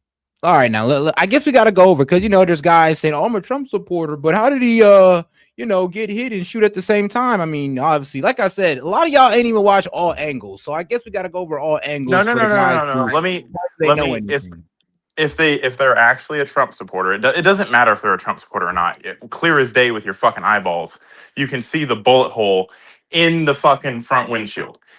How can he get hit and do all that? What are you even asking? It doesn't that's a dumb question. There are plenty of people that can be hit and return fire. There's people that have gotten shot and returned fire. Like, he got hit by a car, so that means his arms don't work anymore. Like, he loses all of his dexterity. Now the worst part is that they don't see the part where she moves her car and literally puts this man in front of the car. Not this man jumps in front of the car. No, she moves the car and puts him in front of it. Do what you did last time. Pause it right as soon as she moves the car. Move the car, right? She's moving the car right now and puts him in front of it. And he's moving laterally and shoots. Yeah. When she was moving that car, look, think about it like this, guys. If you're using common sense here, he heard those ICE officers say, "Hey, get the F out the car." So in his mind, he's like, "All right, let me move across here. Let me help my guys." But unbeknownst to him, she actually starts moving the car. But in his head, she's not supposed to be moving it because law enforcement or federal agents told her, "Yo, get the fuck out the car." So he's moving across to help them. She moves her car when she's not supposed to, with an ICE officer's arm basically in the car, and attempts to drive off towards him. In front of another ICE officer. But in his perspective, the car has been lined up towards him. He didn't jump in front of it. The car moved in front of him. That's what you guys don't see. And that's why I was talking about how it was intentional. Because if you run it back, run that video specifically back. And I'll tell you when to pause it. As the vehicle passes, not that one. The dark. The video of his cell phone. Oh, got you.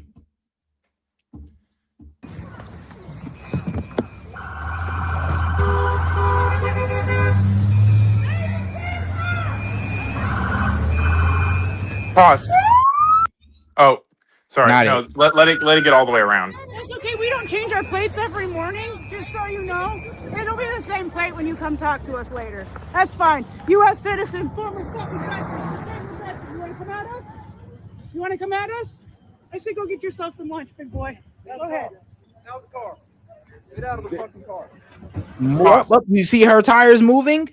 You see her tires moving? Yeah. Go ahead. Out of the car. Get out of the fucking car. Pause. Right, as soon as she did that, if she was really trying to flee, she would have just punched the fucking gas. When there's no one in front of her, when it is safe to do so, she would have just hit the fucking gas and turned the wheels and fucking gotten out of there. She could have driven left and gotten through that way. She could have driven right and gotten out that way. Like, she did not need to angle her vehicle in the line of the ICE officer. Like, when she starts moving, that is when she is acquiring a fucking target to hit. And this is a better video. This is a way better video in my opinion, because it literally shows how she moves the car and puts him directly in sight. And where my cursor is this is the ICE officer that shot her. So follow it. Because as you see, he goes in, he comes out. The other ICE officers are saying, "Hey, yo, get out the car." Here they are right This is here. probably the third time they've said that. Yep. She could have left. She could have left right now if she actually was in fear for her life, because now everybody's converging on her. Yep. And this is where it goes. She Boom. moves the car. She moves the car back, right? Think about it. We was able to see him the entire time until she moved back that car and blended him into the background. Like here, this he is right now. She moves the car, boom. Centered. Because she moves the car, he's in front of it now. He didn't move in front of the car. She put him in front of the car. Not to mention, he is trying to move laterally to get out of the way of the car. That's why he keeps moving to the right on your screen. But let it play. And then she moving, boom, hits him. And at that time, she got shot already. So I'm really and he actually slow it down for you. They slow it down because they're nice people here at CNN. He jumped in front of the car, clearly. How? Look at him. The car literally backs up as an ICE officer is basically saying, "Get out the car," and she moves the car in front of him. See, and and they can't let this go because the proof is right in front of them, Monty. Because that's all they ever had was, "Oh, he got in front of the car. You should have never been there." No. He didn't get in front of the car. She put him in front of the car. She positioned her vehicle so that the trajectory of her vehicle was lined up with the officer. The officer is standing next to his car at this point on the passenger side. He has not started walking in front of. Now you can say his intention was to walk in front of the car and go around to the driver's side, and I believe you're right, but it doesn't fucking matter. Before he even gets that opportunity to do so, she has lined the car up with his body. So I'm sorry, but like, I'm be real with you. I gotta kind of look test your intelligence at a certain point, because it's almost like how dumb you gotta be to look at this, see this car moving, literally putting this man in front of it, and then say, "Oh, he jumped in front of there." It's like she was turning to avoid him. If she was turning to avoid him, why is it that he lines up in the middle of her grill? I'm gonna be real with you. Even if she was turning to avoid him, it doesn't matter. His perspective and his point of view, she was trying to run that car over into him. Even if that wasn't her intention. Even if that wasn't her intention, she moved that car and made it seem like it was, and that's what got her shot. Yep. She shouldn't even have moved their car in the first place. Again, yeah, let's go back to that. Why is she moving her car, dumbass? Why are you so quick to defend a criminal but will not defend somebody that's a fucking law enforcement officer that has done this for a little while? I mean, like, no, we can even go back to the footage of the officer. Like, they were coming in, and this is where I know the officer didn't expect her to drive off, because let me be real with you. I said go get yourself some lunch, big boy. Go ahead. Get out the car. Get out of the fucking car. See, and he can hear that on his camera phone. So most likely he heard them say it, and he's not expecting her just to drive off as police. I need to go help. I need to go help them because I am me, and I need to go help my partner. That's what I would do. I would walk in front of a fucking car, not a car that's moving. I wouldn't fucking walk in a car, but the car wasn't moving when he started walking. Exactly. Actually, he thought the car was going to stay still because they told her, "Hey, get out the car. You're supposed to sit there and get out the car, or at least don't move the car, at least." And she didn't do that. And when she moved that car directly in front of him, in his perception, that looked like she was going to drive the car into him, even though she drove away, even though you can I'm be real with you, even though you can see her steering away, in his perception, since that car was pushed in his direction, he has every right to feel like that car is coming towards him and to take lethal action. You know what it is? It's women drivers defending a woman driver. That's what it is. It's an incompetence in driving that got us to this position. Get yourself some lunch, big boy.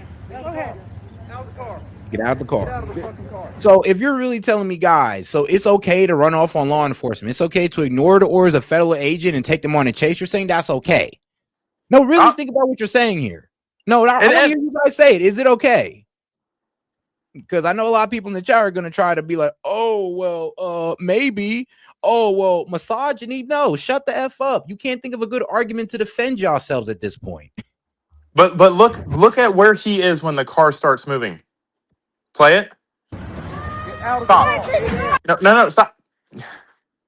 Run it back. Get out of the car. Get out of Look the at the car. orientation of everything. Stop. Is he in front of the car? Nope. He's not. He's not in front of the car, actually. He's not in front of the bumper.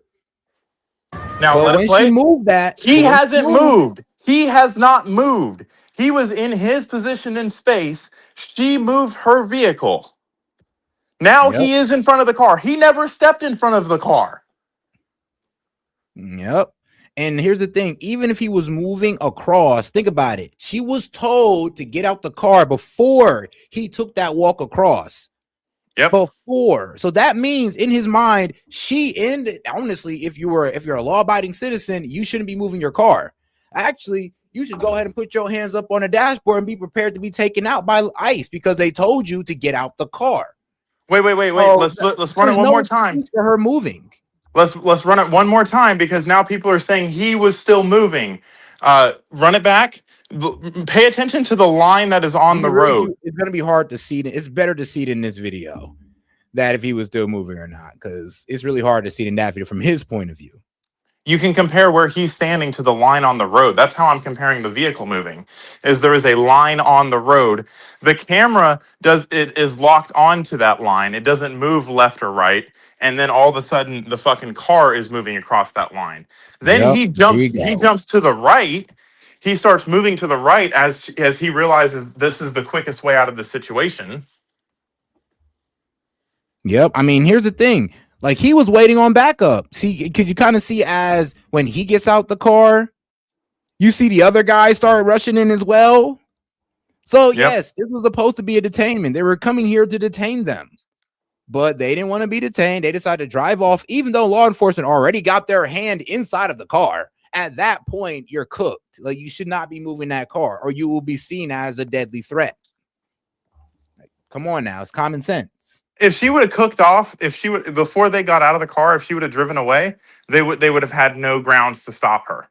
Now they can get her license plate and have local law enforcement do whatever they're going to do, which is going to be nothing. But they would have had no grounds to stop her at that point.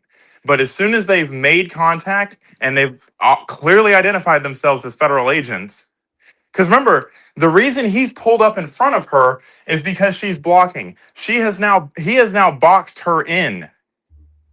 Because he doesn't want her to flee. He's used his vehicle as a way to stop her from leaving. So then another officer, because you see he goes around and is recording the car and all that fun stuff for evidence. That's why, because they're waiting for the fucking other team to arrest her or detain her. And that's why he doesn't engage her. He just starts recording, gets her license plate. So if she does run, they have her plates. So, yeah, I'm sorry, but her moving her car put that guy in the line of sight, which ended up getting her shot. Because, like I said, it's not really about her true intentions. It's about that man's perception of what was going on. And you got to think, you can reasonably believe that she's not going to run you over. Why? Because you walked 360 degrees around her car, and she hasn't shown intent to hit you. She sits there, and like you said, oh, I'm not mad at you, as every fucking psychopathic woman says before they hit you with a frying pan. I'm not mad. Fucking, and then he should reasonably assume that someone's not going to be fucking crazy and try to hit him with her car. After being surrounded by officers, I mean, you're surrounded on both sides by officers. For one, she knew that officer was there and was on the other side of her. She was tracking him. Yeah, and then she knew that the other 3 officers was all right there. At that point, she should have just said, yeah, let me just stay here because that taking off is obviously going to be a crime. And we're talking about a lady who has no criminal history outside of a traffic ticket. So that's the sad reality of this right here. And it's sad that people want to sit here like this son of a bitch and sit there and make excuses so people don't better themselves. Stop defending that murderer Gestapo fuck, Jonathan Ross. Oh, yeah, well, Jonathan don't know what he's talking about. And they never said get out? Bro, like I said, bro, some people are literally some people are that stupid. I guess we have Were to. they speaking Spanish? Am I fucking speaking some sort of fucking language that the rest of the world said? Am I crazy? Am I hearing things? I mean, bro, I'm pretty they're sure. just that crazy. No, look, bro, they're just that delusional. They truly want to believe this is murder. They don't want to think anything else. They don't want to hear anything else. They truly believe that it's just undeniable murder. When Get out of the you would have car. to be Get like out of the car. brainwashed. You would have to Get be out of the brainwashed to car. believe that. Hold It on, takes a Set. certain type of brainwash. Oh, wait, no, I'm gonna Get play out the of sound for you. Get out of the car Let's go times get 2. yourself some lunch, big boy. Go ahead. Get out of the car. Get out of the fucking car. Man, that's 3 times. Actually, wait, didn't they say that in the original video? This is how you know some Yep. people are uninformed. Because it was even said in the original video shown around the world. So how do you come up with that dumbass comment?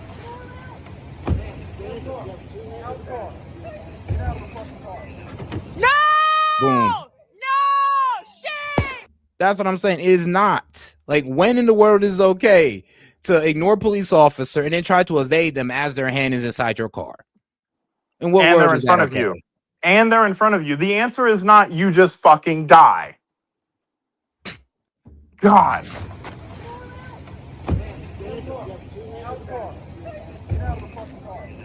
No! Shame! I'm gonna be real with you, and I wish she didn't have to get shot. I'll be so honest with you, because I truly don't think that she had like the intention to hurt this man. But when she moved and put him in line side of that vehicle, he had every right to defend himself, even if the perceived threat wasn't valid. As long You as know it what was a this is, perceived Set? threat. You know what this is? This is suicide by cop. I'm done. That's what this is. This is suicide by cop. She wanted to die so much because that fucking liberal fucking dyke that was influencing her, she wanted her out of her life. Damn. Okay, hold on. You taking this somewhere a little dark. But let's keep it going. Let's get back to our favorite mayor here. This guy. ICE are police officers. It was an FBI investigation that was done jointly with an investigation from the Bureau of Criminal Apprehension. We could have had some trust that there were entities and individuals at the table that were properly reviewing the evidence. Look, I don't know what the results of the investigation will be. I don't know what the evidence behind the investigation will be, other than, of course, the videos that we've all seen with our own 2 eyes. What I will say is there is deep mistrust because so many of the things that we are hearing are. Oh, God, you got any questions, comments, jokes, or disagreements? I'll be happy to read it out loud and engage with it. If you disagree with what we're saying, hey, put your money where your mouth is. Send in a super chat, and I'll go ahead and we'll do a little deep dive into it. Because 9 times out of 10, any of you guys who believe that it's murder, I'm sorry, but you're wrong. Do me a favor, Set. Just so we can. I mean, I know it's not going to stop it. Can you Google real quick? Are ICE police officers? Because I guess these people live in a third world country like Iran, where the internet shut down and they can't do it for themselves. Crying. I got you. True. You know, again, obviously, people can come to different conclusions and have different perspectives, but when there is debate about baseline facts, like, for instance, did the ICE agent get run over? Guys, the answer is no. It didn't happen. Oh.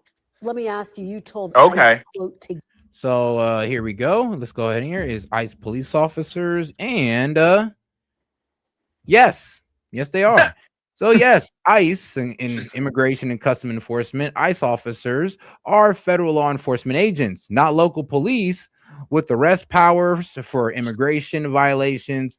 Through they may partner with local police and sometimes impersonate them. And they undergo federal training, but have different mandates. Oh, focus on immigration, not general crime, and may use masks for protection, leading to transparency concerns. Wow, they're actually allowed to do all this stuff. Huh. But I thought they were unconstitutional. It's a constitutional crisis.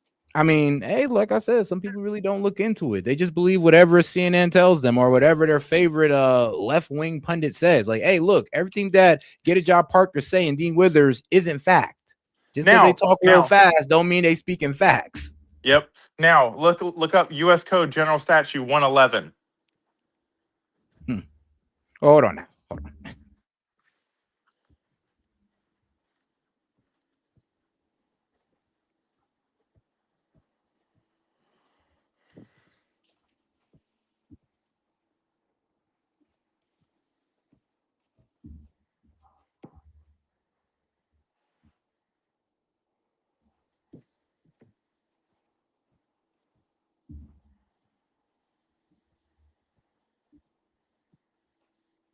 You put 4 ones in, Set. It's 111.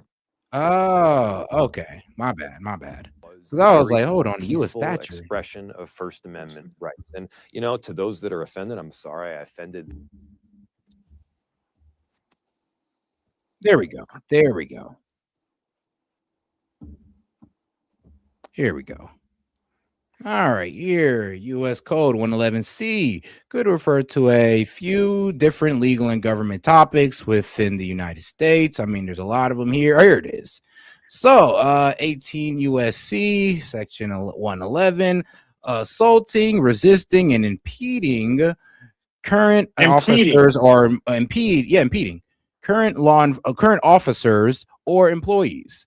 I mean, let's see here. This federal crime law makes it a crime to forcibly assault, resist, or oppose, or impede, intimidate, or interfere with federal officers or employees while they are engaged in or on account of their official duties. AKA, that's exactly what she was doing. Penalties may be the severity of the offense. Penalty may be the severity of the offense, ranging from misdemeanor, simple assault, to a felony involving deadly weapon or bodily injury. Mm-hmm. All right. So she committed a felony. Now let's put it. Let's round the corner. Can an ICE officer arrest you for violating USC 111 in their presence, obstructing their duties? I'm not sure why not. So we got all of this covered. Arrest you for USC 111? Yes, they can. Right here. Yes, an ICE officer can arrest you for violating 18 USC 111 if you forcibly assault, resist, impede, intimidate, or interfere with them while they are performing their official duties as they are federal officers. This could happen if you physically attack them, block their movements, or use a vehicle as a weapon. And wow, wow, whoa, specific right there, and carry serious penalties even for U.S. citizens. Like, where would they get this from? Oh man, wow, almost like the whole "he shouldn't have been there" justification goes out the fucking window. Goodbye, chat. So I mean, the facts are the fact, guys. Don't get mad at me, man. Get mad at Monty for making me bring this up, okay? I wasn't even going to try to cook you this hard. This is Monty's fault. What? Like, hey, I was apparently I was only going surface level. Shout out to Monty though, because you made me go a little bit deeper into that, and you proved a very good point. So now that we've established that he is there constitutionally, because that USC has been upheld under the Constitution, he does have the authority to effect an arrest for violating 18 USC 111. Now, she has used her vehicle as a deadly weapon. So he's lawfully there, lawfully allowed to be there, no matter what you fucking say. And now she has used her vehicle as a deadly weapon, and he responds in kind with his deadly weapon. And I'm sorry to say, but those are the facts. And shout out Monty. Get the buckets out, Jack. You need a lot of buckets for this one. Nah, I'm telling you, bro, they're gonna be crying their eyes out all stream. People that were protesting and marching yesterday, and virtually all of it was very peaceful expression of First Amendment rights. And, you know, to those that are offended, I'm sorry I offended their delicate ears. But as far as who inflamed the situation, you know, I dropped an F-bomb and they killed somebody. I think the killing somebody is the inflammatory element, not the F-bomb, which I'm sure we've all heard before. Well, let me ask you, because bigger picture, before this week, Mayor, ICE had already been ramping up its presence in Minneapolis. You said your police officers would not cooperate with them, that ICE enforcement was unconstitutional. You warned before this deadly shooting, quote, somebody's going to get seriously injured. Would you go so far as saying that you would support abolishing ICE?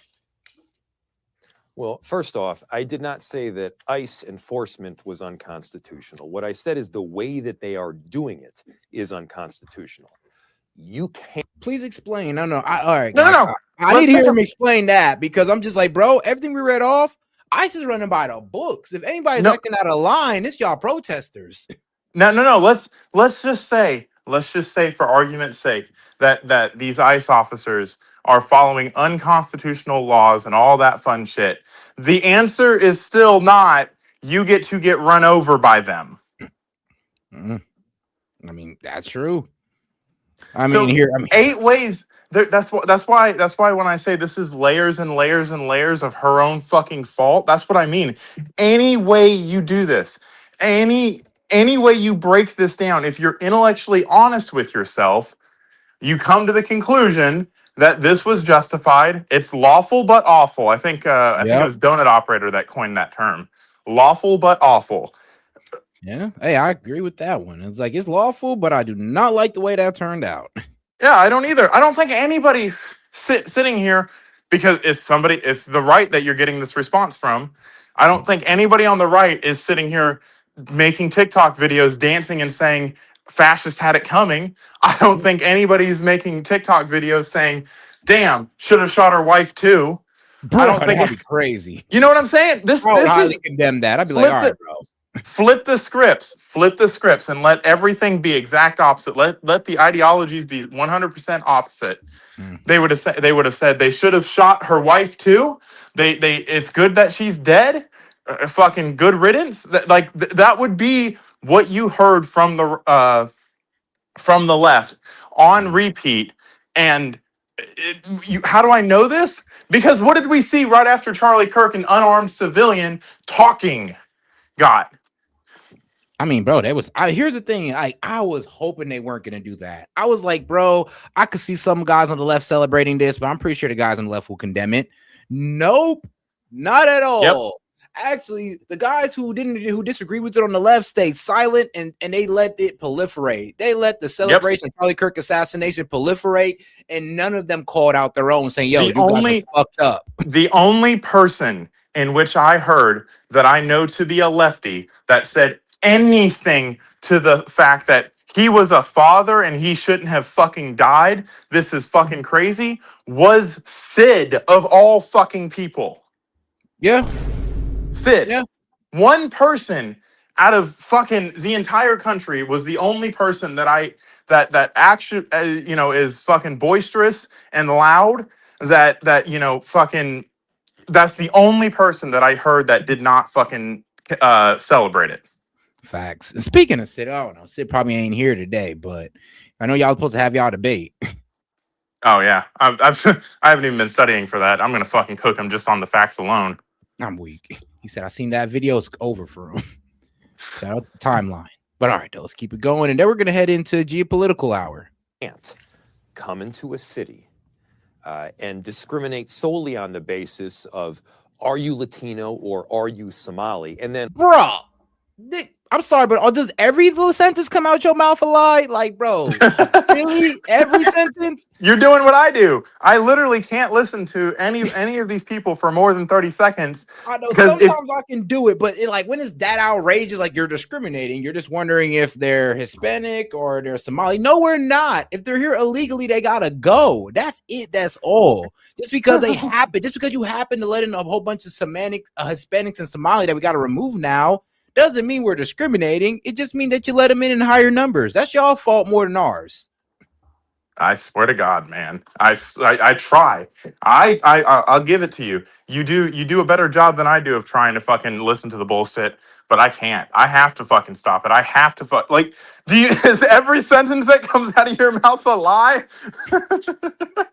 randomly pick people up off the street after. It's not randomly, it's targeted. We have had pregnant women dragged through the street. We've had irrelevant teenagers that are American citizens just picked up. You can't just detain somebody because they look like they are Somali or they look yes, you like can they actually. Are Latino. Yes, you very can. Clear for the whole country. That is what is happening right now. So no, it's not. Do I think? Hold on, Monty. I could barely hear him from you. Like honestly, every sentence though. Yeah, every sentence. But hold on. Every 3 fucking words is a lie.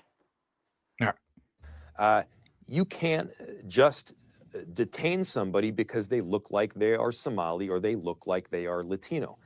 To be very clear for the whole country, that is what is happening right now. I mean, you can ask for them to identify themselves, and if they fail to identify themselves, you can detain them. to be quite honest with you, like, yes, you can. If they're being a dumbass and being like, oh, well, I don't got to show you nothing, then I'm like, all right, bro, we'll do this the hard way. We'll detain you. We'll have to run your fingerprints. If you come back a U.S. citizen, we'll release you, but I'm going to call you dumb for letting us waste your time like this. And you wasted my time like this because you could have just gave me your ID and you'd have been good. But you wanted to sit here and protest ICE. Now I got to detain you. Here you are crying and bitching. And just to prove what? That you're a citizen? Like, come on now. Because it'd be citizens that do this dumb shit. You know the ultimate, you can't do that? You can't run over federal agents. Oh, yeah, that too. I mean, but apparently he was just supposed to take that one to the chin. Like that lawyer said, I guess he's just supposed to die then. Like, you guys, bro. So, look, do I think that we should just abolish the entire entity that does immigration enforcement? No. But the way it is being utilized doesn't make sense. I'm not asking for the DOJ to be abolished. I'm not asking for the Office of Management and Budget to be abolished. You're a nobody. I'm saying that the way that these institutions are being utilized right now by the Trump administration is wrong. And to be clear, is unconstitutional. Well, let me press you a bit, because Tom Homan, the border czar, says Minneapolis's sanctuary city policy, just for our viewers, that effectively shields undocumented immigrants from deportation, makes it harder for ICE to enforce immigration law. How do you respond to that argument that your city's stance in limiting cooperation with ICE has made it harder for federal law enforcement to safely enforce immigration laws in your city? Look, what our policy says is that I don't want our police officers spending time working with ICE on immigration enforcement. Then why are you asking them to work with you? Primary job. You know what I want our police officers doing? I want them stopping murders from happening. I want them preventing carjackings. And by the way, they're doing a hell of a job right now. We've only had 2 shootings in Minneapolis this whole year. And by the way, 50% of them were from ICE. So I want our officers focusing on safety. You know what I don't want them doing? I don't want them spending a single second hunting down a father who just dropped his kids off at daycare, is about to go work a 12-hour shift, who happened to be from Ecuador. That guy, and who happened to have molested those makes children. Minneapolis a better place. And I mean, yeah, bro. Like, they were actually going after a child molester, and these guys were, well, sadly, Renee Good was impeding that. And here's the thing: they don't know who they're trying to stop. They don't know what they're doing. They don't know what investigation they're impeding on. They just know that they're stopping ICE, and they feel good doing it. But they probably wouldn't feel good about the fact that they're like low key, like trying to prevent a child molester from being arrested and deported. I am proud to have him in our city. So, I want our officers focusing on safety. Pause. He's proud to have the pedophile child rapist in his city. That's what he just said. That's what he just said. Oh, like, that's what he just fucking said. Run it back. Because the person that they're talking about is the person that was dropping it there. That is the person they were going after. And that is the circumstances in which they went after him. All right. Work a 12-hour shift, who happened. I don't want them spending a single second hunting down a father who just dropped his kids off at daycare, is about to go work a 12-hour shift, who happened to be from Ecuador. That guy, he makes Minneapolis a better place, and I am proud to have him in our city. So, yeah, who also had child molestation charges. But okay, though, it's all good. He's proud. No, hold him to what he said, and this will all make sense. He is proud to have that guy that has been convicted of doing these things from Ecuador in his city. Hold him to it. I better not ever hear him talk about the Epstein list again. He is proud, and he won't spend a single cent but he wants ICE to share their investigations with them. He wants ICE to cooperate with local law enforcement to conduct their operations. So have it his way, and ICE wouldn't be doing anything because he's proud. It doesn't matter that they're violent criminals. He's proud of the violent criminals. All right. So he said it. He let the mask slip. officers focusing on safety, not randomly plucking people off the street and hunting them down. Let me ask you about the leadership in your state. Dozens of people in Minnesota have been charged and convicted with stealing millions of dollars of taxpayer money for government programs. Do you think Governor Walz did enough to stop the fraud in your state? And do you support his decision not to run for re-election? Well, look, Governor Walz is the reason that we've got paid family leave in Minnesota. He's the reason we've got free school lunches. Him and I, we've been through thick and thin. But did he do enough to combat fraud, over these Mayor? last 5 Did he do years. enough to combat fraud? Look, obviously, everybody could have done more to prevent fraud. And I mean, no, especially yo ass. But I mean, he ain't stepping down. That's a fair point to make. You do more to prevent fraud, and you look what he's doing right now. He's setting up a whole bunch of infrastructure to do that. And by the way, look, the fraud's real. We've all got to acknowledge it. The fraud is very real. And by the way, when somebody commits fraud, and there are many that have done that, you investigate it, you charge, you prosecute, and yeah, you put the person in jail. Bye, Tim Walz. You put the person in jail as an individual. You do not hold an entire community, any community, accountable for the actions of individuals. Yeah, but here's the problem. We're not trying to hold the entire Somalian community accountable for what a few's doing. We're sitting here trying to figure out what the hell's going on, and you guys are calling us, oh, we're Islamophobic, we're racist. To what? Just because some of the people who are doing the fraud are Somalians? You guys are making it worse. You guys can let us call out the fraud and not make it about race, and it would just be about the fraud. But when you guys make it about race, it's your fault why it's like this. Go ahead. You're a white supremacist. Well, I mean, bro, they call me that all the time. It's all right. There was you're a white supremacist said, like, man, dude, I care about the black community more than you do. Trust me. Like, trust me. If you cared about the black community, you wouldn't be a Democrat, to be real honest with you. I mean, if you're honestly care about our community, you sat there and watched the black liberals, the Democrat Party, destroy our neighborhoods, destroy our cities, destroy our schooling, all that. You sat there and watched them do it, and you're still on their side. And I'm the white supremacist, but you're being held, walked around like a fucking dog by the collar by the white liberal woman and man. But I'm the white supremacist. Hold on. ICE doesn't investigate fraud. We're not talking about ICE investigating fraud, you fucking dumbass. Try to keep up. Yeah, but let's leave him alone in the chat. Let's leave him alone. Now they got to pay, Monty. Now they got to pay. Yeah. All right, Mayor Jacob Frey, thank you so much for joining us. We really appreciate it. But all right. Now we're going to go ahead and get into political hour. And you know what? I'm going to play a nice little action-packed cartoon, pretty much explaining everything that's going on, as we know. It's actually pretty damn entertaining. And if you can't read, you are going to be overly mad about what I'm about to play. So it is what it is. Get your reading skills up.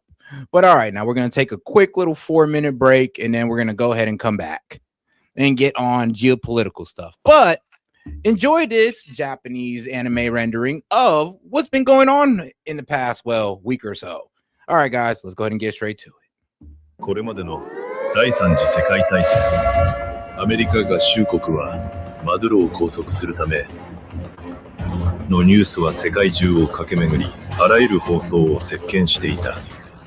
だが彼らの知らぬところで、イランでは長き眠りについていた獅子が目覚め始めていた。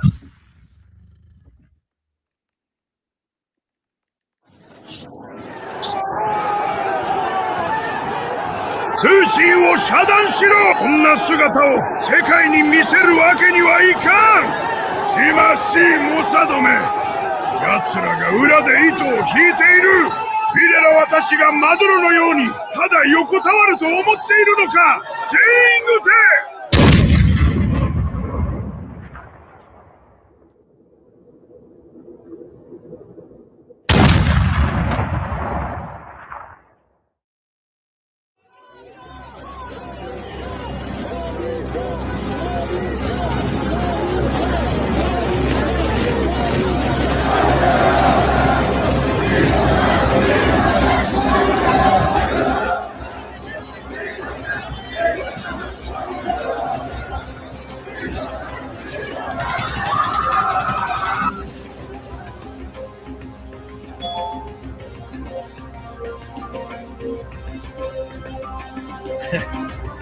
ありがとう、ヒーロー。世界にイラン国民の意志を見せてやる。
オアナルはキーウ周辺のエネルギー基盤とドローン製造拠点を攻撃する。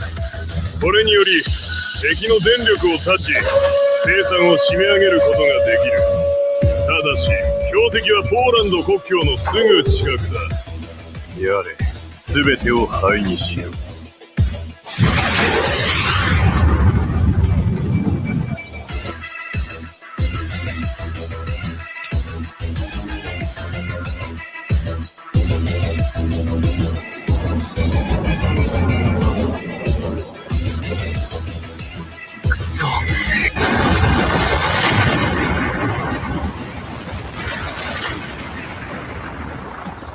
石油タンカーの応酬はすでに始まっている。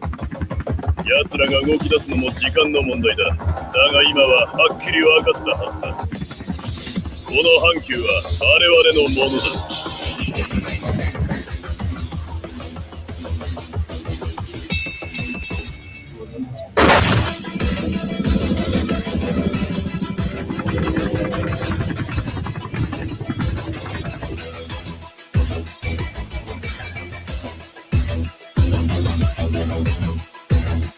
やれやれ、イランも追い詰められたものだな。イランは膝をついたアイアンストライク作戦を前進させろ。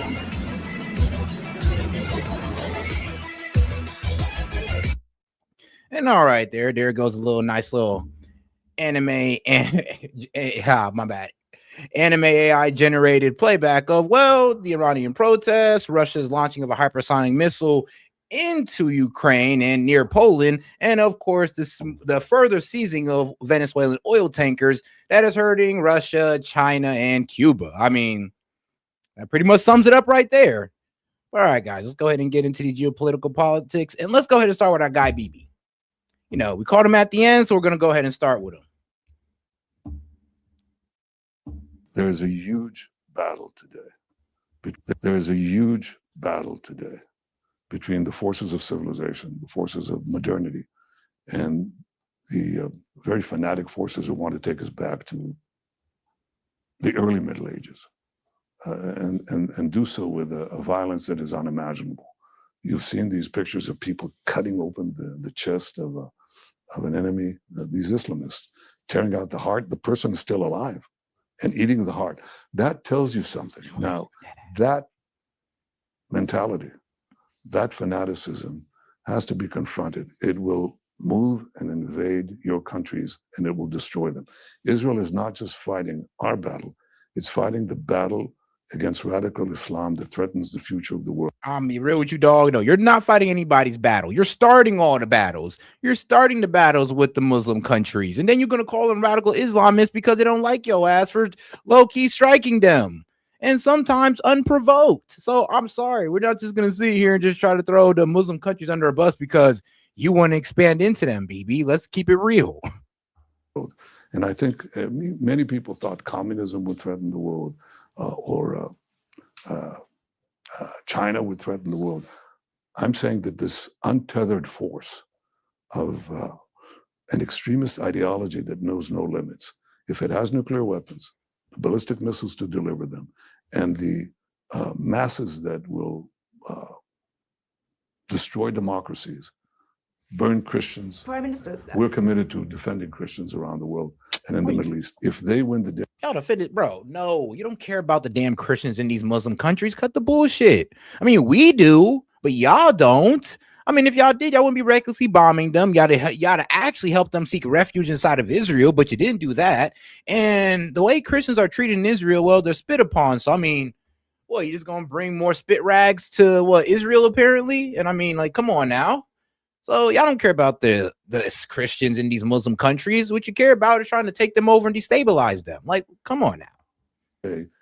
We all lose. Israel is defending itself, but in so doing, we're defending Western civilization. Prime Minister, that is one way of viewing the world, and I have some sympathy with some of what you've said. Let me give you another way, which is that many people around the world see the state of Israel as a country that is exclusively using military force, that has killed 70,000 people in Gaza, that is doing nothing to 70,000, and most of them are citizens. Create a sustainable future for people there. That is a country you've been accused of being a war criminal. That if you went to go to several countries in Europe, you're going to get arrested. This is not just mad campus radicalism. This is a feeling around the world. You said it yourself. I'll be real with you. Shout out to this lady right here, really laying into him. I feel it. It's like, yo, you are considered a war criminal almost in every part of the world. I mean, even the country that protects you, the United States, even us inside the United States feel like you're a war criminal. Actually, we believe you're a war criminal as well. And the only thing that's protecting you is the United States. The only reason he hasn't came to international criminal courts is because of the United States. The only reason he isn't considered a war criminal outright is because of the United States. And if you say so, you're anti-Semitic. This is not just mad campus radicalism. This is a feeling around the world. You said it yourself to us just now. In public opinion around the world, Israel is doing very poorly. And it's doing very poorly because people see a country that is behaving in a way that is not compatible with being a liberal democracy. And therefore, I think you have a problem. I think that loss of public opinion, what struck me from your autobiography was how subtly and for how long you have understood this. You know that political power comes from public opinion, and you know that you need to win the battle of public opinion, and you're losing it. I mean, bro is deliberately losing it. I don't think these people cared. I'm gonna be real. I don't think Bibi cared not one bit about public opinion. He cared about satisfying the far right Likud party in Israel, who actually wants the extermination of the Palestinians, want to take their land. They're continuing to pretty much take land in the West Bank and kicking these Palestinians out of their homes and taking it over. So I mean, like, hey man, what they're doing in the West Bank, they're trying to do the same thing to Gaza, except they're leveling Gaza first. You've absolutely lost it in Europe, but much more worrying. I mean, let's be honest. I mean, if you wanted to win the public opinion, yeah, bro, try to prevent as much civilian deaths as possible. At least make it look like you're trying. Because, you bombing like multiple hospitals, schools, tell them to go one area and then bombing them, it doesn't really seem like you were trying. You know, just an honest, I'm just keeping it real with you. Worryingly for you, you're losing it in America. And I think that what you've just told me about fanaticism is true in part, but it is not going to shape public opinion. People are going to roll their eyes and say, he's saying that anybody who says anything critical about Israel is anti-Semitic. He's giving this large, this story about fanaticism, and he's not accepting the fact that Israel is behaving in a way that we think is incompatible with the kind of liberal democracy that he claims. Well, the liberal democracies that fought the battles from World War II to Afghanistan to Iraq and so on, the ratio of combatants to non-combatants killed was 6-1, 7-1. In Gaza, because Hamas was forcing people to stay in urban areas at gunpoint, the ratio is about 1.5-1. And we lost a lot of soldiers because we didn't carpet bomb. We didn't do it. Yes, you did. Bruh, come on, bro. You leveled 70% of Gaza. Talk about we didn't carpet bomb. I'm sorry, but you don't get to leveling 70% of a country without carpet bombing. It kind of goes hand in hand. Like, you kind of got to carpet bomb a country to level 70% of it. Like, it's not like you were just doing this one day at a time. We'll have different ratios as well. I'm telling you, you don't actually, but that's not the point. It certainly wasn't 6-1 or 7-1, and we certainly didn't. Yeah, it's 8-1 because and this is Israeli. This is Israeli media. Now, it was in May of 2025. They came out. It was an Israeli article, Israeli magazines too as well. said that as of that date of May 2025 of that month, they killed 53,000 Palestinians or Gazans, right? Now, out of the 53,000, only 8,900 was Hamas, and the rest were civilians. So, yeah, bro, I'm gonna be real with you. You're killing more civilians than you're actually killing Hamas. Carpet bomb, which we could have done right away. We've lost a lot of people by my refusal and the IDF's own mores in making sure that doesn't happen. Now, if you have the densest urban warfare theater in history, with 500 kilometers of terror tunnels underneath, 50 meters below, 50 meters above, everything booby-trapped, and you don't come in and just bomb the place to smithereens, which we didn't. I mean, we had everything booby-trapped. We moved the population out. Brother, that's exactly what you did. Actually, you told them to move to Rafah, and then you bombed Rafah. Like, no, bro, that's exactly what you did. You cannot sit here and gaslight us like this. It's all out there for the world to see. And then you have to fight the Hamas in there. No, you'd have to be a real Zionist to eat this up. You literally have to be completely pro-Israel to eat this one up. The ratios in Mosul, the ratios in Fallujah, the ratios elsewhere, there's nothing comparison, and that was nothing compared to what our brave soldiers had to face in Gaza. So I dispute the fact. The argument that you put forward is being put forward. It doesn't make it true. What is true is that Israel is fighting these worst killers, these people who took not only beheaded our men, raped our women, and then murdered them, burned our babies alive, and took 255 hostages, which we took out. Nobody believed that we got them out. These are barbarians, and they're given a free look. I have demonstrations on behalf of Hamas. Notice that they're burning the flag of Israel and the flag of the UK, the flag of Israel and the flag of America. When you have We not believing this bullshit, bro, because I'll be real with you. I ain't see no videos of Hamas burn the UK flag.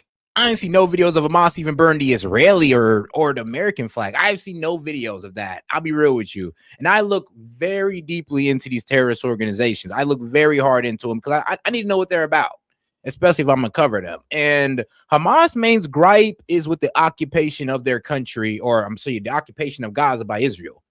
That's their main gripe. Honestly, they really don't give a fuck about anything else outside of that. Anybody who tells you different, they're lying to you. That's all they truly care about. That's it. That's all.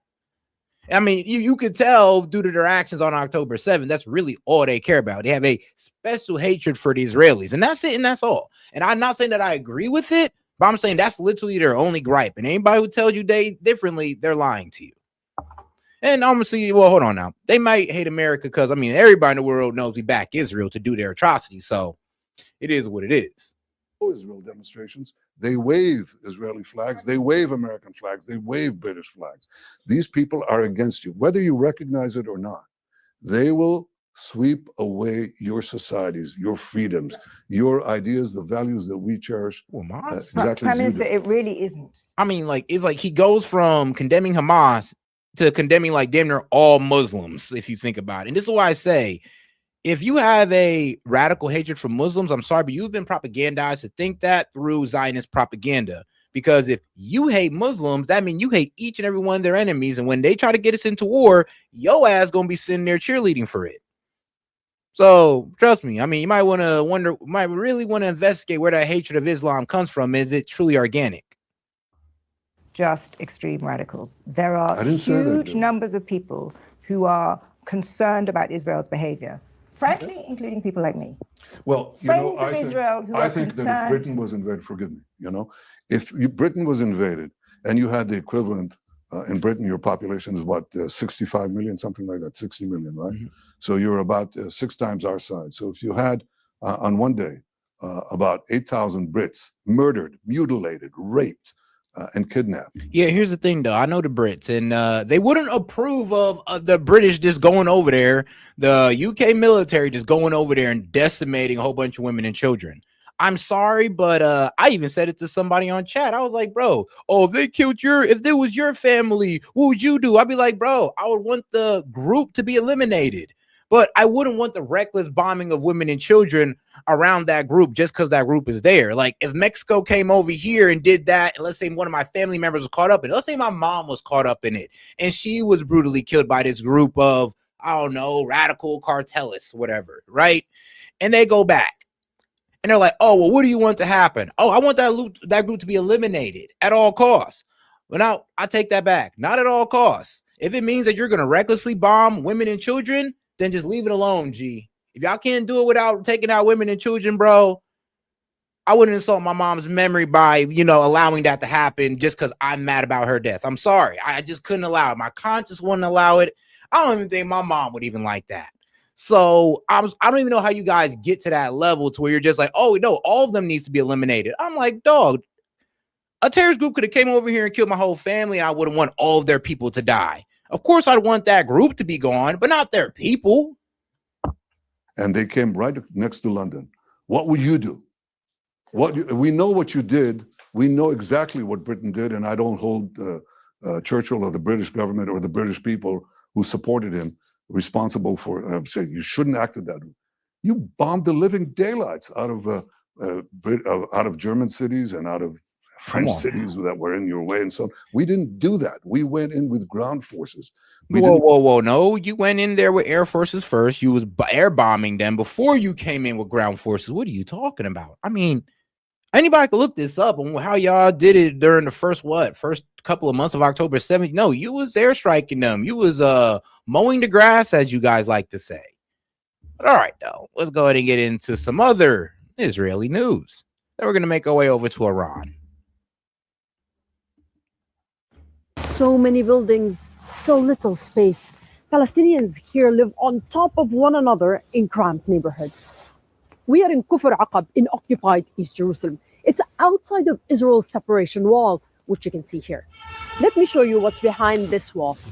An open field, plenty of space, but Palestinians are not allowed to build there. Why? Because this area will be a construction site for 9,000 units, not for Palestinians, but for Israeli settlers.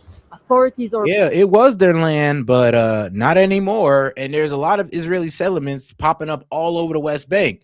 Even Donald Trump said, yo, your guys are not gonna, settle the West Bank of Palestine, or you're not gonna settle the West Bank, okay? Trump told them not to do it. The world condemns them, but yet they're still progressing. Planning to establish a new illegal Israeli settlement reserved solely for tens of thousands of settlers. This soldier says it's a closed military zone. And the Palestinians living here fear they may lose their homes. The Israeli government handed demolition threats for... I mean, there's those foolish people who say, oh, Palestinians never... Bro, have you read your Bible? You ever looked at the map of your Bible? It's right in the back. I mean, do I need to go get my Bible? Because it does say Palestinian right there. You know that, right? And that's how they got Palestinians. So I'm sorry, but no, you're actually pretty dumb for saying that, oh, they're not actually a bloodline. Yeah, they are. Actually, they're more, I'll be real with you, they're more related to the Jews that used to live there more than the Jews there now. Yes, I'm sorry, but yes, they're, if anything, they belong more to the land than BB and his clan do. We're actually Western European, but I mean, we won't get into that conversation today. Several buildings here near the wall. They treat this land as if it's Israeli, but it's our land. Mustafa shows us these pictures. They're from before Israel's occupation of the West Bank in 1967. The Jerusalem International Airport used to be on this land. It had daily flights to cities across the region. Palestinians had hoped that it would be the airport of their future state. Nope. Instead, the settlements are an example of how Israel is changing reality on the ground. Another example is the building of illegal settlements to encircle occupied East Jerusalem and cut it from the rest of the West Bank. East Jerusalem is the capital of the Palestinian state, and Palestinians say these planned developments are far from random. The settlement project... I know, and this is why Hamas, this is why they never could really decide on, dividing up the land and all this good stuff, because Israel will sit there and lie to you and say, yeah, we gave them their own land. No, you didn't. No, you didn't. You controlled everything about their land, including the infrastructure. You control who left out of Gaza and who was let into Gaza. You call that giving them their own land? And then the land you say you're giving them with the West Bank, you guys are stealing that bit by bit. Like, I'm sorry, but but it kind of makes sense why these guys always go against these, not go against, but always reject these land deals with Israel, because they don't abide by them. All right. Al Jazeera Podcasts. I'm David Enders, and this is The Take. As Israel's war on Gaza continues, we're coming to you on Sundays with a weekly roundup. This week, 102 days into a ceasefire, Israel has killed at least 439 Palestinians in Gaza. I mean, yeah, since the ceasefire happened, they killed about 400 Palestinians. And I mean, who have the Palestinians or Hamas killed on their side? Nobody. Nothing that's been reported. Weather continued to threaten the lives of displaced Palestinians in Gaza. That's pretty convenient that it hasn't been demolition reported. orders for a playground in the occupied. I mean, yeah, low key though. Like, there hasn't been any reported of any Hamas attacking IDF or killing any IDF soldiers. Like I said, there was that one mishap over the landmine, but that was proved not to be Hamas. But I mean, hey, it's just definitely been, doing their thing to them. In Gaza. Weather continued to threaten the lives of displaced Palestinians in Gaza. Israel issued demolition orders for a playground in the occupied West Bank. Today is Sunday, January 11. Damn. Israel has killed more than 71,409 Palestinians in Gaza since October 7, 2023. Israeli airstrikes killed at least 14 Palestinians in the Gaza Strip on Thursday. But as Al Jazeera's Hind Hodri reported on Saturday, weather remains the most pressing concern for Palestinians there, as much of the area's population have only makeshift tents for shelter. An infant reportedly froze to death on Saturday morning, as another winter storm brought high winds and rain. The violations continue, and the Israeli airstrikes and attacks continue against the Palestinians in the Gaza Strip. But also, in the past hour, we made a tour on the tents and visited a couple of families where their tents have been completely destroyed, collapsed, and there's no way they could fix them because they do not have any materials. Most of the families do not have enough blankets, do not have enough winter clothes, and we saw a lot of children barefoot.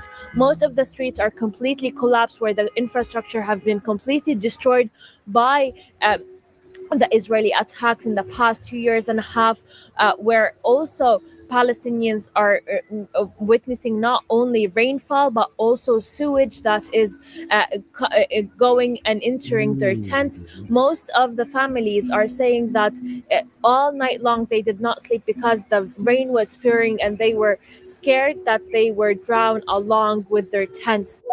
Damn. The ICRC and Hamas on Wednesday resumed searching for the body of the last Israeli captive still in Gaza, the recovery of which is linked to the reopening of Gaza's border with Egypt. Here's Al Jazeera's Tariq Abu Azoum. The search for the body reflects a level of operational coordination and compliance with humanitarian and verification mechanisms built into the first phase of the ceasefire agreement. This step remains politically very... I mean, that's tough. So not only do they got to fight an Israeli-backed Palestinian paramilitary group or a militant group, but they also got to go ahead and find the body of the dead Israeli as well. Like, they got to do all that while also having to disarm right after. I mean, significant as the whole process addresses one of the main issues that remain a major point of tension between both conflicting parties. I mean, here Hamas and Israel, but handing over the body and even finding it does not mean necessarily moving directly to the second phase of the ceasefire agreement, as there are still lots of critical contentious issues that must be negotiated between Hamas and the Israeli side as well, including a sustained ceasefire, broader withdrawals, and the future governance and security arrangements for Gaza that will certainly shape the future of the next phase of the ceasefire agreement. Israeli and Syrian negotiators met on Tuesday in Paris and agreed to set up a dedicated communications cell aimed at sharing intelligence and coordinating military de-escalation. Israel has seized territory in Syria and carried out hundreds of military operations in the 13 months since the fall of Bashar al-Assad's government. Al Jazeera's Rasul Sardar reported from Damascus. This is the fifth round of Syrian-Israeli negotiations under the U.S. sponsorship led by President Donald Trump's Syria envoy, Tom Barak. Syria is represented by Foreign Minister Asad al-Shaybani and Intelligence Chief. Israel's delegation includes close allies of Prime Minister Benjamin Netanyahu alongside senior military and security figures. For Washington, the priority is containment, preventing another front, limiting Iranian influence, and avoiding regional spillover. For Israel, it's about more land, patronage of minorities, and long-term leverage. For Syria, it's about preserving status quo, sovereignty, and territorial integrity. Here, diplomacy feels distant, but the outcome of these talks may determine whether this border returns to uneasy restraint or slips into a far more dangerous phase. In the occupied West Bank this week, Israeli troops fired live rounds at Palestinian students demonstrating at Birzeit University.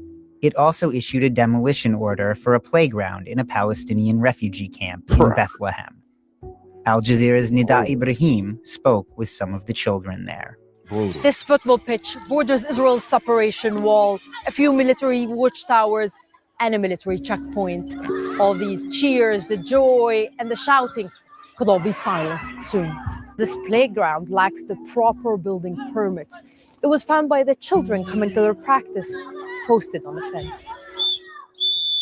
In 60% of the occupied West Bank, Palestinians need Israeli permits to build. This land is owned by the Armenian Church, and it leased it to the camp's residents. Palestinians submitted all required documents 5 years ago and received a verbal authorization, but not a permit. This is not strange. Israeli authorities reject 99% of such permit requests, leaving people forced to build without authorization or not build at all. Mahmoud Alayan tells us he loves playing here. And all right. Now let's go ahead and get over to the last video here on Israel, at least. Man. Israeli forces spreading panic, fear, and chaos as they raided Birzeit University campus. Around 8,000 students were scheduled to be attending classes on Tuesday. No excuses needed. This is what students and staff are telling us about this unprecedented assault on a place of learning in the occupied West Bank. Students were in their classrooms, in their faculties, in the university's squares and open spaces. Others were taking their exams. I handed back my exam paper empty, left my faculty building and saw them in front of me. They threw sound grenades, so I tried to escape and saw some teachers trying to talk to them. Then they shot live fire. This is a show of force, an escalation, a reminder no one and nowhere is safe. These days, Palestinian people don't have rights. They attack Gaza and the West Bank, universities and homes alike. Even mosques are not safe. One of the first places the Israeli army raided is here, the arts faculty. It's where students were gathering and starting a sit-in in solidarity with Palestinian prisoners in Israeli jails. It is this activism and sense of national identity that the Israeli forces are trying to suppress. This is not new to Birzeit. It's an educational institution that prides itself on encouraging extracurricular activities. It's where many leaders have graduated, including prominent Palestinian leader Marwan al-Barghouti. Dr. Ghassal Khatib was a student, then a professor at Birzeit. In nearly 50 years, he says he's never seen an assault like this one. I mean, like I said, they're slowly taking over the West Bank, guys. Slow. Not only are they trying to move in and level guys and move into there, but they're taking the West Bank as well. They're taking all the Palestinian land and they don't give a damn. All right, though, let's get over to Iran. But all right, so the Iranian what was it? Foreign minister. Yes, the Iranian foreign minister says nationwide protests turned violent to give Trump excuse to intervene. Now, this came about 8 hours ago, so let's go ahead and hear the man out. To their concern and demands. Certain economic reforms were initiated based on the meetings held with those merchants who had already... All right, you're watching Al Jazeera. We apologize for interrupting your programming. We're going live now to a meeting, with the Iranian Minister of Foreign Affairs, Abbas Araghchi. He's addressing foreign diplomats in Tehran about the protests that have been going on for 3 weeks now, Protesters taking to the streets. Let's have a listen at what he has to say. Listened to their demands. At that point, demonstrations were played down, and as the government started to listen to those protesters. In return, the government also started to respond to their demands. On the third day, the 30th of December, these demonstrations were almost absent. However, with the 1st of January, protests reignited, yet in a different fashion. I would like to make clear that these protests went through a number of phases. First, it was calm and peaceful. Then it started to reignite in a different fashion as new individuals infiltrated these protests and they turned violent. As we witnessed in many countries, including those in the West and the United States, when protests turn violent, they are met with the security forces. Our security forces started to respond. I mean, nah, bro, we get what you're saying, but we don't shoot our protesters, bro. We don't start out. We're not out here killing protesters. I mean, let's be honest. Unless their name is Renee Nicole Good. Yeah, I mean, maybe. But, bro, I mean, if we had a protest over our currency going bad like that, which, I mean, real, that may be coming up in our future, but I don't think that the government is going to go out there and be like, yep, go ahead, just start killing them. No, detaining us, maybe, but killing us, I mean, let's be real, that's going to start a revolution. And if that's what you guys are doing, then that's what you guys have on your hand. But, hey. And they stood up to the violence. At the same time, the government continued with their meetings with the protests. And up to the 7th of January, we continued to respond to their protests and demands. However, the demonstration started to turn violent, and we addressed these violent protests were addressed and met with self-restraint by the Security Council, by the security forces, sorry. As of January, these demonstrations took a different shape.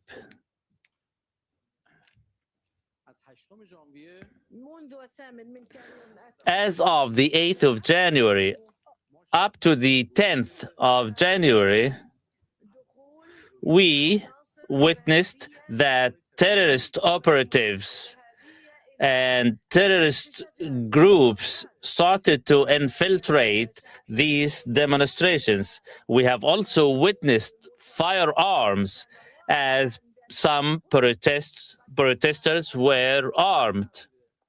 It was clear there was an agenda in order to take these peaceful demonstrations into a different direction, to turn these demonstrations violent, if not bloody. As bloodshed. Yo. In this instance, the statement "one man's terrorist is another man's freedom fighter" applies. Literally. Literally, though, it does kind of apply here. It's like, hey, bro, they may be terrorists to you, man, but hey, they might be freedom fighters to your people. It started. Armed operatives were seen among the protesters. Those armed operatives started to fire on security personnel. And above all, they are not firing on the security personnel, but they are also firing arms on civil protesters. The aim was to raise the number of fatalities among demonstrators. Their goal was clear, and this goal is to increase the number of victims. Why? Simply for the reason that the American president stated that in case the number of victims, in case of the number of dead is high, we will intervene. And this is a flagrant intervention by outside forces into the affairs of a sovereign country. It was a clear statement made by Trump that I will intervene in case violence erupts. That's why the demonstrations turned violent, bloody, simply to give an excuse. All right, so you're pretty much saying that Trump might have incited more violence in Iran because he's saying, yo, it's like because you said you're going to get involved, that's inciting these terrorists, rioters, that's inciting them to do even more damage. So we take more force on them to get Trump involved. So he's like, yo, you're pretty much opening a door to intervention. Stand by while I go get the video of them using machine guns to mow down the protesters. All right, cool. To the American president to intervene. We have recorded audio messages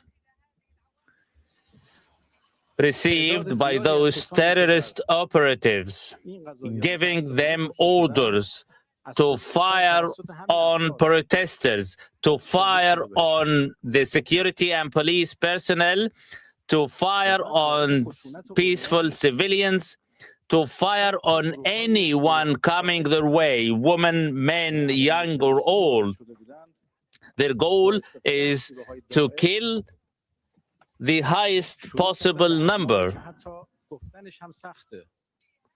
As a result, many were killed in these violent demonstrations. And a living proof to this is that many of those killed, they received gunshots from behind.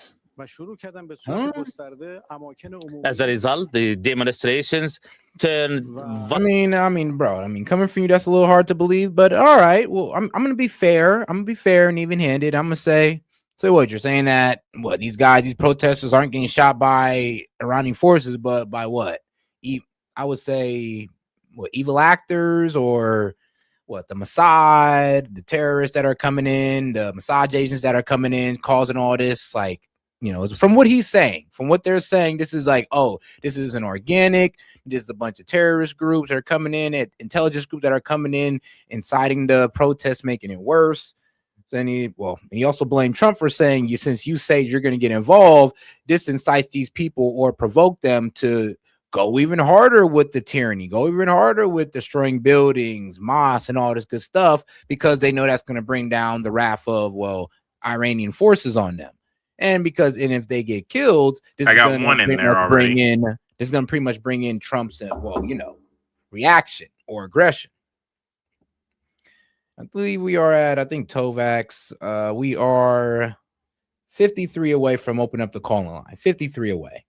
But let me go ahead and see what my man Monty done threw in here. Island as a result of these terrorist demeanors by ISIS operatives. They even adopted awful practices. They cut the throats of some security personnel. They burned others alive. These are ISIS practices. At the same time, they started to wreak destruction in public and private property, targeting government institutions, police stations, even residential homes and commercial shops. There it is. They also continued to threaten the owners of these commercial shops. In one of the marketplaces or one of the cities, they set fire on 200 commercial shops. They also target. I'll give them that one. I will say that, some of the protests getting out of hand to the point where hold on. Now, I get protesting your government, but I mean, destroying property that you guys use too is a little weird. But all right, now let's shout out to my man Monty because he found a video of, so this is Khomeini tyrants have been shooting live rounds at protesters. The death toll rises, yet so do the numbers on the street. Your time is done, Khomeini. And yes, Khomeini does have his own little X account. I mean, bro, all the dictators do. All world leaders have an X account, man. Shout out to X.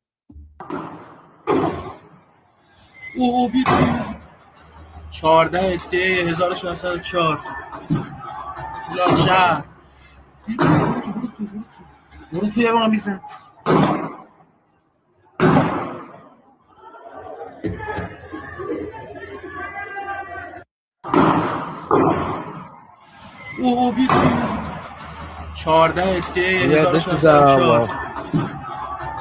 Iran's military or police force walking through the streets shooting either at the civilians or just shooting to scare them, but most likely shooting at them since I'm trying to look for dead bodies on the street. Sorry, sometimes you got to confirm this stuff.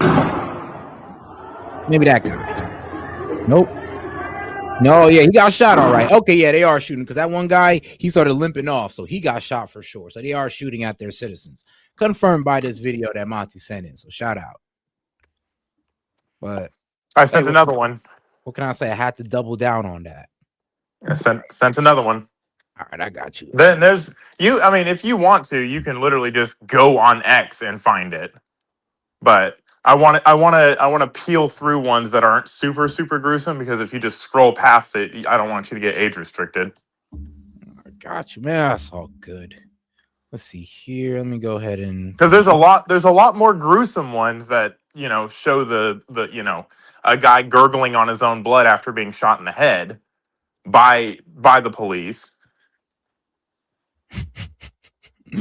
I'm weak. Shout out to the Indian accounts trying to get us into war. He says American and IDF. Oh, no, let me show you. Like this guy here, he says American and IDF should deploy force to protect the Iranian people. I'm like, ooh, India, why don't you do it? I mean, y'all can do it too. Like, go ahead, man. Throw your hat into the ring. No, we should. Honestly, we should give the Iranian people the same backing we gave Ukraine. Well, I mean, shoot, the Iranian people, the same back we gave Ukraine. Yeah, give them money to fight. Why not? We could proxy it, I guess. But I mean, I don't know, bro. Proxying wars don't ever tend to really work out for the guy who's supplying the money. Give him guns. Don't give him money. Give him guns. Good point. I mean, yeah, give him guns. That might work. Colt can get a real big contract off of this one. Oof. But oh yeah, like I said, they're setting things on fire, and this is why the Iranian police is coming around, and this is why I think that the agitators are actually harming the Iranian people because they're really coming around every time you start seeing cars on fire and all that good stuff, and it's like, yeah, maybe if you all weren't doing that, maybe this right here. I'm just saying. It's not a. Let's stop calling it a peaceful protest and start calling it what it is. It's a revolution. Yeah, it's an attempt. It is a war. They are fighting a war against their government. Man, I don't know about that one. I mean, they're trying to. They're trying to. Yeah, about to say, give them some guns too. Then we got a war here or a civil war. But now they're killing guards and taking their guns, and they're arming themselves with the loot drops. I'm weak. And right now it's reported though we have about over 500 protesters dead. Now you can say they're protesters or Mossad agents, don't matter. They're dead. Yeah, they're all Mossad agents. Israel is fighting a war in Gaza, fighting a information war, and there are also 500 of them in Iran. Good God, that's some. I know you don't believe that, but Jesus, like, man, you never know. But it's always Israel, guys. Where are the people in Israel? Is Israel just an entire military state? Like, I mean, well, kinda. They have obligatory military service, but that's not what I mean. I get it. But all right, let's get back to our. Let's get to this. Israel is just a giant military base. The foreign minister of Iran, because he came out. came out talking to reporters saying that the protest is now, stopped. It's all good, but I highly doubt that since there's a media block going on. Oh no, it's not. There are posts. There are posts as of recently of the same shit. Okay, great. Ambulances.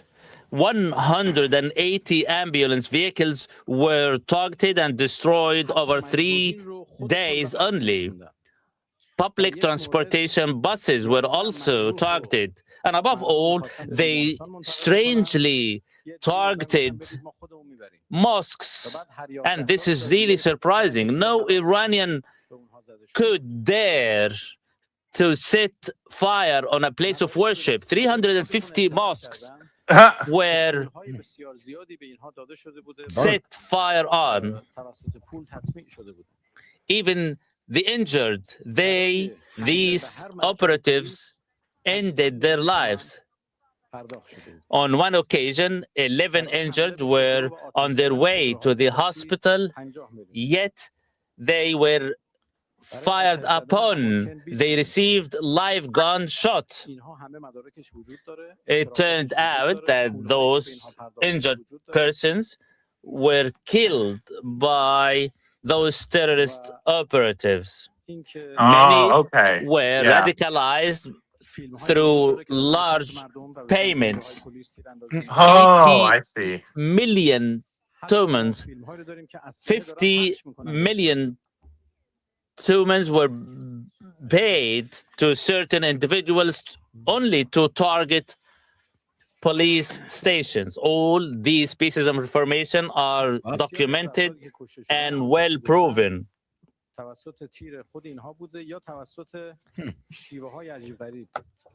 All their acts and all their practices were documented and proven. We have photographs showing those operatives handing out firearms among the protesters.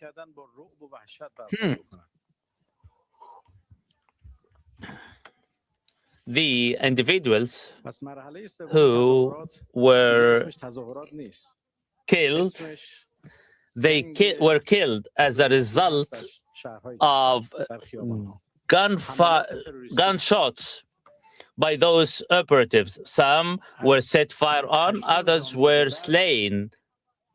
Those terrorist operatives attempted to wreak havoc, to wreak panic. All right, so according to what he's saying, terrorist operatives are out here coming into Iran, handing out guns to the protesters, paying them to, I guess, turn up the heat.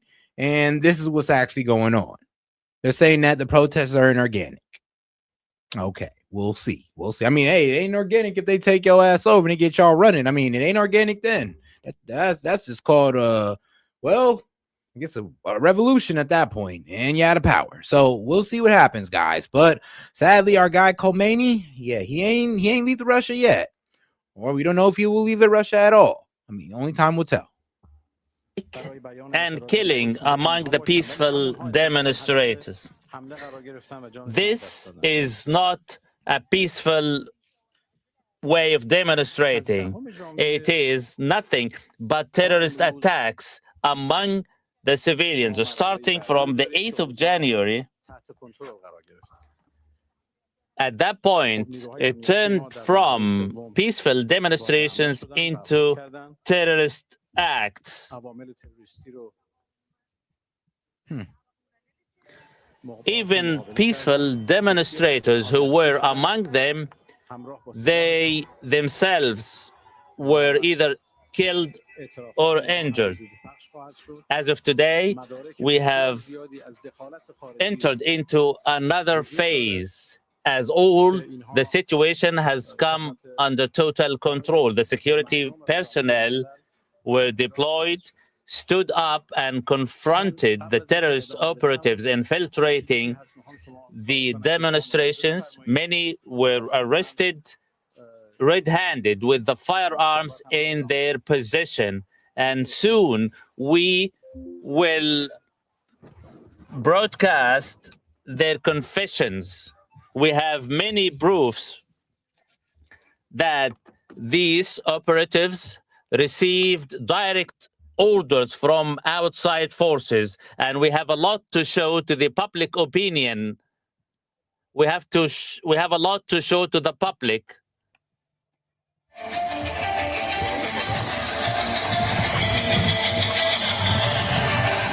All right, you're watching Al Jazeera. These are live pictures. We've just been watching a live speech, rather, from the foreign minister of Iran, Abbas Araghchi. He's been addressing diplomats about the civil unrest that's been unfolding in Iran, mostly in Tehran, but across the country for a number of weeks. Nearly just going on 3 weeks now. The protests, he said, started out okay, but quickly turned into violence. He said security forces were not involved initially, but then turned to violence, and that forced the security forces to be involved. He claimed that there was involvement within the protest groups of terrorists. He attributed them to have been infiltrated by ISIS.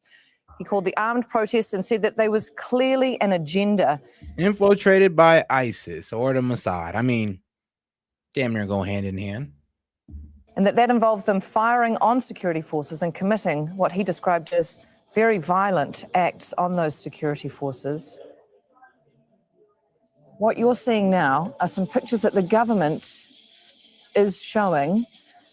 They claim these pictures are violence within the protests and the people that they attribute that violence to, that they claim, or they are using the words terrorists and saying that they have infiltrated these protests, that the only reason that these protests have turned so violent is because of a small number of people within these groups who are armed and have been carrying out violent acts, not just on security forces, but on the fellow protesters as well.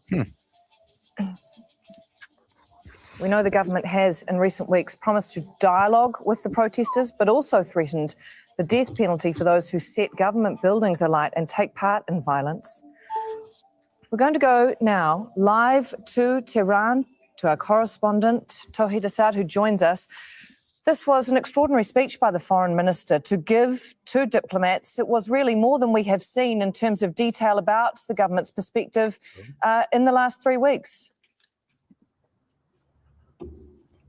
Well, actually, what comes from Iranian Foreign Minister Abbas Araghchi is the part of the same rhetoric that we have been hearing from different Iranian political figures, including the supreme leader, the president, as well as the speaker of the parliament. Basically, there are 3 components that we have to keep in mind when it comes to this particular discourse. First, Iranian officials are trying to say that they recognize the right of people to take part in peaceful protests, basically because of the economic difficulties that they are facing. The supreme leader and the president came out to recognize the legitimate right of people to take part in peaceful protests. Meanwhile, there is this possibility, and we have been witnessing that specifically from Thursday night onward, about the further escalation. And in many cases, we have been witnessing the unrest flaring up into violence, leaving fatalities, injuries, and actually arrests. But when it comes to the security forces, the latest reports say that over 100 security forces were killed across the country following the latest developments. Also, when it comes to the protesters, or what the state calls it, rioters, we have been witnessing fatalities, even though when it comes to numbers, there is no statistics that could be independently confirmed in that regard. And there is a third component which makes the situation even further complicated. And of course, when it comes to the statements that we heard from the foreign minister, as well as the other statements that we have been hearing over the past few days, we can see that they are worried about rising security concerns related to foreign intervention. And that has got 2 aspects. First, now we've got reports about at least 3 Mossad agents being arrested, one of them a foreign citizen, the other 2 remains to be seen. And that is a security concern. Added to that is the threats that we have been witnessing from the US President Donald Trump, and that faced a criticism, a response from the Iranian side as well. We have to keep in mind that back in June, Iranians experienced a campaign of strikes by the Israelis and Americans, and now shadow of another war is out there, specifically seeing these statements that we have been hearing from the US President Donald Trump. And on that, Iranian president and the Speaker of the Parliament sent strong messages of warning. The Speaker of Parliament said, in case of any attack on Iran, the US bases as well as the US ships and Israeli territories are going to be, quote unquote, our legitimate target. That is a developing story, a complicated one, and we are following to see what comes next. All right, Tawhid, thank you very much. We'll come back to you shortly if we can. At the moment, we're going to go again, excuse me, live back to the Foreign Minister, who's now addressing questions from diplomats, and we'll listen into what he has to say.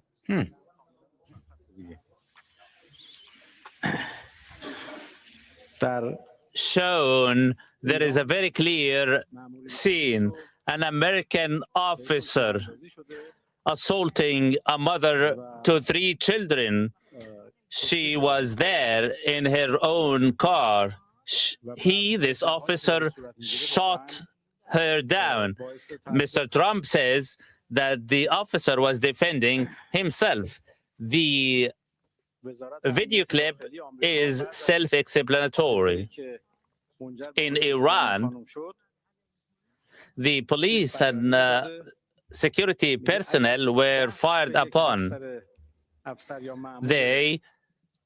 Some were killed and fallen. They fell in the line of duty. However, these allegations are really odd. Since the incident of killing of this woman, the U.S. administrations issued a statement saying that if any police...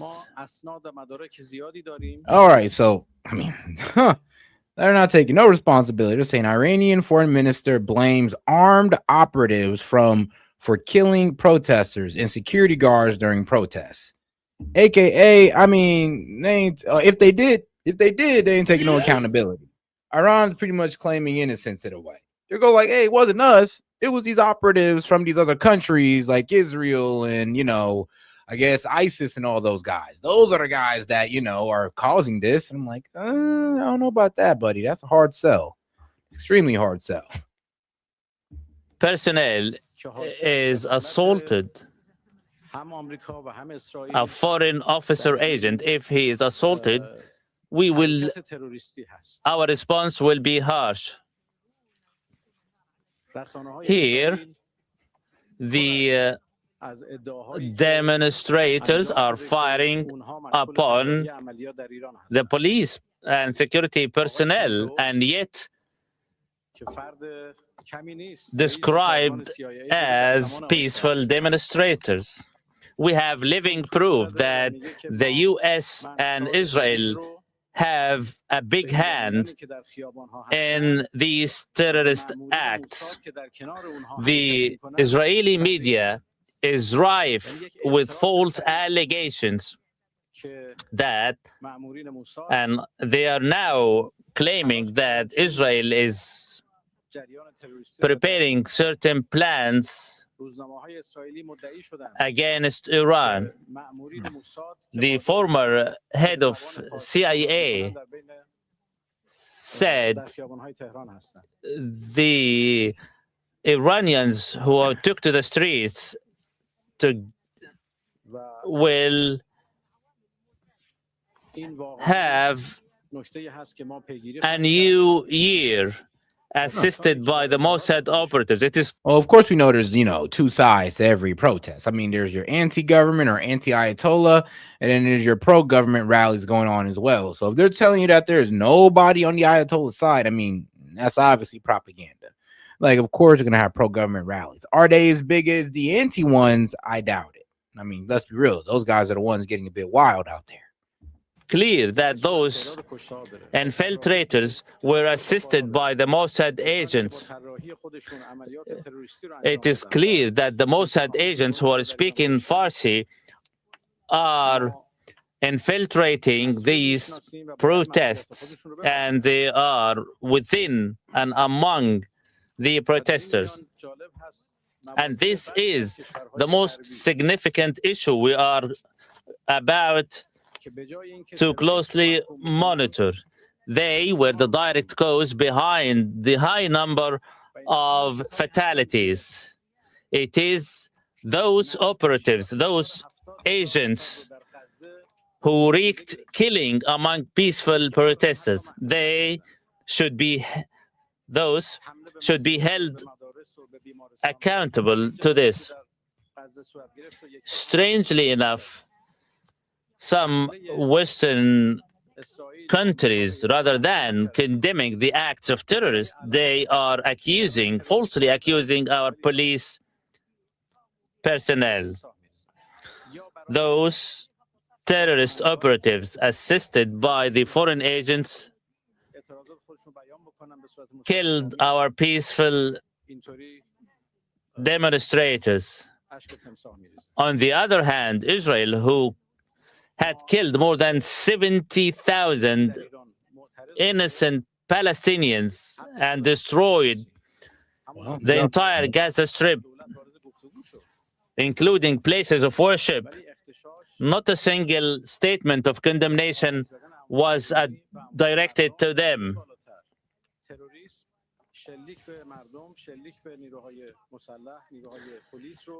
Now, they are shedding false tears on our fallen victims. To all the protesters, we say, you have lawful demands, and we accept and listened to those demands. On the early days of demonstrations, the government listened and responded to your demands. Yet, these demonstrations turned violent, and armed protesters, armed terrorists, armed operatives started to fire upon civilians, set fire on residential and commercial shops, assaulting and destroying public and private property. All are closely monitoring what's unfolding on the street. And now we are all aware that these demonstrations were stoked and fueled by outside forces, 70% of them. However, 30% of them are peaceful with lawful demands. Through the legal channels, courts and the judiciary, we will continue to follow up with the developments, and we will hold all those involved in the killing of innocent civilians accountable. We will hunt down those inside Iran who were behind these terrorist acts. We will also strongly demand all those behind these terrorist operations, which claimed the lives of hundreds. We will demand the United States to be held to account. We will. Hold on, bro. You saying that? Well, okay. Now, I don't think he's saying that, oh, we were the ones sending in those operatives, but he's pretty much saying that, since we were the ones saying that, oh, we'll help the protesters if they get shot, this would lead these operatives to act more brazenly, trying to get more protesters shot. And this is what he's saying, not what I'm saying, what he's saying. But the agitators were pretty much, what Donald Trump was saying, pretty much, I'm be real with you, it promoted these guys, or it gave these guys the leeway to honestly start getting a little bit more violent, start burning down mosques, buildings, and all that, trying to get the Iranian military and police to start shooting at the citizens. They were trying to, get these people shot. This is what he's saying. And he's saying that, the United States is responsible by saying that, you've only encouraged them to be more emboldened because you're saying that you're going to back them up. And if you didn't say that, we'd have probably been able to get these operatives handled by then. But, hey, this is what he's saying, and we'll see what happens further on. all the conceivable means before all the international venues. Again, we are certain that these miscalculations by some Western countries will come to an end. We believe that what took place after the 8th of January was a continuation of the 12-day war that was initiated from outside. During the 12-day war, they committed a number of errors, followed miscalculated moves. However, we, the Iranian people, had foiled them. As a result, the policies of those outside forces started to change, and instead of attacking Iran from the outside, they started to stir and fuel violence from within. Smart move.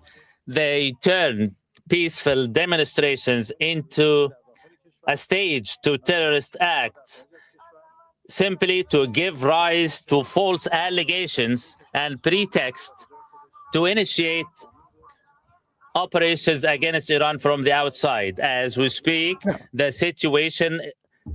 Hey, and shout out Tove for gifting one membership. Appreciate the support, Tove.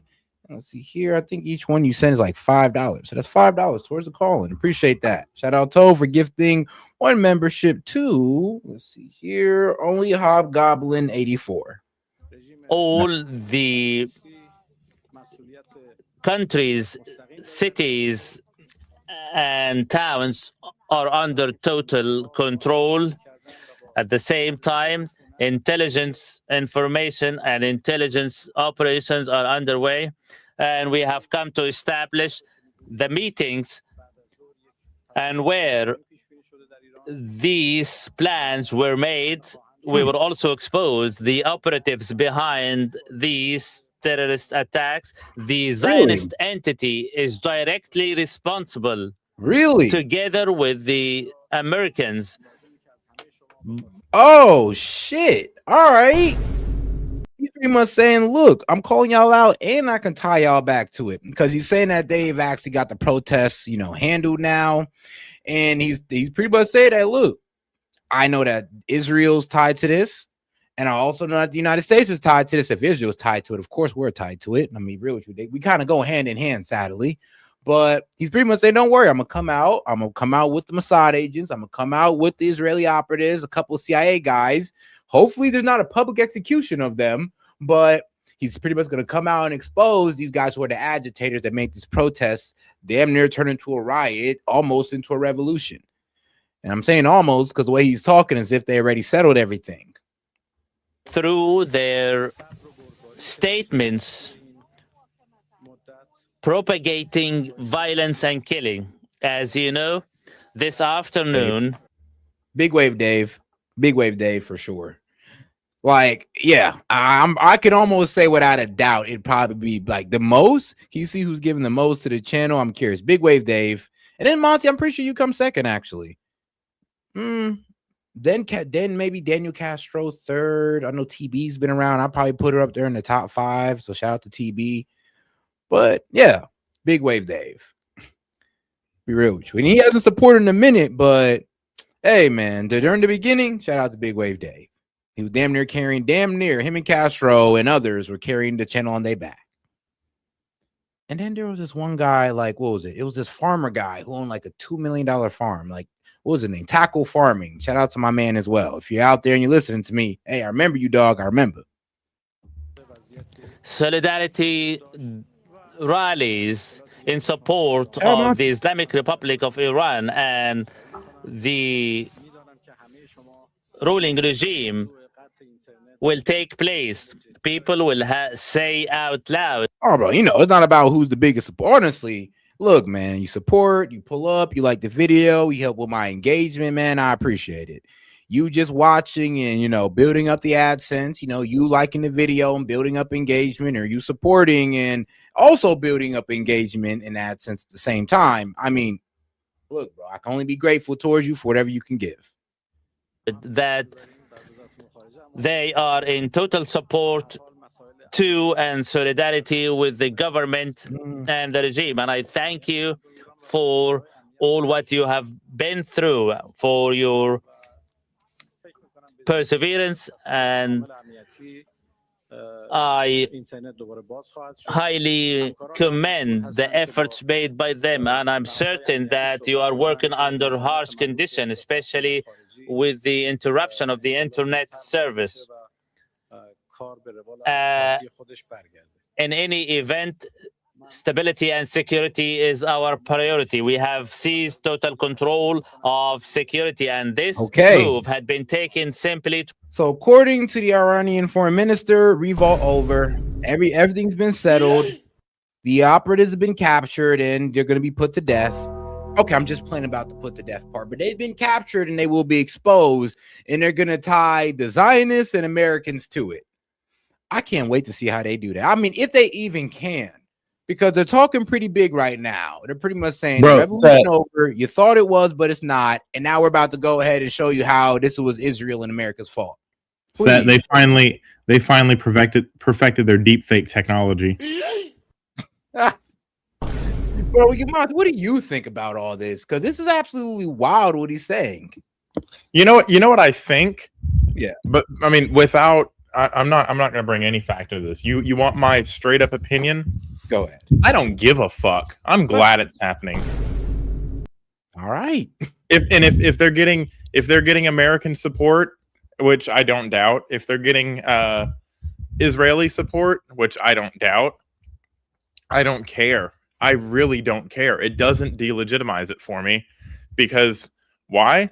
The Iranian people fucking have had enough. And if they can be led in this manner to do this, then they obviously want to change. So I don't really care. And strategically, as an America first fucking ideology, Iran is not our ally. So I don't care what happens to the regime. True. They say death to America. They say death to America, and now they're about to be put to death. So it is what it is. And look, man, I know we was all shoot. I know I was hoping for that regime change a little bit, like at the hands of the Iranian people, like, it's like something that, respectable. They're able to build off it. They don't get mad at us for interfering. They hold they hold whatever election, they appoint whatever king, whatever the Iranian people want, I'm okay with.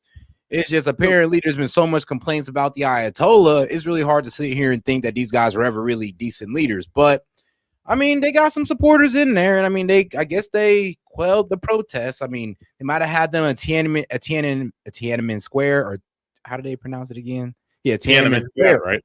Yeah, Tiananmen Square incident where they just cut off all media while they just executed tens of thousands of their own people. That might have been what they did, low key, and then come on television the next day going like, "We have secured the Mossad and CIA operatives." It's like, oh, okay.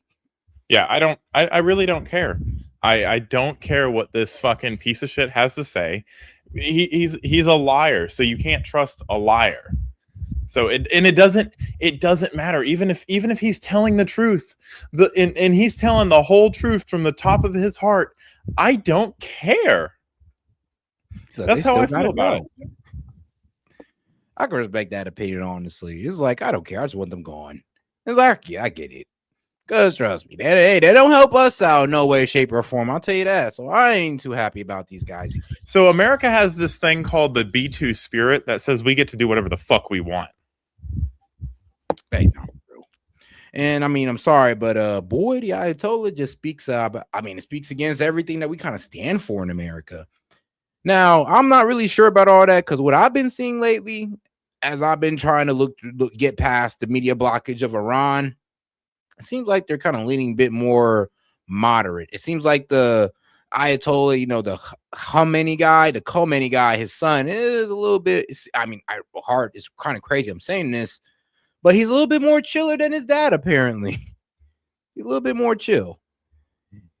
I mean, he allows the unveiled to walk around without getting publicly executed. So, I mean, but, he's still an authoritarian. He still makes people listen to what he say, abide by what his government say. And if you go outside of that, outside the guidelines or parameters that he set, then your ass is grass. So to shout out Explainist well, show us the streets.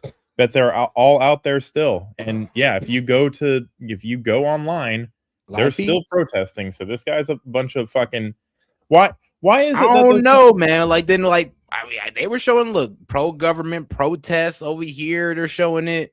I mean, that's Al Jazeera. An yeah, but don't mean that Islamist it's a news lie. outlet is gonna fucking push propaganda for the Islamist state of Iran. I mean, it don't mean that they're lying, though. They are absolutely No, lying. come on, bro. We just can't say they're lying just because we don't like what they're saying. Hey, Seth, you know how easy it is to go and over top of that and put anti-government rallies? You're right, but doesn't mean that they're lying, though. It's like we have no definitive proof that they're just outright lying, bro. They're all anti-government. So is the government? Hey, Seth, is the government executing the pro-government protesters? No, of course not. Then why are there videos still coming out of protesters getting executed? Be honest with you. Well, that's actually a good question. That's actually a really good question. They're not but here's the we thing. have it under control. Here's the thing, dude. I mean, bro, all this footage is from, let's see here, 2 days ago. Like the footage you sent was like 2 days ago, and the other one you sent was let's see here. I mean, the 4th. I mean, this is about a damn near over a week ago. So about a week ago. So we're looking at a 7-day period from the video that you showed me, and then there's a 2-day period. So he came out last night and said that we have the situation under control. Stand by. Gotcha. Because that is what I'm getting from it. Like, just looking at the videos here, I'm saying, like, can we find anything current today as of January 12th that shows that the protests are still going? Because shout out to my man Monty, he confirmed that yes, on the 4th they were shooting at protesters, and on the 10th there was this huge, little tobacco right here of them having this on fire. Like this was on the 10th. He came out on the 11th and said that everything's under control. And on the 12th, he comes out today and says, yeah, don't worry. We got everybody. We round everybody up. Protests over. I'm like, whoa. Okay. Whoa. Here you go. Check the StreamYard right now. This is from 5 hours ago. Let's see if we can go ahead and track that down and all that good stuff. That's exactly what we need. Like a video from today that shows that it's still going down. Oh, well, I don't know. This is a video. This could have been 4 days old. So we don't know about this. Hold on. There's more. Here's one from 21 hours ago. All righty. I'm gonna go ahead and look through all of them. I got you.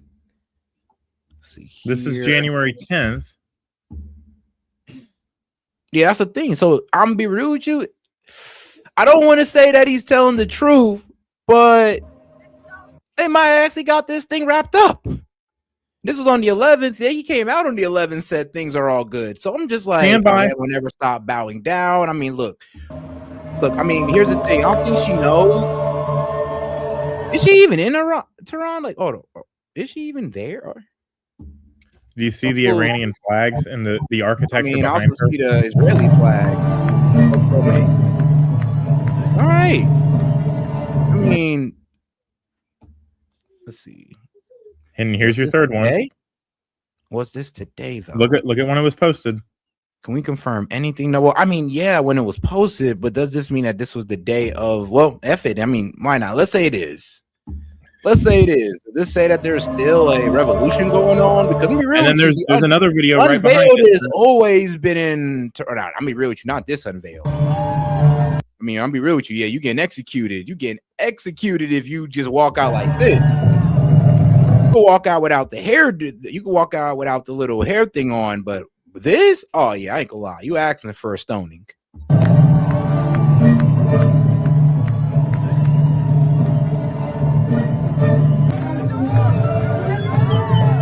Even got the Israeli flag, got the Iran. Okay, they got the new little Iran flags that they're trying to come out with the lion on it. I posted two more. I like that. I like that flag better. I'm not gonna lie. I do like the Iranian flag with the lion on it better. All right, another one here. Mr. President Trump, watch this. Listen to the voices of the protesters. They are shooting us. Help. Okay, got you. That was this. And then there's one right above that. Gotcha. They're shooting us! They're shooting us! This government shooting people! 11. This government shooting people! Yeah, I know. They're shooting them, and then next day they come out talking about everything's under control now. I mean, makes sense to me. Go one. I don't like the way they did it. Go one video up. Because that's daytime They're today. fucking shooting us! They're shooting us! Okay. Please help! They're hitting my people! They are hitting my people! Look at them! They are murdering, they are pressing people to put them. Now, I'm going to play both sides of the argument. One, play the last video. There's one more. All right, this is kind of proving that the Iranians kind of got things under control since it looks like they're cracking down. Two, this could be, well, I'm going to tell you the devil's advocate side. Well, this is actually a Mossad ISIS guy who's causing dysfunction, who's trying to create a video to further push the propaganda. But I mean, you can say all those things. That doesn't make them true. Of course, but neither does the lighter side does either. I'd rather the other side be true. Trust me, Monty. Let's see here. Well, this is that. Man, Iran. I mean, hey man, I'm always down to follow one of these channels. Protest breaks out over Western Tehran. I'm gonna break out. When was this? This is the one here. Here it is. Okay. Here it is. And then here's one more. So yeah, this one says the 12th, but actually, I'm gonna be real with you. What time is it in Iran? But there's one during the day as well. All right, so it is okay. It's nighttime over there. No, this is accurate then. If it's nighttime and right now in Tehran, and we're talking about the 12th, no, what you're showing makes sense. And because think about it, if it was supposed to be daytime over there, I'd be like, hold on, Monty, there's a bit of a time difference here. But there's one. If it's saying the 12th and it's 8:30 p.m. right there, it's nighttime in Iran. This makes sense.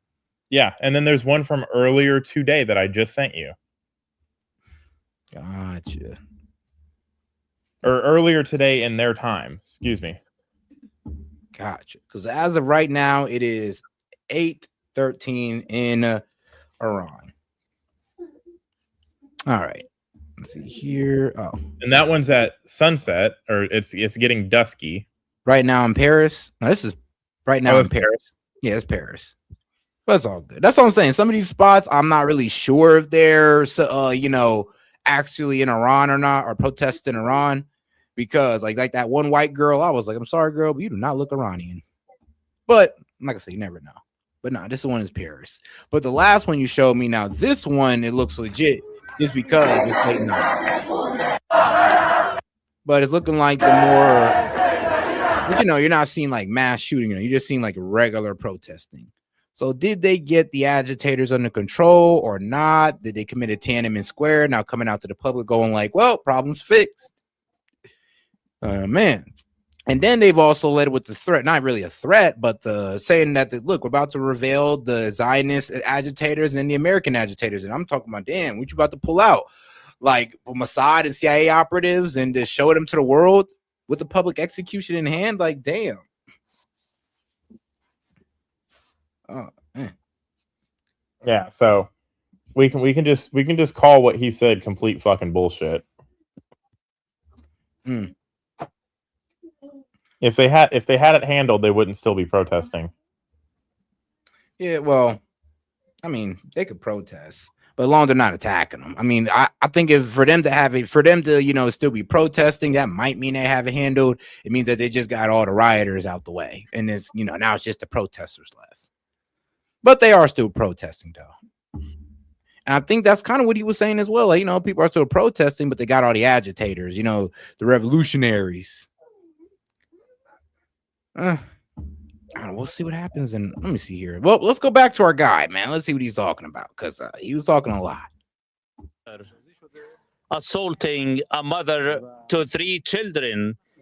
She was there in her own car. This officer, shot her down. Mr. Trump says that the officer was defending himself. The video clip is self-explanatory. In Iran, the police and security personnel were fired upon.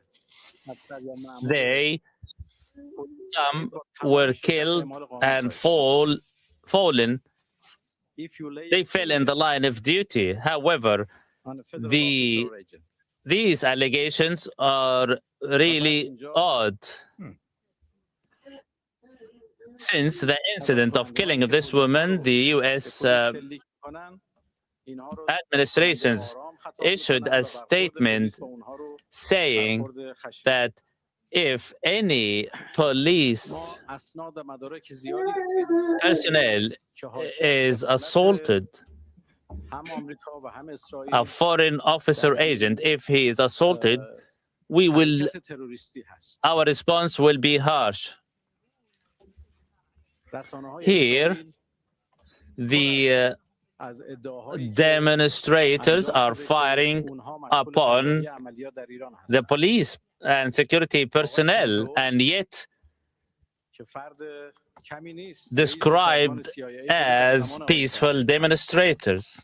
We have living proof that the US and Israel have a big hand in these terrorist acts.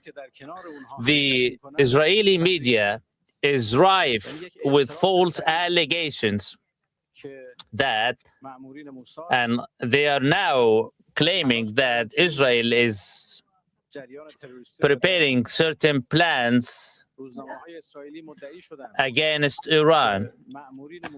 The former head of CIA said the Iranians who took to the streets will have a new year assisted by the Mossad operatives. It is clear that those infiltrators were assisted by the Mossad agents. It is clear that the Mossad agents who are speaking Farsi are infiltrating these protests, and they are within and among the protesters. And this is the most significant issue we are about to closely monitor. They were the direct cause behind the high number of fatalities. It is those operatives, those agents who wreaked killing among peaceful protesters. Those should be held accountable to this. Strangely enough, some Western countries, rather than condemning the acts of terrorists, they are accused. All right, so he's sticking to this whole, it's the Mossad, it's the Jew. Okay, no, I'm not going to take it that far, but shout out to for the follower alert. She didn't have too much to say, just want to show some support. But basically, yeah, that's where he's taking it. You got the Mossad operatives. I thought he was about to say CIA next. But apparently he has these Mossad operatives and maybe even ISIS that they caught. That I guess they're going to show to us who's agitating these riots. I mean, or that was, I guess, stoking the revolution or stoking the fires of the riots. I mean, we're going to find out. But they're talking like they got everything together now. They're talking like it. So we'll see how that goes. Falsely accusing our police personnel. Those terrorist operatives assisted by the foreign agents killed our peaceful demonstrators. On the other hand, Israel, who had killed more than 70,000 innocent Palestinians and destroyed the entire Gaza Strip, including places of worship.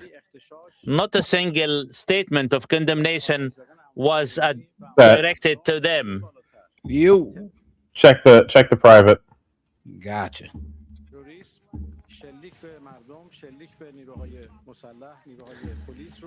Now they are shedding false tears on our fallen victims. To all the protesters, we say, you have lawful demands, and we accept and listened to those demands.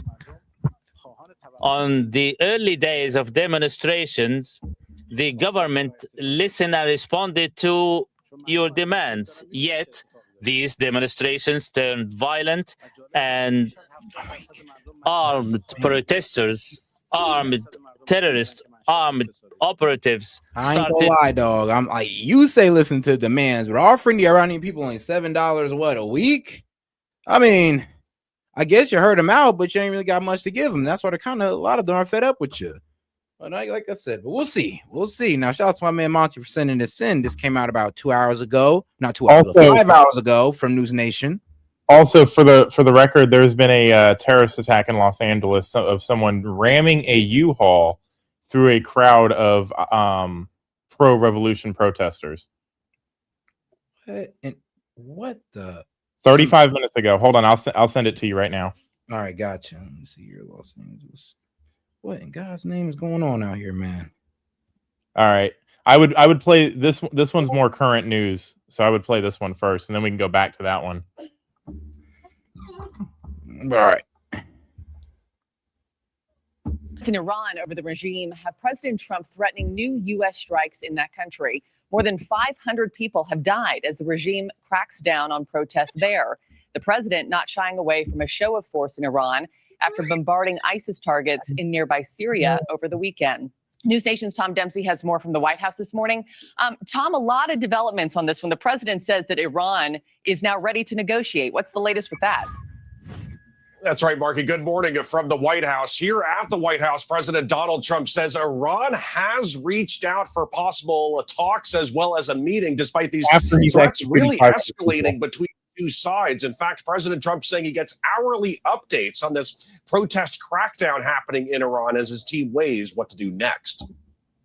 Iran. And shout out Tove. She said, nah, this dude has no place to speak on this. Hell, he sounds like a damn computer talking. I know 2-year-olds who speak better. I'll be a damn Tove. Give him a little grace now. You know that English ain't his first language. He's speaking through the translator, which the translator is complete crap. I'll give you that one. The translator is crap. Wants to negotiate, yes. We may meet with them. I mean, a meeting is being set up, but we may. It's just going to be a great yoinking because of what's happening before the meeting. But a meeting is being set up. Iran called, they want to negotiate. Those comments from the president came after the speaker of Iran's parliament issued a threat against the United States and Israel if they forcefully respond to the protest crackdown, saying, quote, in the event of an attack on Iran, both the occupied territory and all American military centers, bases, and ships in the region will be our legitimate targets. President. Yo. Yeah, I mean, you know what? Look, they can F around, find out. I get it. We can low-key decimate these guys, but let's not. Like in the event of an attack on Iran, both occupied territories and all American military center bases and ships in the region will be our legitimate targets. Yeah. They got hypersonic missiles, so you know what? They're not gonna hit all of them, but they're gonna hit some. When they miss by 6 miles, when they can get it down to missing by a mile, I might take them seriously. I don't know. That's the Houthis you're talking about. Actually, it's all Iranian equipment. I mean, not really. It's all Iranian equipment. Not real. Well, actually, it's Iranian equipment. You're right. They send them money. You're right. They send them money. Well, do Iran make and they send them weapons? Those are the same weapons. Yeah, but the Houthis don't got hypersonics though. Maybe because they can't afford it. Maybe because they can't afford it. I don't know. No, it's Iran supports them. They can afford it. If they wanted to. They don't have fucking hypersonics. Yes, they do, bro. That's been proved in a 12-day war. They have hypersonics. Are you talking about the ship killers? No, the hypersonic missiles that Israel shot past the Iron Dome into Iran. They have hypersonic missiles. That Iran shot past the Iron Dome. That's like 25 years times. old. Multiple times. that's 25-year-old with Patriot 3 generations behind? Nah, actually, they recently they've upgraded their missile defense system a lot. They've upgraded the warheads. They have not upgraded the targeting. Bro, I'm be real with you, Dave. They low-key have. They have. Like they're not no pushover, bro. I'm be real with you. Like, they're not the pushover reframe Iraq, Yemen, Oman. I mean, they're not them, okay? They're literally like they're not. Also, them. they used all their hypersonics on Israel. That's why the war didn't last longer, because they ran out of hypersonics. No, the war didn't last long because Israel was running out of missiles to defend themselves with. Wait, Iron Dome. If that's the case, Set, then why didn't Iran just keep barraging Israel? Because we bombed them. They'd have kept doing so if exactly. we didn't hit them. So it's like we say, I know that goes into my point. We basically saved Israel. We swooped in, or they wouldn't have had a chance against Iran, to be quite honest with you. Like, so Israel got to buy their weapons. Us, Iran just makes them. And think about it. One of the main reasons Israel wants to take down Iran is because of the advancements of their missile defense system and their missiles overall. So against us, they see us as a big enough threat to stop, but they want to threaten us. How to make that make sense, Set? Because the problem is, look, I'm not saying they'll come out on top. No, we're going to decimate their ass, but we will lose soldiers recklessly if we do so. Because, like I said, we don't really got anything to stop those hypersonic missiles unless they're closer to home. Guess what? Guess what, Set? What's up? That's not how it works. I'm here to tell you, our U.S. Navy could fight off Iran in 6 hours. Yeah, but to protect all the military bases in the area, we literally sank half of Iran's functioning navy in an 8-hour workday. No, I get what you're saying, bro, but this is way different than just sinking their navy, bro. They're striking our target. They're striking all military bases in that area, bro. I'm be real with you. We cannot protect all of them. I want you to understand something. In order to shoot a hypersonic missile, you have to have a hypersonic launch site, something that's capable of absorbing the thrust. But not if we take them the fuck out. Okay, cool. I hear you that. Okay, I get that. If we just take them out before they, we know where they are. You know what? Actually, I believe that. I think we do. Actually, more than likely, we do.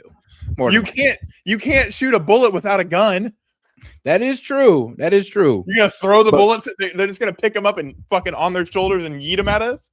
I mean, but then again, we'd have to attack them. And when we attack them, we got to make sure it's the final attack. I mean, we got to go after all military targets, all firing bases, all of them. Don't leave none of them untouched, or we risk getting fired back on. If we the president has the authority to act in retaliation to imminent threat to U.S. service members. That's Article 2. He doesn't even have to go to Congress. He can say, they spun up a missile site and they just threatened to bomb us or threatened to shoot us. Take it out. And boom, they all get fucking taken out simultaneously. I promise you, this president is not going to fucking leave anything for them. Remember what he did to the fucking nuclear sites? And then Israel went and did all... No, that's what Israel's mistake was. They attacked their nuclear sites. They attacked their, whatchamacallit. Well, they killed all their nuclear scientists and their families, but they didn't take out none of the, they did take out their what was it? Defense. Because... They didn't their have ability to retaliate back to them, because remember, Iran retaliated immediately. Yeah, we will, as soon as we get a radar lock from Iran of any sort of fucking retaliation or any sort of aggression, that is and they've now threatened us, so that is acting in self-defense, and we will fucking go and take them, not take them off the map. We will shoot all of their hypersonic sites. It would be literally, I guarantee you, the same fucking aircraft carrier that was off the coast of Venezuela is now in the fucking Persian Gulf. Oop. I don't want to give away fucking U.S. secrets, but no, for the CIA come up and be like, how'd you know? First off, how'd you know? Why'd you snitch? I'm speculating based off of what I do know. I guarantee you, at least a capable aircraft carrier fucking strike group is sitting out there fucking waiting. And as soon as that fucking happens, it's all hell, because they've threatened us. So now you can say you're in imminent fear of your life because they threatened us and now they've radar locked. As soon as that happens, as soon as they show any aggression, it's going to be fucking lights out. And you're right, though. They most likely did radar lock on us because, like, they're expecting this. So they already got, most likely, I'll be real with you, they probably already got missiles aimed at these bases just in case. Yeah. Oh, bro. They already positioned themselves. They probably got like 6 submarines sitting out there right now, fucking silent as a lamb. Man, fucking waiting. But, all right, before we get on to this, though, we do need to play a little bit of Donald Trump's diss track to Iran. BT, nigga. Drop 3 bombs at the end of discussion. Fuck Iran, I ain't running from nothing. If you see me running, I'm running for president. Missiles on missiles, you know how we coming. Tell all your men we gon' blow up the country. I see you tweeting online, you a sucker. One more threat and I'm pressing that button. They trying to impeach me, they know that I'm thugging. I'm getting locations, I'm dropping 100. They sending that shit, they get stopped in the sky. Said one more thing, everybody gon' die. Since 6 of the men and they making it hot. I don't need no permission to blow up your spot. I don't need no permission to make you a target. You must not heard what happened to Hey Barack. They must not heard what happened to Bin Laden. 6 men deep and everybody body. If we get it started, nigga, we ain't stop. I take them to World War like I'm Johnson. They done let a real slime in the arm. Stop talking about nukes, you ain't even got it. I won't say your name, but I can't pronounce it. Fuck is it, Masoud, Masal, ooh, first of the money, we clocking they whip. Had a home on the head, we tactical with it. Take over your country, infested with fit. Tell Ali that he better repent. Setting up base right outside of the fence. Tell Qasim that nigga a bitch. Dig his ass up and I kill him again. You still ain't get back with that boy, he got bit. In the way that I did him, how could you forget? And I'm smoking your leader, this shit getting bored. They not trying to get.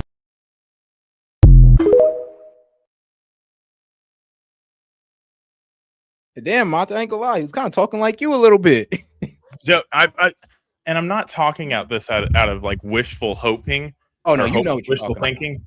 It is the way it is, and we don't have free healthcare because we can do this. Yeah, that's true. It's not even, we can turn that fucking country into a glass factory if we really fucking wanted to. And Trump has already told him that if he kills civilians that there's going to be retaliation. So that tells me that he has already fucking gotten the stick ready to hit them with, right? Yeah. They're already in position to make good on that threat. The Iranian fucking whatever supreme fucking douchebag has said that he's going to strike Americans and that any ship is a legitimate target. I can aim at something. Doesn't mean I'm going to get a round off before the U.S. kills you. Yeah, low key. I mean, if I was Trump, I'd start positioning like, nuclear submarines outside of Tehran right now. Like, okay, cool. I mean, we're going to hit you, and then we're going to block every bomb that comes out of it. They don't even have to be that close. They don't even have to be outside of Tehran. Oh, I don't know. So I can't speak on how far they can fire from to be effective. But I know they don't were helping Israel off the coast of the Indian Ocean, so it was actually decently far. Still able to. Yeah. It's shit. I was like, damn, that's range. And yeah, and it's all effective and it's all planned. That's what people don't understand is it's not just one ship. It's not just a battle group. It is a planned. Everything happens at once. Remember that video that I showed you with them training for the Maduro raid? Yeah. How everything all happened at one time. Could you imagine the logistics it takes to plan in flight routes and everything so that everything happens within 2 minutes? Bro.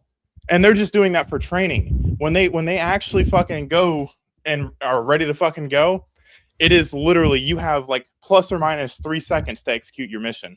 No, you know what blew me, bro. I'm sorry, but they made the training look harder than the actual mission. Bro, they were having fun. That was a fucking random Tuesday for them. Bro, I do not sleep on us. You might say, oh, China has a bigger military, more boats, blah blah blah blah blah. It doesn't matter. You're right. It doesn't matter. We can do that in 2 minutes. So just imagine.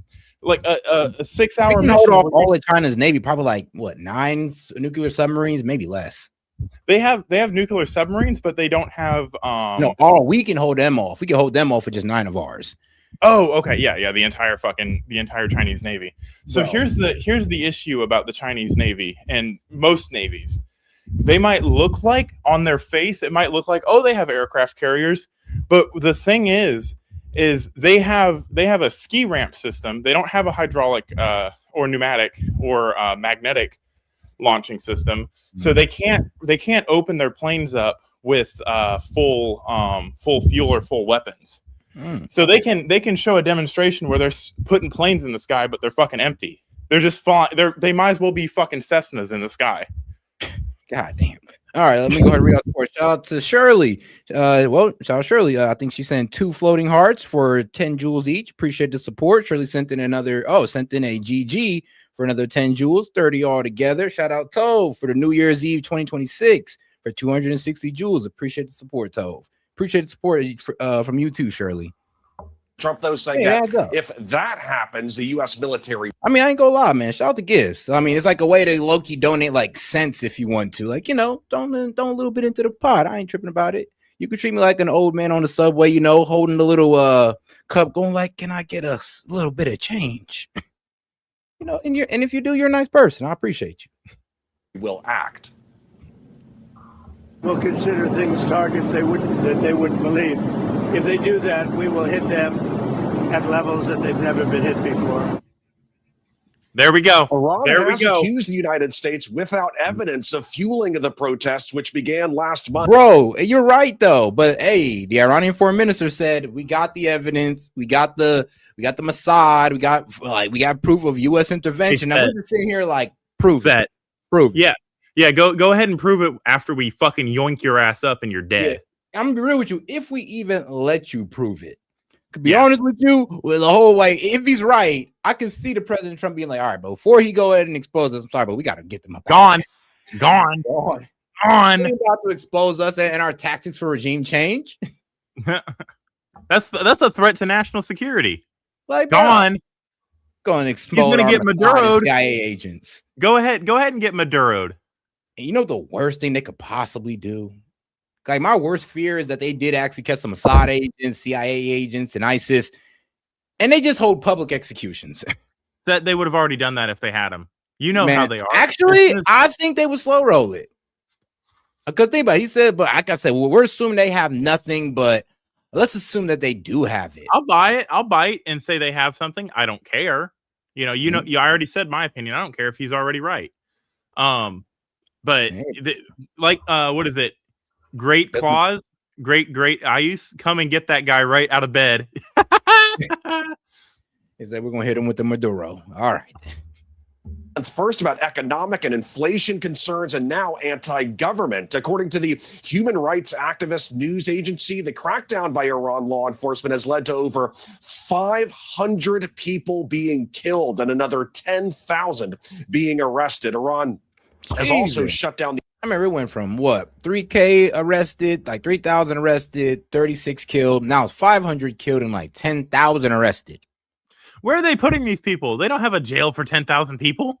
I mean, sure, you'd be surprised. You'd be surprised. I remember when they captured that boy Assad. I mean, Assad out of Syria when he left. They went to his underground bunker and found all those prisoners. Bro, we're talking about people running on the street. They didn't see their family for like 5 years. Go like, bro, I thought you were dead. No, I was just under Assad's house. I was like, what? Bro, these guys are sick sometimes. We will fucking waste you. God damn. I wish. Man. I want to go join the Navy now. Yeah, I feel it. The internet across the country and cut phone lines. And in response to that, President Trump saying he may plan to reach out to Elon Musk to set up Starlink satellites to fix that. He already did.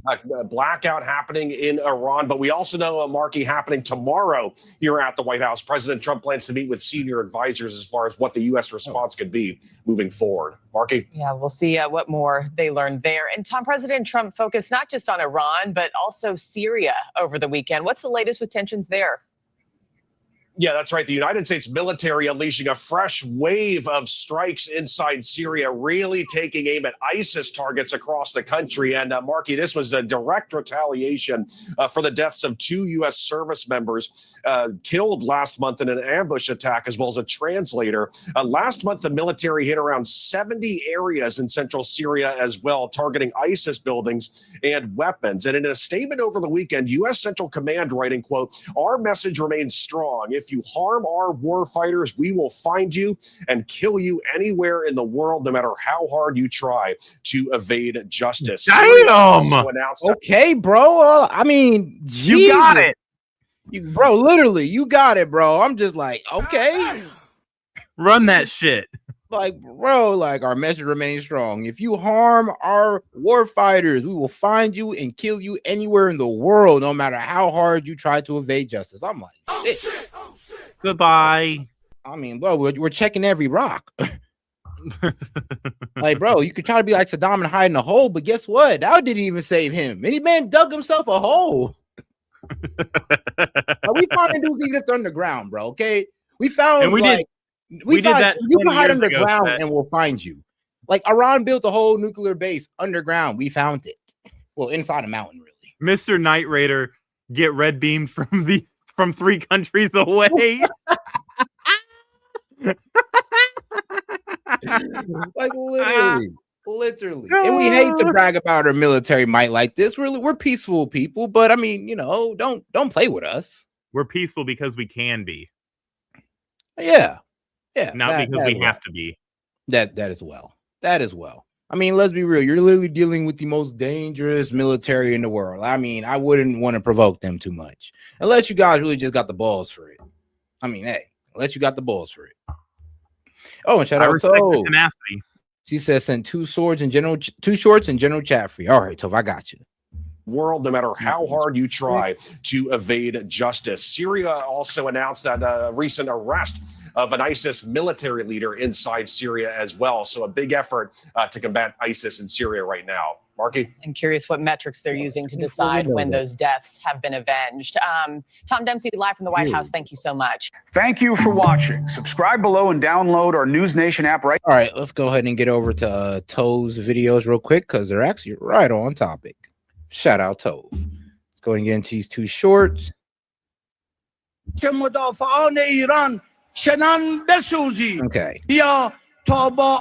Come and burn in the fire of Iran's defenders. Oh, okay, hold on. All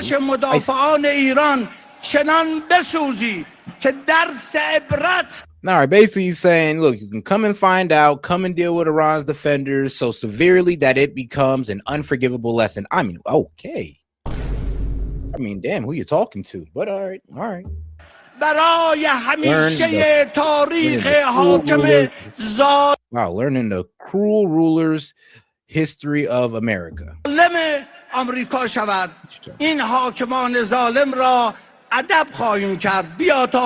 Really?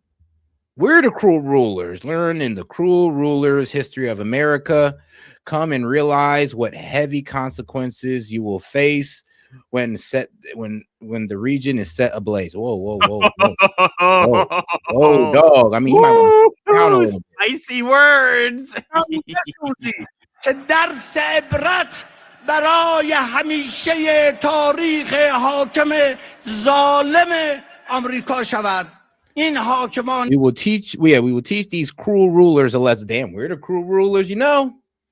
I mean, yeah, someone got a point. I mean, those are some spicy words. I mean, some very spicy words, and I mean, yeah, I ain't gonna lie, we do got some cruel rulers, but they work in our favor most of the time. Oh man, 50-50. I hope the Supreme Leader wears a very flattering night attire, so when he gets yoinked up out of his bed, he doesn't look like a complete dumbass. Literally.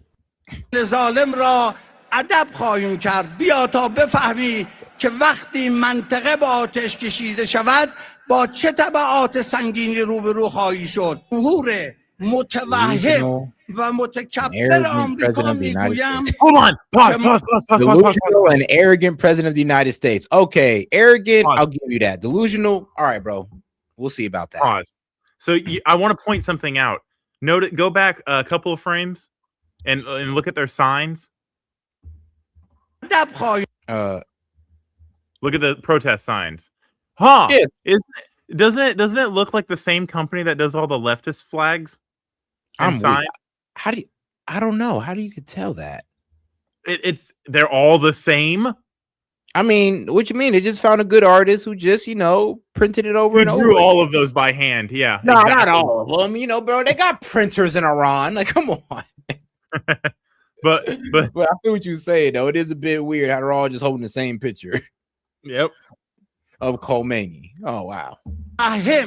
و متکبر آمریکا میگویم But delusional and arrogant president of the United States. Arrogant for sure. Delusional, I mean, we'll see about that. We all called him delusional when he first He's came arrogant in. because he's not delusional. I'll be real with you, but look at him now. I mean, we didn't take him seriously when he talk about, oh, Canada 51st state. And then he, you know, kidnapped the, well, I'm be real with you, extracted Maduro. Now we're over here all getting down with the possibility of, well, Greenland maybe being the 51st state, 52nd state is going to be Venezuela, the 53rd state is going to be Canada, the 54th state is going to be Cuba. I'm like, I'm getting down with that reality, sadly. Like, I'm getting comfortable with it.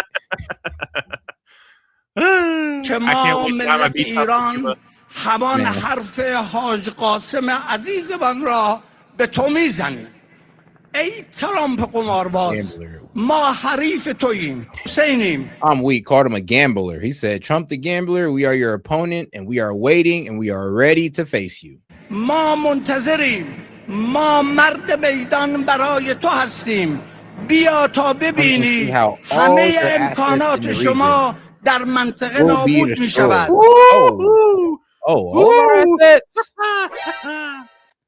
Who's arrogant now? بیا تا ببینی چه بلایی بر سر پایگاه های آمریکایی و کشتی های آمریکایی و نیروهای آمریکایی در خواهد آمد. ترامپ متوهم. Throw tomatoes? I'm like, delusional Trump. Do not believe the lies they tell you.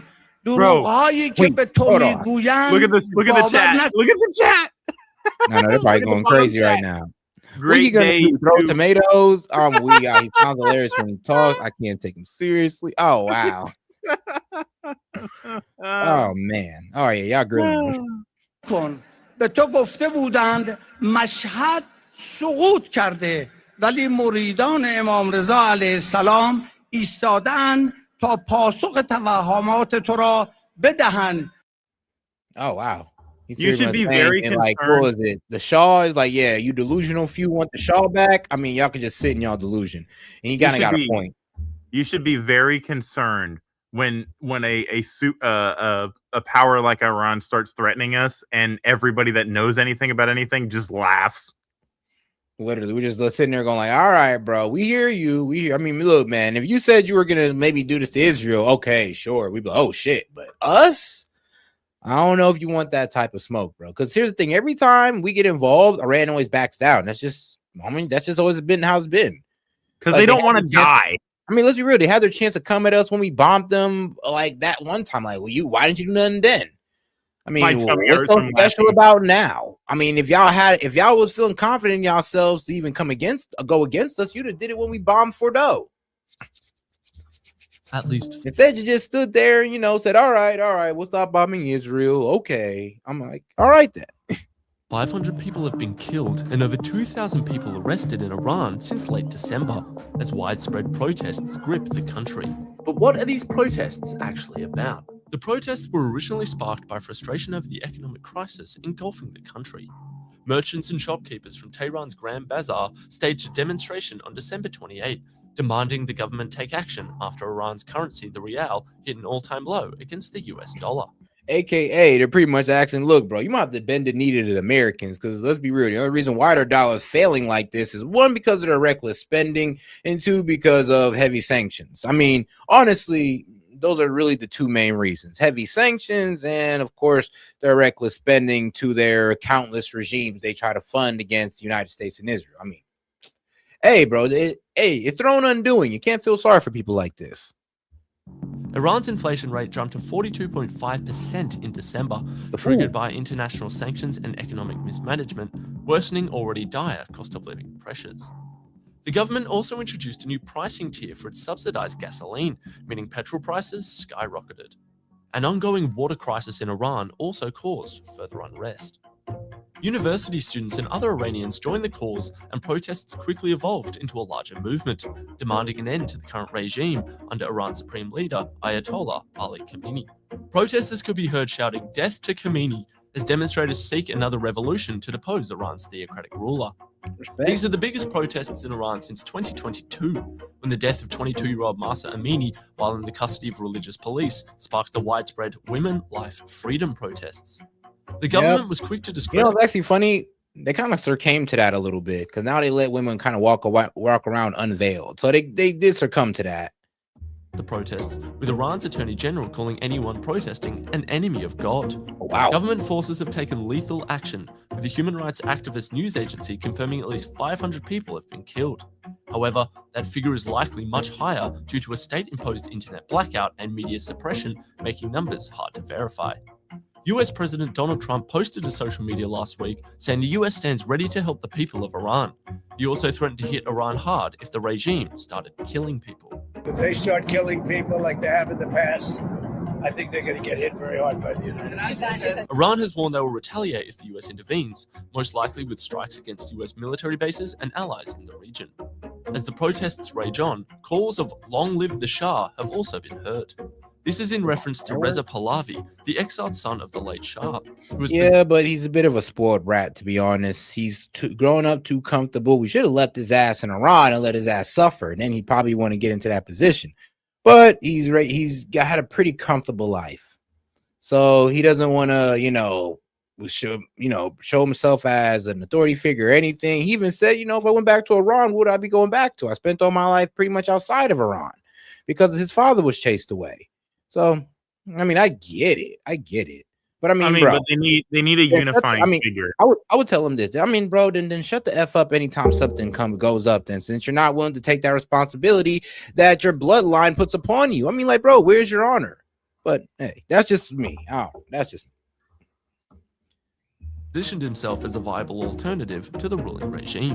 Pahlavi has declared support for the protests and issued direct calls for coordinated nationwide action. On Sunday, more than 100 protesters gathered in Sydney, urging Prime Minister Anthony Albanese to condemn the killing of protesters in Iran. But like I said, man, that guy, he has no honor. But all right, though, let's go ahead and get back to our very precocious friend here. Oh, God, this guy again? Yup, we're almost done with him. To fire upon civilians, set fire on residential and commercial shops, assaulting and destroying public and private property. All are closely monitoring what's unfolding on the street. And now we are all aware that these demonstrations were stoked and fueled by outside forces. 70% of them. How sad they look. 70% of them are peaceful with lawful demands. Through the legal channels, courts, and the judiciary, we will continue to follow up with the developments, and we will hold all those involved in the killing of innocent civilians accountable.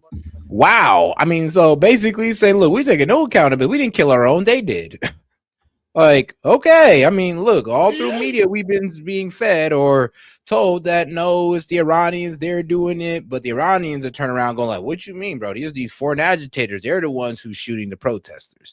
As he's saying, you pick up some of the bodies protesting, they were shot in the back of the head and, not from the, I guess, the Iranian military force that was in front of them. Not really sure if that means, that don't really mean too much. But like I said, we'll see if they come out with any evidence whatsoever, or they're just hitting the whole world with the trust me, bro. We've seen it before. Yeah, go ahead. Set. Remember, this is Al Jazeera.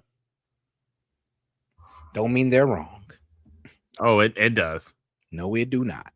That's like saying, oh, just because of CNN, everything they say is wrong. I mean, they put a terrible spin on it. Yes, that's a terrible spin. Putting a spin is lying, Set. Putting a spin is but a the nice information they're giving you ain't wrong, but the spin on it is. Exactly. That's what makes it a lie. I mean, all right, let's say this. So think about it like this. Let me give you a good example. There were 50,000 jobs added this last month in December, right? Now, that's actually a good thing. We had positive job growth, but they said, "Oh, is that really enough? That's the lowest job numbers ever. Honestly, that's a really low job number for December. Is Trump having a hard time with jobs? See, like the information was true, but it's the spin of it. Because you go on Fox News, they're going like 50K jobs added. You go on CNN and they go like only 50K jobs. So just a spin. So look at the spin that they're trying to put on this. I can't say there's any much spin. It's coming straight from the man's mouth himself. So we're not really Al Jazeera giving us a spin. It's coming straight from the Iranian foreign minister. Like, why are they showing that though? Because it's their job to. And what do we want to listen to what the foreign ministers say? Since we're trying to get involved in here, we're trying to be more informed of what's going on in Iran. We want to listen to the Iranian people themselves. We should those who are involved in the government. We should go pick him up and put him in the middle of the protest. I'm weak. You know, I'll support that. I would, but hey, you hearing all this? I don't want to hear what he has to say. He's a lying fucking piece of shit. We don't know that, Monty. You just can't sit there and assume duplicity just because they're on the opposite side. Or to assume that they're lying because they're on the opposite side. No, it's not the opposite side. I have no side in this. He's a liar. How many times has he lied through his fucking teeth about things he's done? Oh, we didn't do that. Yeah, you did. Oh, we're not building a nuclear bomb. Yeah, you are. Here they are. No, we didn't have proof of that. Hold on now. They weren't building a nuclear bomb. We already went over this set. If you refine uranium past 1%, you are building a nuclear bomb. There is no way, bro. No, we did not. We never agreed on that. That is insane. We went over and over. Bro, and over that's again. Like medical technology. You can't just say over what percent is like, oh, it's a bomb. Like, no, that's not how it works. 60%. There is no lawful use for. You 60%. Said 1%, 60% that they could use as a bargaining tool to get away, and they had. That's not a bargaining tool. That's a threat. You don't pull a gun. But it wasn't a bomb, though, was it? So they had no bomb. Just because they're too stupid to make a bomb doesn't mean they weren't trying. I don't know if they're too stupid, man. I wouldn't say that. I wouldn't say that. They're probably with the smartest Muslims in that region. They're all gone now, so. Oh, that's what you say. I mean, that's what we say. But, well, like I said, only time will tell. We will hunt down those inside Iran who were behind these terrorist acts.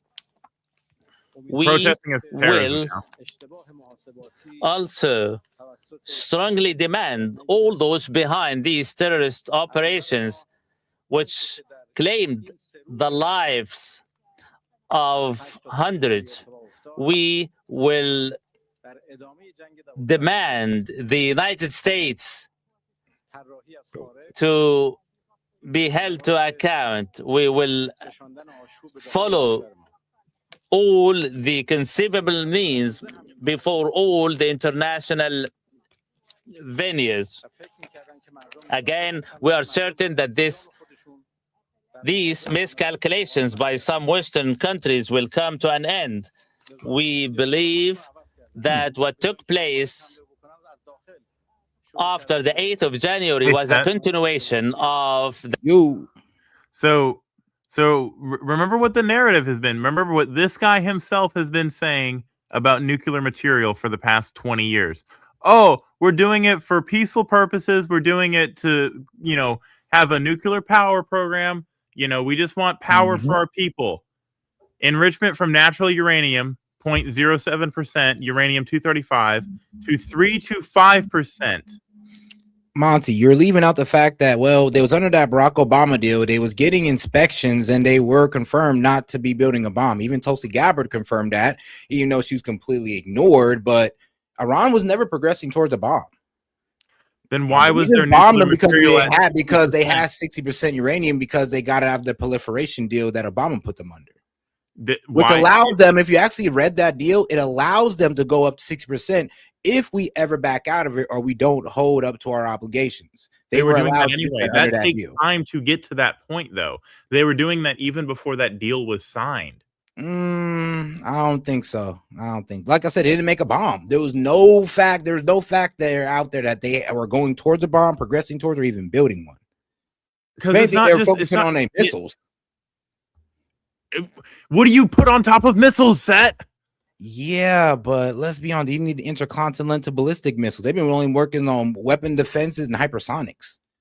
And I mean, let's be honest with you. Everybody's saying that the hypersonic missiles, unless they're the Russian ones, apparently. But let's be honest, if they had nukes, wouldn't they have been used it by now against Israel and just get them out the way? No shit. That's why they. Oh my god. See? So oh my here's the god. thing. They've announced multiple times that they've never try to go towards nuke. They've fallen under multiple inspections. Look, bro, I'm not trying to be the Iranian spokesman. I'm just keeping it real with you. They've You're actually just saying abided all when of it their goes to talking nuke. points. No, these are the facts. It's not talking points. These are just what it is. So Like, you I'm only sorry, need just don't- you only need 3 to 5% enriched uranium for peaceful purposes. Why are they at 60% if all they're doing their stated because claim under the JPOA, which they was under Obama, if we backed out of that, they were allowed to progress towards 60%. They were and they still were maintaining inspections as well. Do you understand that past 3% there or past 5% there is no legitimate use for that? Can you acknowledge that, please? Yeah, there I is can. no legitimate use. What their stated goal, so this is them being a liar. Not really, because they've already said that even though we're progressing towards a 60, which is allowed under the deal under Obama, they said that we're not progressing towards a bomb. So they've kept it real with us. Oh my god. So the first goalpost is they're only doing it for power. Then the second goalpost is our Never fucking said dumbass. that. Never said that. I said They were have said using- that. Bro, they have said that 1,000 times. They have said that, yes. Yes, they're liars. That's what I'm saying. Well, I mean, they do use They it for only power. need 3 to 5%. They only need 3 to 5% for power. Going past that makes you a liar because you're not going for power anymore. No, now it you're going to doesn't. Remember, 60%. bro, you can't say they're a liar if they're abiding by the treaty that they were set under Obama. Just because the treaty was bad doesn't mean that they should. They're but they were following it and they were going under our guidelines. You just can't call them wrong for doing what they agreed to do. While simultaneously saying they're only using it for power purposes, for energy generation. Well, I mean, here's the thing. They've been pretty open about that. They said now it's for a deterrent and now it's for negotiating away. And we do not. So they've been lying all the way up until this point. And now that they're at that point, now they say, oh, look, we have this, by the way. Nah, because think about it like this. They've been had that. You're right. They've been had 60% uranium since they got out of the Obama deal. So they weren't lying. They've been had this. It's just we decided to make it a problem all of a sudden. So if it's all for legitimate purposes, why do they have to bury them 600 feet underground? Oh, to be protected from Israel, because they're like striking their nuclear plants and killing their nuclear scientists. Why would Israel strike something if it was just for power? I mean, that's what Israel does. Why would the U.S. strike something if they're just trying to make little smokestacks of nuclear power? Because they wanted to. Honestly, I think they did that to stop Iran. I think if Iran wasn't attacking Israel and they just said, okay, Israel attacked our nuclear power plant, we're just gonna take that one to the chin. I don't think we'd have bombed for it though. I think the only reason why we did it was to make a decisive action to help Israel out in that 12-day war and get these guys to stop. I mean, when you slide in with a B-2 and they can't see it, hear it, don't even know until it happened, I mean, it kind of makes you slow down on things. So what I want to compare this to is you going and buying gas, right? You need 50 gallons of gas to drive your truck around. It's a big truck, okay? Bear with me. And you go and buy 6 million gallons of gas. You're not just trying to fucking fuel your car. You're trying to light something on fire. That's what I'm saying. And I don't know about that, but okay. That's the I difference hear between 5% and 60%. It is magnitudes stronger. I mean, what you mean? You could just be trying to fuel your car for days, so you don't have to keep going back. Days, buddy. 6 million gallons of gas is not days. Yeah, that is bro. lifetimes. I mean, that's true, but like you'll never have to go back to the gas station again, though, Mons. I mean, that could be a blessing. It could be used for that. Yeah, you would. The gas goes bad. I don't know. Okay, well, if you ain't got no way of if you're saying they ain't got no way of containing it and all that good stuff to keep it fresh, then I guess I get what you're saying. Not knowing all that. But that's what the difference is. Like, to put it in picture for you, that's the difference between 3%, which is completely legitimate, and 60%. Like from a nuclear standpoint, that is what the difference is. That's why I've been saying it's not for that, and just taking them at their word has gotten us to this point where they're at that point, and now we don't have the cards to say, oh, you can't do that because they've already fucking done it. Yeah, but let's be real though. I mean, we've been talking about these guys doing it for about 20 years. They had all the opportunity to do so, and they never did because they knew we was going to get heavily involved with them. Actually, I mean, there's laws against them not going towards a nuke. Now, you could take that at you don't gotta take it at face value, but you gotta understand here when it comes to Iran and nukes, I gotta give it to them. They've abided by everything that we've set up. Only because they've had military pressure on top of them that if they pop up their heads one time, and they still do. We bombed them over 60% uranium. We still do, as we should have. I mean, sure. I mean, but it doesn't mean that it was going towards a bomb. They should have never gotten. We don't like the fact that they got 60% uranium.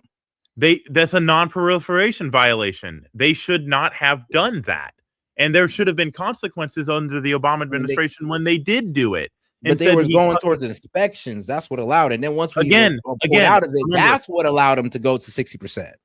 Remember, Set, that is the Obama was not working in our fucking best interests. They say, like the Democrat that said, we want free and fair elections in Venezuela. They don't actually want Maduro out. They just want to make it seem like they're placating the American people, because you can't just say, we want to support Iran having nuclear material. You fucking commit political suicide. So you make it look like that. Meanwhile, you're allowing them to proliferate against the interests of the United States. That's why everybody fucking hates Obama and says he's a traitor, because he is a traitor. I don't know if I'd take it that far, honestly. He's giving lip service to the issue while letting the issue get worse.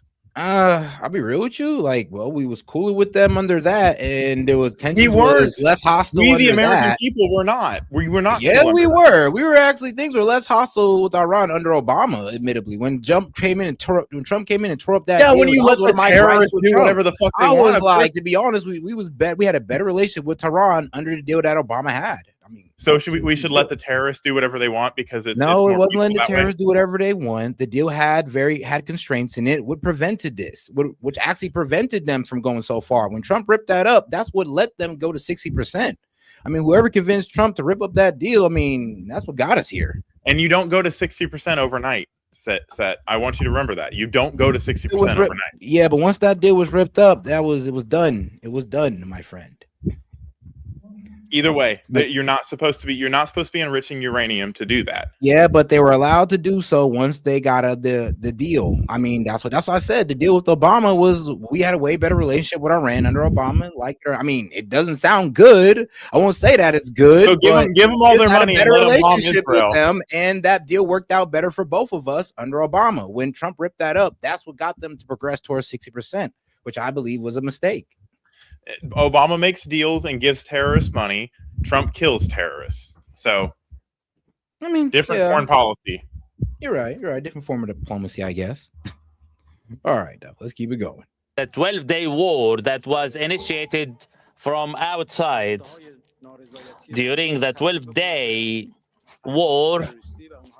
Oh, and shout out Tove. I just seen it. She says, did he learn English from a 90s audiobook? I'm crying. Oh man, she's grilling his translator. They committed a number of errors, followed miscalculated moves. However, we, the Iranian people, had foiled them. As a result, the policies of those outside forces started to change, and instead of attacking Iran from the outside, they started to stir and fuel violence from within.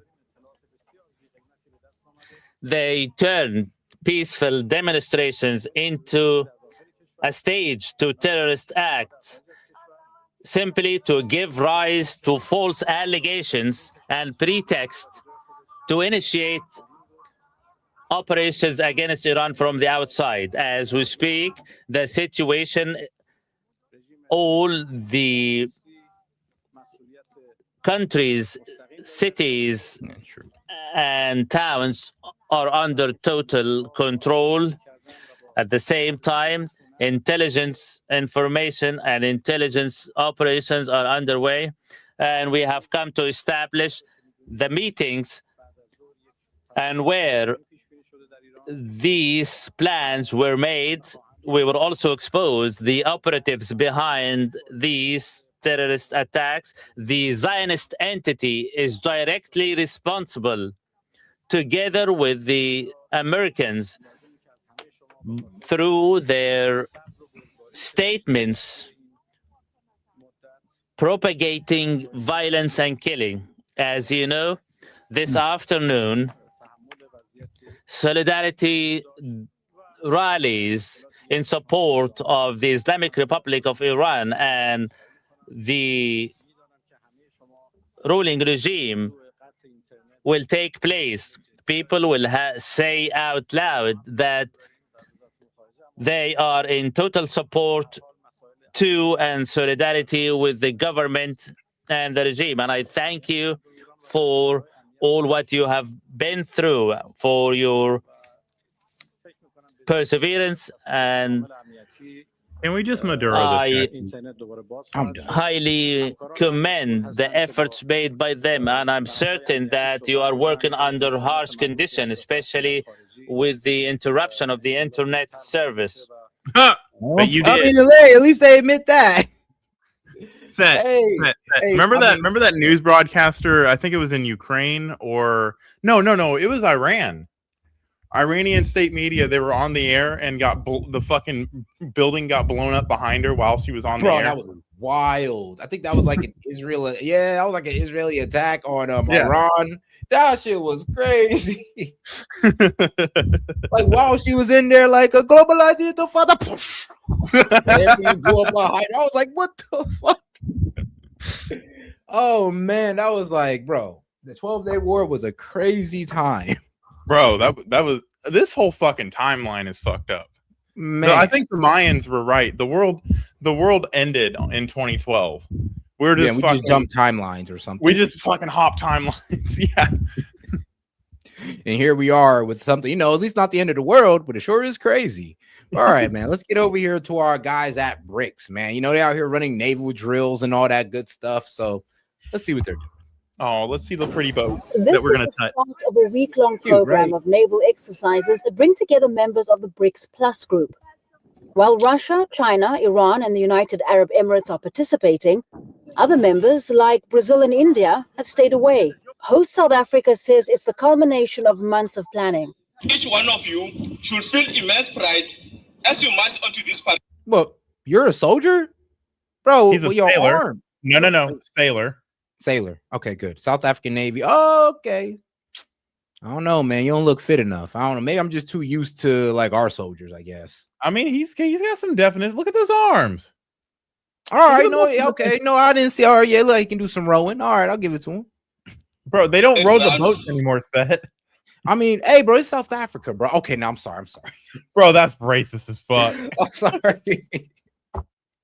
But what you mean in South Africa? They don't got, bro, what you mean? They don't got naval ships, bro. It's South Africa. It's like, I'm just playing. They got the Somali pirate boats. But all right. Oh, and shout out Tove, because I do got to go ahead and post that call-in link. Or you can go to the horizontal live and you'll find it there as well. But I'm going to go ahead and post it for you, Tove. I got you. Looking to your left, to your right, and seeing the flags of our nations flying high.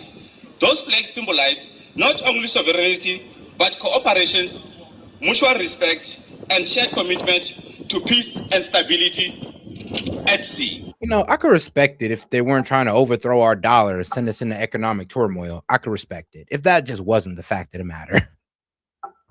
We're gonna boat. We're gonna touch your boats. Row, row, row your boats gently down the stream. Here comes a tomahawk and ends all your dreams. Oh, man. Organizers say the drills are about building trust and cooperation, improving coordination, and protecting maritime routes. But critics say working with Russia and Iran will likely worsen relations with the United States. This being a BRICS exercise is placing a magnifying glass on South Africa as well as its and who it's being friendly with. And already we've seen that Russia has stated that it's at war with America, it's at war with Europe, it's at war with NATO. Iran has stated very recently that it deems itself to be at war with the US. So South Africa has lots to gain on the maritime front, but I believe it's got to tread very, very carefully on the geopolitical front. Relations between Washington and Pretoria have become increasingly frosty. The US is unhappy with both South Africa's domestic and foreign policies. Vessels have been docked here in Simonstown for several I days. mean, yeah, you're literally teaming up with BRICS, who's trying to overthrow our dollar, but you're also asking us for investment into your country. I mean, pick a side, bro. As part of the exercises. Critics say the presence of Russian and Chinese warships at a South African naval base risks sending a political message at a time of heightened global tensions. South African government says the China-led drills are routine and defensive and not directed at any country. It also says they aim to promote stability in international waters.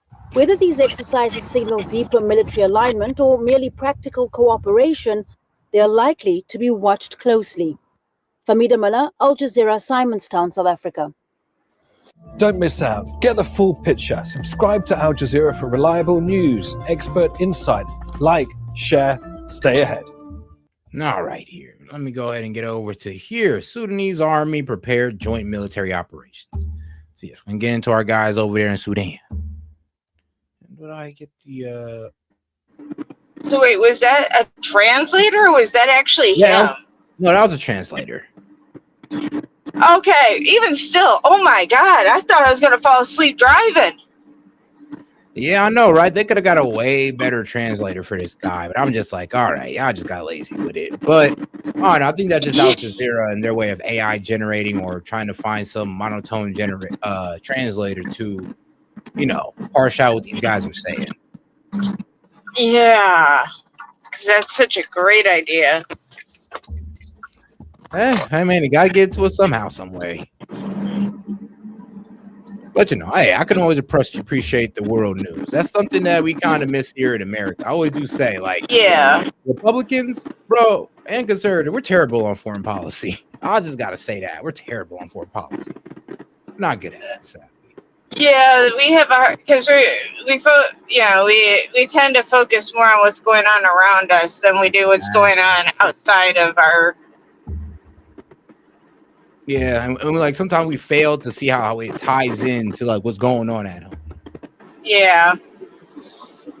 So I always like to try to get the audience caught up on geopolitical matters, so nothing catches you off guard. I mean, like I said, you never know when Sudanese problem come our problem. You never know when Syria comes our problem, Iran comes our problem. At least you weren't caught blindsided. At least you saw it coming from a mile away. Oh yeah. No, that I definitely agree on. All right, let's go ahead and get over to our people over here in Sudan. To Sudan now, where the government has officially returned to the capital, Khartoum, for the first time since the war started in 2023. The government had been operating from the Red Sea city of Port Sudan. It's been 8 months since the Sudanese army announced it had regained full control of Khartoum from the paramilitary Rapid Support Forces. The conflict has led to what the United Nations describes as the world's worst humanitarian crisis. The governor of Darfur says a joint military operation is being carried out in Darfur and North Kordofan to liberate the regions from the paramilitary Rapid Support Forces. Sudan's army says the preparations ahead of a possible full-scale launch have already forced the RSF to retreat from border areas. The governor of Darfur says the operation has so far... Hold on. I'm sorry. I'm putting you guys right in the middle of the story. Let me go ahead and give you out let's see if I can give you out a full breakdown, and we'll just go ahead and end it on, let's explain Sudan and what's going on over there to you guys. Nice little 10-minute breakdown by Vox. On December 19th, 2018, a revolution started to spread throughout Sudan. After decades of living under President Omar Bashir's brutal military regime, civilians pushed back. They wanted a democracy in their country. A few months later, this man and this man helped take down Bashir in a coup, and then promised protesters the future they had demanded. 4 years later, the same two men are now at war with each other, tearing Sudan apart, killing hundreds of civilians. So how did Sudan go from this to this in such a short time? And how did these two powerful men go from partners to enemies? Clashes in Sudan in coup attempt by the Rapid Support Forces. Sudan has a long history of coups. Leader after leader has been brought down by military officers. The country's official, which is hilarious. Like, not one person has been voted in. It's been military overthrow or military coup after military coup after military coup. No elections, no nothing, just take it over through power. The military, now known as the Sudanese Armed Forces, or SAF, has held tremendous power in the country for nearly a century. And they started using that power soon after Sudan gained independence from Anglo-Egyptian rule. Sudanese flag now replaced the flags of those two nations. The first successful military coup happened in 1958. Abdullah Khalil, a retired military officer and sitting prime minister, overthrew his own civilian government to put Sudan under military rule. About a decade later, Colonel Jafar Namairi carried out another successful coup, bringing down a short-lived democracy. Then, in 1985, Namairi was out. This military officer took him down and later installed a new democratic government. 4 years later, Colonel Omar Bashir took down this government and appointed himself as the new head of state. But Bashir ended up being different from those that came before him. Given the pattern of military takeovers, Bashir knew he might suffer the same fate as previous leaders. So he used a strategy called coup-proofing, where he'd surround himself with protectors, but would keep each one in check so they couldn't overthrow him. It started with the SAF. Throughout his regime, Bashir bolstered the army and maintained— I'm sorry, but I get it though. Like, every time military coup, And another one, and another one, and another one. I mean, damn, it ain't had a moment of peace. A strong relationship with them. He relied on them heavily to crack down on civil war in southern Sudan, where SAF and allied militias civilians on his command. Then, with the army busy in the south, another war started taking shape in the west. Darfur was in crisis. People here were historically neglected. Lack of medical supplies and necessary goods, and little representation in Sudan's government left them feeling agitated for years. So, in 2003, while large portions of the army were tied up in the south, rebel groups attacked troops in this city in Darfur. And Bashir, in recognizing that this rebellion was taking place, instead of relying on the Sudan Armed Forces or SAF, the conventional military, he instead decided to rely and arm local Arab militias in the region that were known as the Janjaweed. This group was brutal and focused on wiping out Darfuri rebels and civilians at Bashir's direction. Satellite imagery shows that the Janjaweed is likely responsible for destroying over 3,000 villages. SAF troops in Darfur were responsible for destruction there as well. Both groups are accused of mass killing, rape, and the targeted displacement of civilians. Together, they killed thousands of Darfuris. The events in Darfur showed Bashir how to keep his power, and he turned to the Janjaweed in search of another protector. Among the Janjaweed militias, there were a couple of men Bashir trusted and tried to bring into the central government. But there was one particular Janjaweed leader that Bashir trusted the most, Mohammed Hamdan Dagalo, or Hemeti. Bashir called him my protection, particular play on the Arabic word Himayti, which is my protection, versus Hemeti, which is his nickname. By 2011, the long and gruesome civil war here ended, with South Sudan gaining independence, leaving Bashir in a weak position. And soon after, Sudan's economy tanked. Many of the oil resources that sustained the country were based in the south, which was no longer under Bashir's control. To strengthen his power, Bashir gave Hemeti and the Janjaweed official status as a paramilitary force called the Rapid Support Forces, or RSF, in 2013.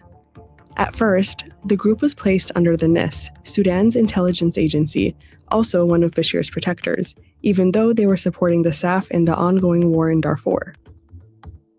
Then, in 2017, he passed a law placing Hemeti directly under his command, making it clear that the RSF's main purpose was to protect him. To maintain the RSF's loyalty, Bashir gave Hemeti financial autonomy and allowed him to take control of some of Darfur's gold mines, smuggle weapons and minerals into places like Chad and Libya, and send troops into war-torn regions in exchange for money. At the same time, Bashir continued to let the SAF have a hand in major industries like weapon production and telecommunications. While Bashir was busy making these two forces richer, civilians continued to struggle. Protests broke out in 2018 amid a really bad economic crisis. That's when Bashir faced his biggest challenge, putting his protection scheme to the test. The ultimate trigger was the government's budget, which allocated about 60 to 70% to the security sector, which included Bashir's protectors, while Sudanese people struggled for basic needs. This led to the biggest revolution in Sudan's history. Spontaneous protests broke out in different parts of the country, and then they shifted to Khartoum, in the capital city. Bashir refused to leave office. The RSF staff and other security sectors backed him and cracked down on the protesters who ultimately wanted democracy. But protesters didn't back down for months, and it became clear to the RSF and staff that Bashir's leadership wouldn't be as useful to them anymore. So on April 11th, 2019, they made a move that surprised civilians and Bashir. SAF commanders colluded with the RSF's Hemeti and removed Bashir from power. Protesters celebrated Bashir's removal, but they didn't trust the men who made it happen. A day after the coup, Abdel Fattah Burhan, a former regional commander in Darfur, took charge of the SAF. Together, the two men gained control of Sudan. People saw them as complicit in the violence in Darfur all those years ago, where they worked together, one as a member of the Sudan Armed Forces, one as a militia leader on the same side against large proportions of the population of Darfur. And soon, the two men turned on protesters. When pro-democracy protests kept intensifying in Khartoum, Hemeti and his forces started cracking down. On June 3, 2019, the RSF killed over 100 people at a sit-in protest, and other massacres continued throughout the country. After this, these countries were forced to step in to help put Sudan on a democratic path. The United States, with its Arab allies, the United Kingdom, Ethiopia, and the African Union, pressured Sudan's military and protesters to accept a power-sharing agreement. In this new deal, representatives from both the military and protesters would be part of a transitional council. In this plan, the military would have control for 21 months and civilians for 18. That meant the military would eventually have to hand over power to civilians to run the country. The problem was, despite warnings from protesters, these two military men were put in charge of the council, with Burhan as chair and Hemeti as vice chair. At first, the council acted in line with the agreement and installed a new prime minister, Abdullah Hamdok. But after multiple military interventions by these leaders, like a staged coup in October 2021, Hamdok resigned in January 2022. That made Burhan the de facto leader of Sudan, and Hemeti as his number two again. But Hemeti was never quite comfortable with playing second fiddle, especially because he had amassed this fortune and had positioned himself to play the role of statesman almost better than Burhan himself. As Burhan developed personal alliances with leaders in the Middle East, Europe, and Asia over the years, Hemeti did the same, using his riches from the gold mines to build relationships with powerful individuals in those countries as well. After another year of protests, the US, UAE, Saudi Arabia, and the UK pressured Burhan, Hemeti, and protesters to sign another deal. On December 5th, 2022, Burhan, Hemeti, and political parties signed it, promising a new civilian-led transitional government by April 2023.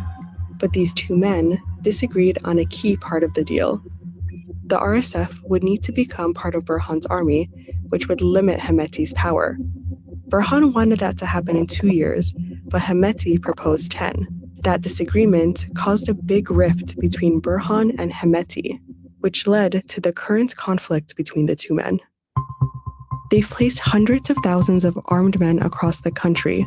Burhan and his army have an air force that's responsible for many of the casualties, and Hemeti's finances allow him to arm more and more men on the ground. Hundreds of civilians have been killed already, and thousands have fled Sudan. Ceasefires have routinely been broken, and talks between the warring parties have gone nowhere. What was once a hopeful revolution has been interrupted by these two men. No matter who wins this war, protesters are left feeling betrayed. by the country's de facto leaders and also by the international community that claimed to support their hopes for democracy.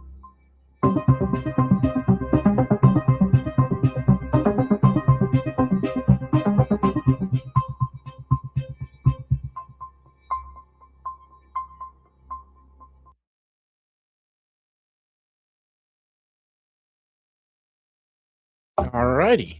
But yeah, that's pretty much what's going on in Sudan. And well, it's been going on even till this very day. There's been some progress in it, though. You know, that might actually be leading towards something good. Sure sounds like it. I mean, you know, after being a war-torn country for all these years. True. Yes. Why don't we put all the Palestinians in Sudan? Bro, well, God damn it, Monty. Really? No, that's displacement. That's like, you know, low-level genocide. No, they still live. Yeah, I know, but they're trying to say that, what was it? No, my bad. That's ethnic cleansing. Okay, let's put all the Sudanese in Israel. The Israelis are going to lose their mind. All we got to do is just mix up the whole balance of everything and confuse the fuck out of everybody. Snatch up a couple El Presidentes, put them in different spots, and world peace. I'm dead. Whoa. You know what ain't impossible. Like, god damn. Oh man, Monty for world leader. But all right, guys. To Sudan now, where the government has officially returned to the capital, Khartoum, for the first time since the war started in 2023. The government had been operating from the Red Sea city of Port Sudan. It's been 8 months since the Sudanese army announced it had regained full control of Khartoum from the paramilitary Rapid Support Forces. The conflict has led to what the United Nations describes as the world's worst humanitarian crisis. The governor of Darfur says a joint military operation is being carried out in Darfur and North Kordofan to liberate the regions from the paramilitary Rapid Support Forces. Sudan's army says the preparations ahead of a possible full-scale launch have already forced the RSF to retreat from border areas. The governor of Darfur says the operation has so far prevented the RSF from laying siege on Al Ubaid in North Kordofan. Let's go now live to Heber Morgan, who is in Khartoum. And Heber, the governor of Darfur clearly trying to offer some reassurance that while the RSF is still a threat, it hasn't taken over. But is that the reassurance the civilians caught up in this terrible atrocity are looking for? Yes, well, we're talking about people who have been affected by the conflicts and the fighting, especially in the Darfur region and in the region of Kordofan. Now, the United Nations says that thousands of people have been fleeing their homes from the Kordofan region in recent days. Meanwhile, hundreds of thousands have already fled in the Darfur region, many of them crossing into neighboring Chad and others going into places like Tawila, which is another rebel stronghold, to avoid fighting between the Sudanese army and its allied forces and the paramilitary Rapid Support Forces. For those people who are affected by the fighting in those regions in Darfur and Kordofan, these words are not reassuring. They say that they've heard from the governor over and over again that the Rapid Support Forces will be defeated, but they've seen the expansion of the RSF starting from South Darfur, going on to West, Central, Eastern, and then eventually... All right, hold on. Damn it, I done went over time. All right. I got to go ahead and close it down now. Wait, how long have we been going? You're closing it down now? I just got the phone line. You don't have to close it down. Oh man, I kind of gotta go somewhere in like 45 minutes. I'll keep it running. You know what? Since I did all that for the call-in, I should be able to call in next time for nothing. No, I'm just kidding. You know what? How about this? If we just go ahead and hit 50 Tove, I got you. We got you on the next. You're right. You only got up here for like 25 minutes, really. You didn't get to say shit. Literally. No. I would have been up earlier, but I did one more security run or security drive before my delivery because I wanted I needed that money. I feel you. Now I can just keep it running right after this video. I'll show a giant game of Risk, and I can show how I'll pull the leaders from different countries, put them around, geopolitical dominance, and then I can run the world. As Monty plots world domination, we'll be closing the show out on that note. But all right, man. Appreciate the support, guys. Make sure you guys follow Mr. Paramedic on YouTube, guys. My man Monty got his own got it channel. right Make this sure you time. follow him. So Bro, let's he try said to it 5 times this stream. I've counted. I 5 know. times, and he's got it right that time. But hey, progress is progress. Hey, I appreciate it. Hey, I still be messing up on. I still be calling the lunatic libertarian the liberal lunatic sometimes. I be trying. But all right, guys, I'm gonna go ahead and close it out on this one, man. I appreciate y'all for coming through. Make sure you like and subscribe to the channel. Make sure you also subscribe to Monty's channel. Let's go ahead and get him to wait, Monty, where you at right now? Like 35 or something like that? 24, I think, last time I checked. All right, I thought you was like 29. I need to get monetized so I can do what you do. So all right, so yeah, let's go ahead and get my man Monty. Wait, you can live stream? Yeah, I can live stream. That's crazy. Yeah. I remember, what was it? A lot of people I think it was Misfit Supervisor. They said she couldn't live stream until she got to like 50 50 subscribers. I was like, what? If you don't have 50 subscribers, you cannot live stream from mobile. But if you have if you do it on your computer, you can live stream at any point. Okay, that's the difference. Because I was wondering what people were talking about. I was like, bro, what do you mean? I mean, I could live. I was able to live stream since day one of YouTube. Yeah, and I just go on StreamYard, and then that sends a vertical live stream out.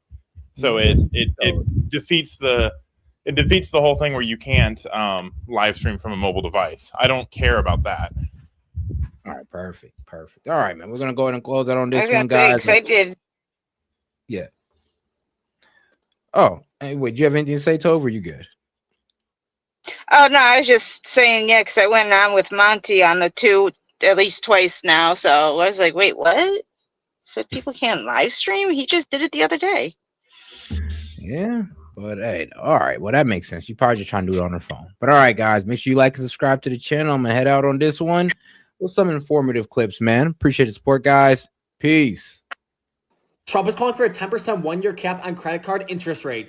Did he reincarnate as Bernie Sanders? No. Multiple parts of the Bible speak about the sin of usury and charging high interest rates. And the modern interpretation understands the necessity of some interest, but where we draw the line is predatory interest, and Trump is translating that into policy. Except this policy will hurt the very people it intends to help. The credit card industry has a lot of competition, and issuers calculate rates based on default risk. The effect of this policy will be plain and simple. If issuers cannot charge adequate interest for the default risk they face, they will simply stop issuing credit to high default risk consumers, which are the poorest, youngest Americans. In fact, one study shows 67% of revolving card U.S. borrowers could lose access to credit with this cap. Well, if default risk commands an interest rate above 10%, then maybe they shouldn't be eligible for credit, as it typically only leads to further financial struggle. Oh, so the government should make that decision for them, huh? But say an unexpected emergency happens, then they'll be forced to pursue even more predatory institutions like payday loans or pawn shops who charge like 100 to 700% interest. Look, the way the current system works is credit card companies are incentivized to use deceptive marketing and sign-up techniques to get low-income Americans to sign up for credit cards with unfavorable conditions, therefore to fund all these fancy credit card benefits for upper-class Americans. The Fed study says these rewards are essentially a $15 billion transfer of wealth from the less to more educated, poorer to richer, and high to low minority areas, widening existing disparities. Except the numbers actually show that rewards divide is more so a transfer of wealth from people rich or poor with low FICO scores to those rich or poor with high FICO scores. Plus, if high-end credit rewards programs weren't profitable on their own, they wouldn't exist. Issuers make a lot of their money through interchange fees charged to the merchant and subscription fees. If you're high income with a low FICO score, it's more likely due to behavioral spending problems, while low-income Americans with a low FICO score, it's more likely due to sudden uncontrollable emergencies. They're the ones who get screwed more than anyone in this system. I mean, this is just adding more consumer protection. This is socialistic price controls that we know only cause those businesses being controlled to exit the market, and then low-income Americans with low FICO scores who face an emergency. Congratulations, Trump made it so you can't get credit, but you can get a 500% APR loan from 1-800-PAYDAY loans. Look, the credit industry is far too large and far too advanced. They won't want to lose all these customers. They'll find ways, hopefully healthy ways, to work with this new consumer protection. Socialism, it tends to hurt the very people you